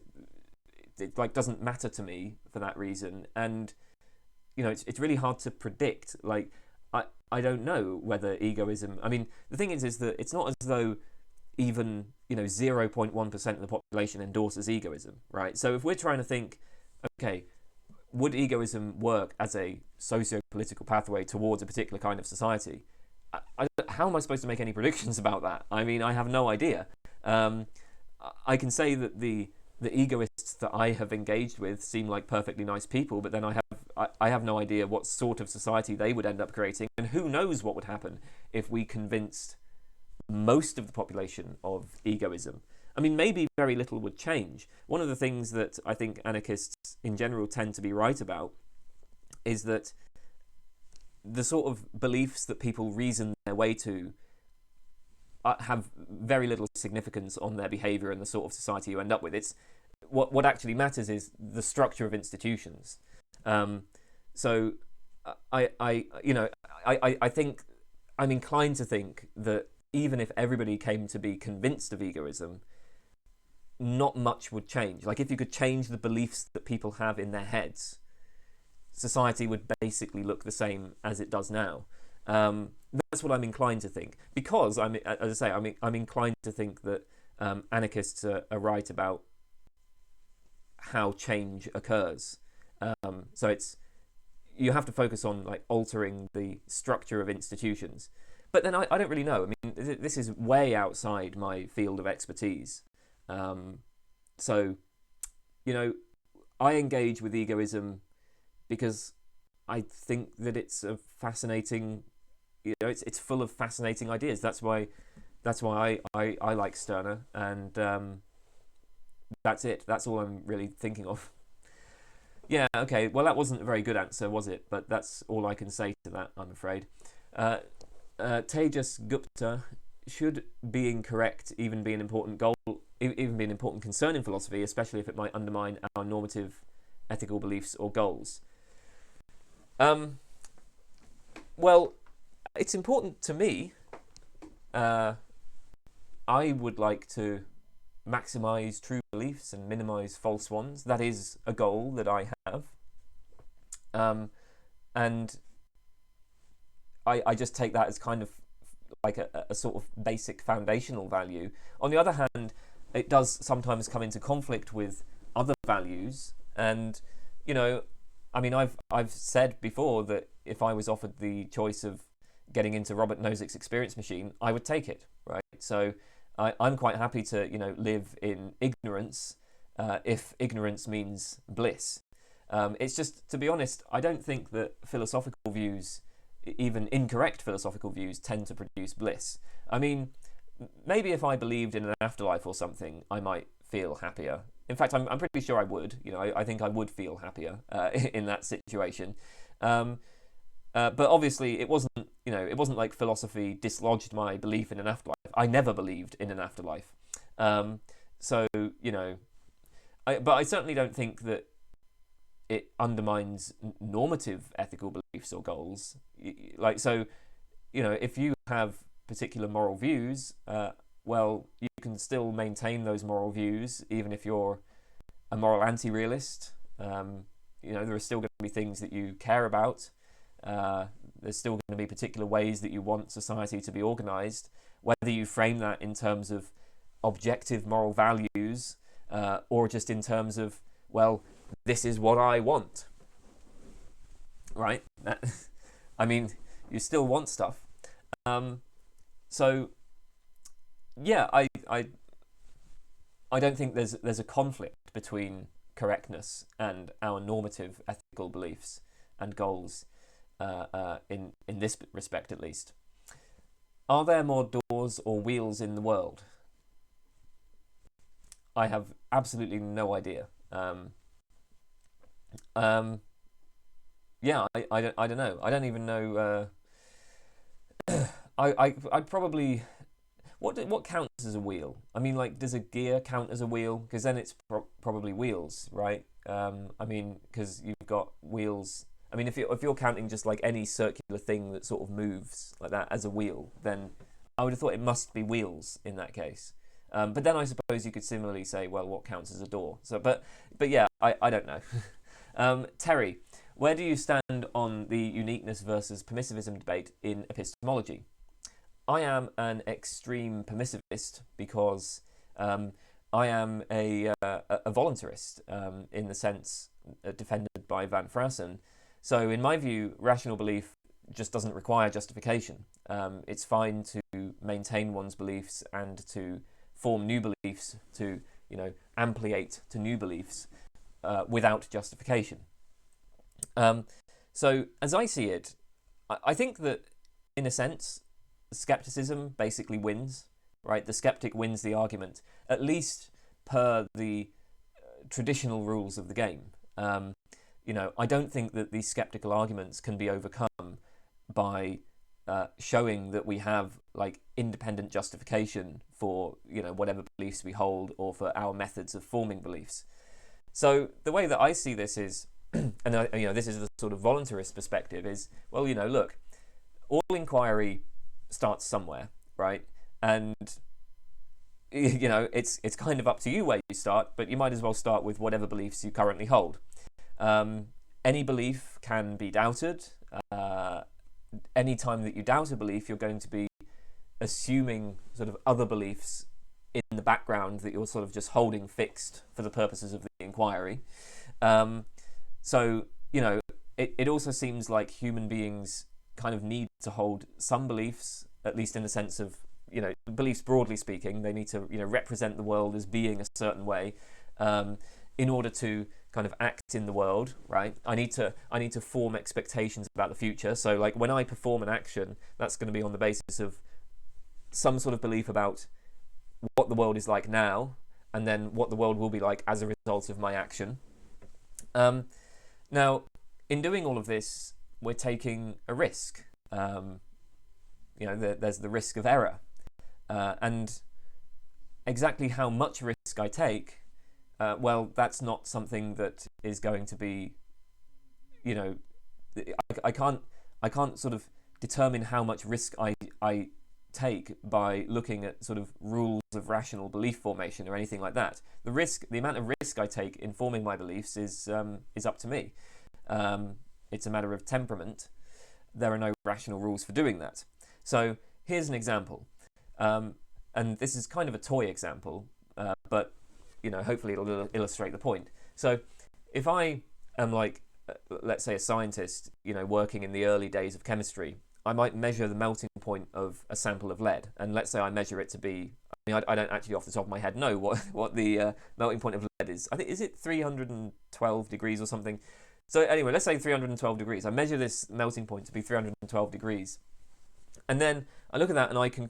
So okay, that's the observation, right? And so we're going to sort of just take that belief kind of for granted. And now there's a question of, all right, what do I infer from this?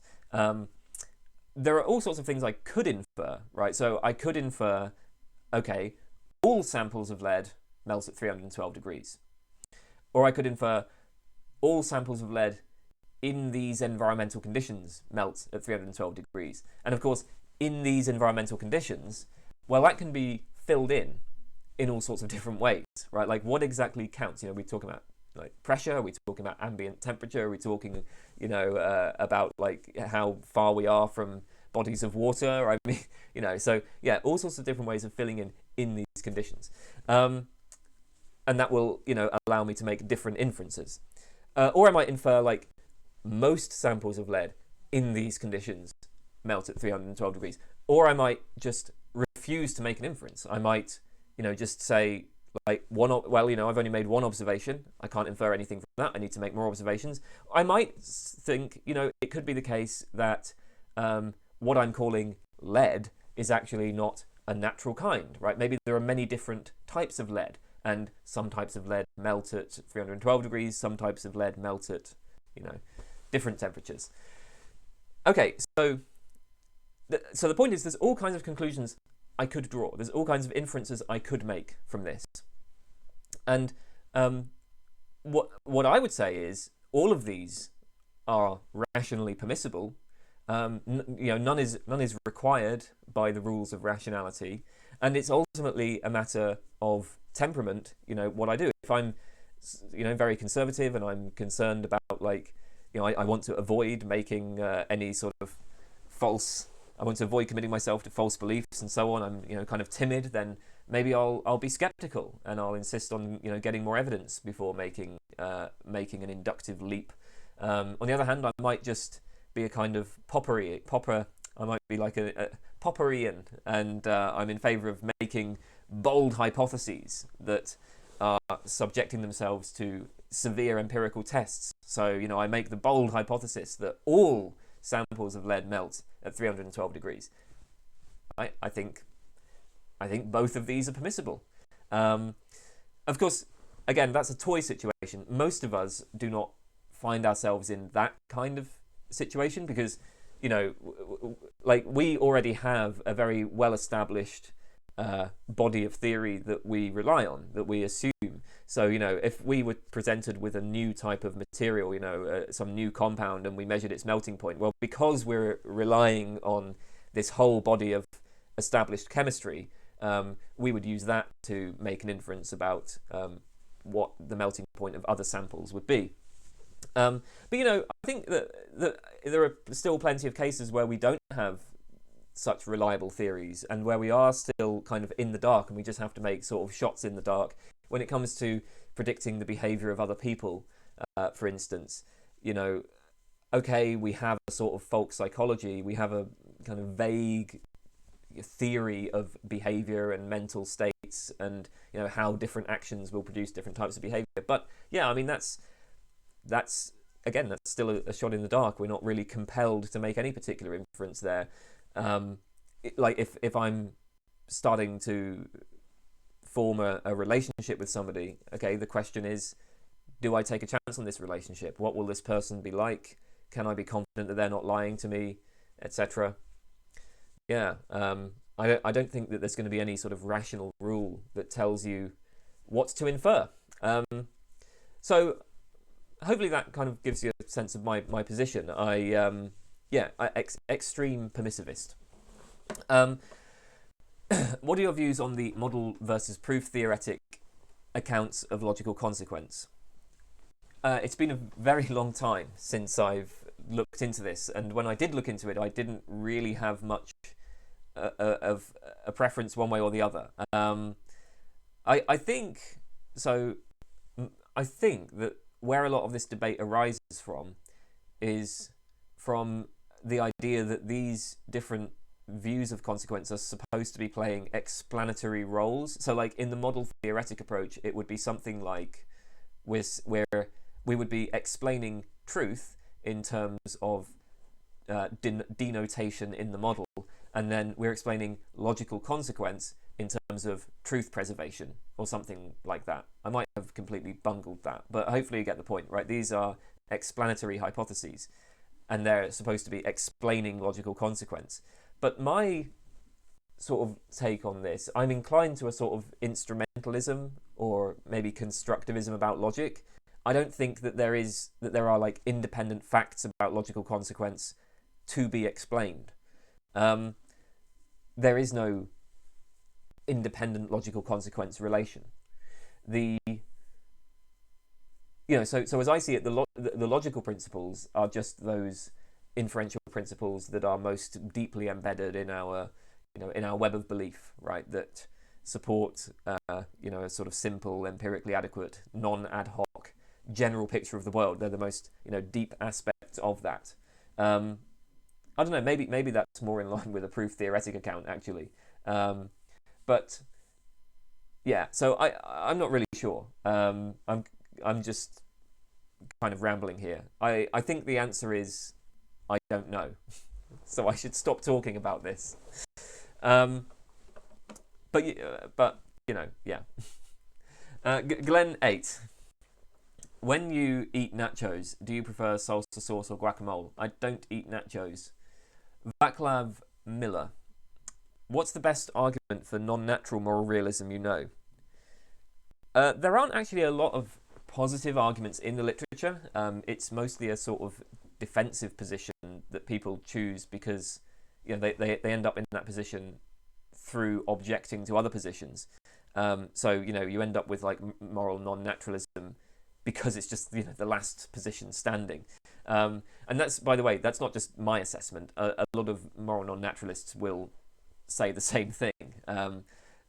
So David Enoch, for example, he wrote his book Taking Morality Seriously. One of the things he says is, like part of the reason why I wrote this book is because there actually aren't many positive arguments for this position in the literature. I mean, I don't find his arguments convincing either, but it's just an example. When I say that it's mostly a defensive position, again, that's not a criticism. That's a perfectly reasonable way of arriving at a position. It's just there aren't actually that many positive arguments for that specifically. And maybe that's the case for most metaethical positions, now that I think about it. It very often you arrive at a position not through a positive argument for it, but because you've knocked down all the other available positions. So what would be the best argument? I don't know. I think it would I think the best approach would be you would want to maybe use some sort of inference to the best explanation to show that there are moral facts, right? So if you could show that moral facts are playing an important explanatory role, well, that would be quite an achievement, right? If you can show that they play that kind of role in our best theory of the world, that they're indispensable to our best theory of the world, that would be a good place to start. Of course, that's the sort of approach that moral naturalists will take, but then what you could do is maybe bring in further arguments to show that a naturalistic reduction isn't going to work. So if you could do both of those things, then maybe that would be the best argument for moral non-naturalism. But yeah, it's hard to say. I mean, obviously, I don't find any of the arguments in the literature convincing. So yeah, I don't know. Favorite novels? I don't actually read fiction, and the reason why is just because I read so much for my work. I read so much philosophy that when I'm wanting to relax and do something for fun, I don't want to read. I'm completely read out by reading philosophy. I just want to move on and do something else when I'm having fun. Victor Barcelos, what do you think about continental philosophy? I don't really know continental philosophy. I mean, I have encountered it a little bit. I encountered it a little bit when I did my degree and my master's. Who did we talk about? We definitely covered Sartre in a couple of lessons, Foucault, Heidegger. There would have been a couple of others as well. But I never found it that interesting. I didn't really remember anything that I learnt. And so, yeah, I just don't have anything to say about it. Whenever I've engaged with continental philosophy, it just hasn't piqued my interest. So, yeah. Woodle, what is your take on the transvaluation of all values? I think this is a Nietzsche thing, isn't it? And I don't know anything about Nietzsche.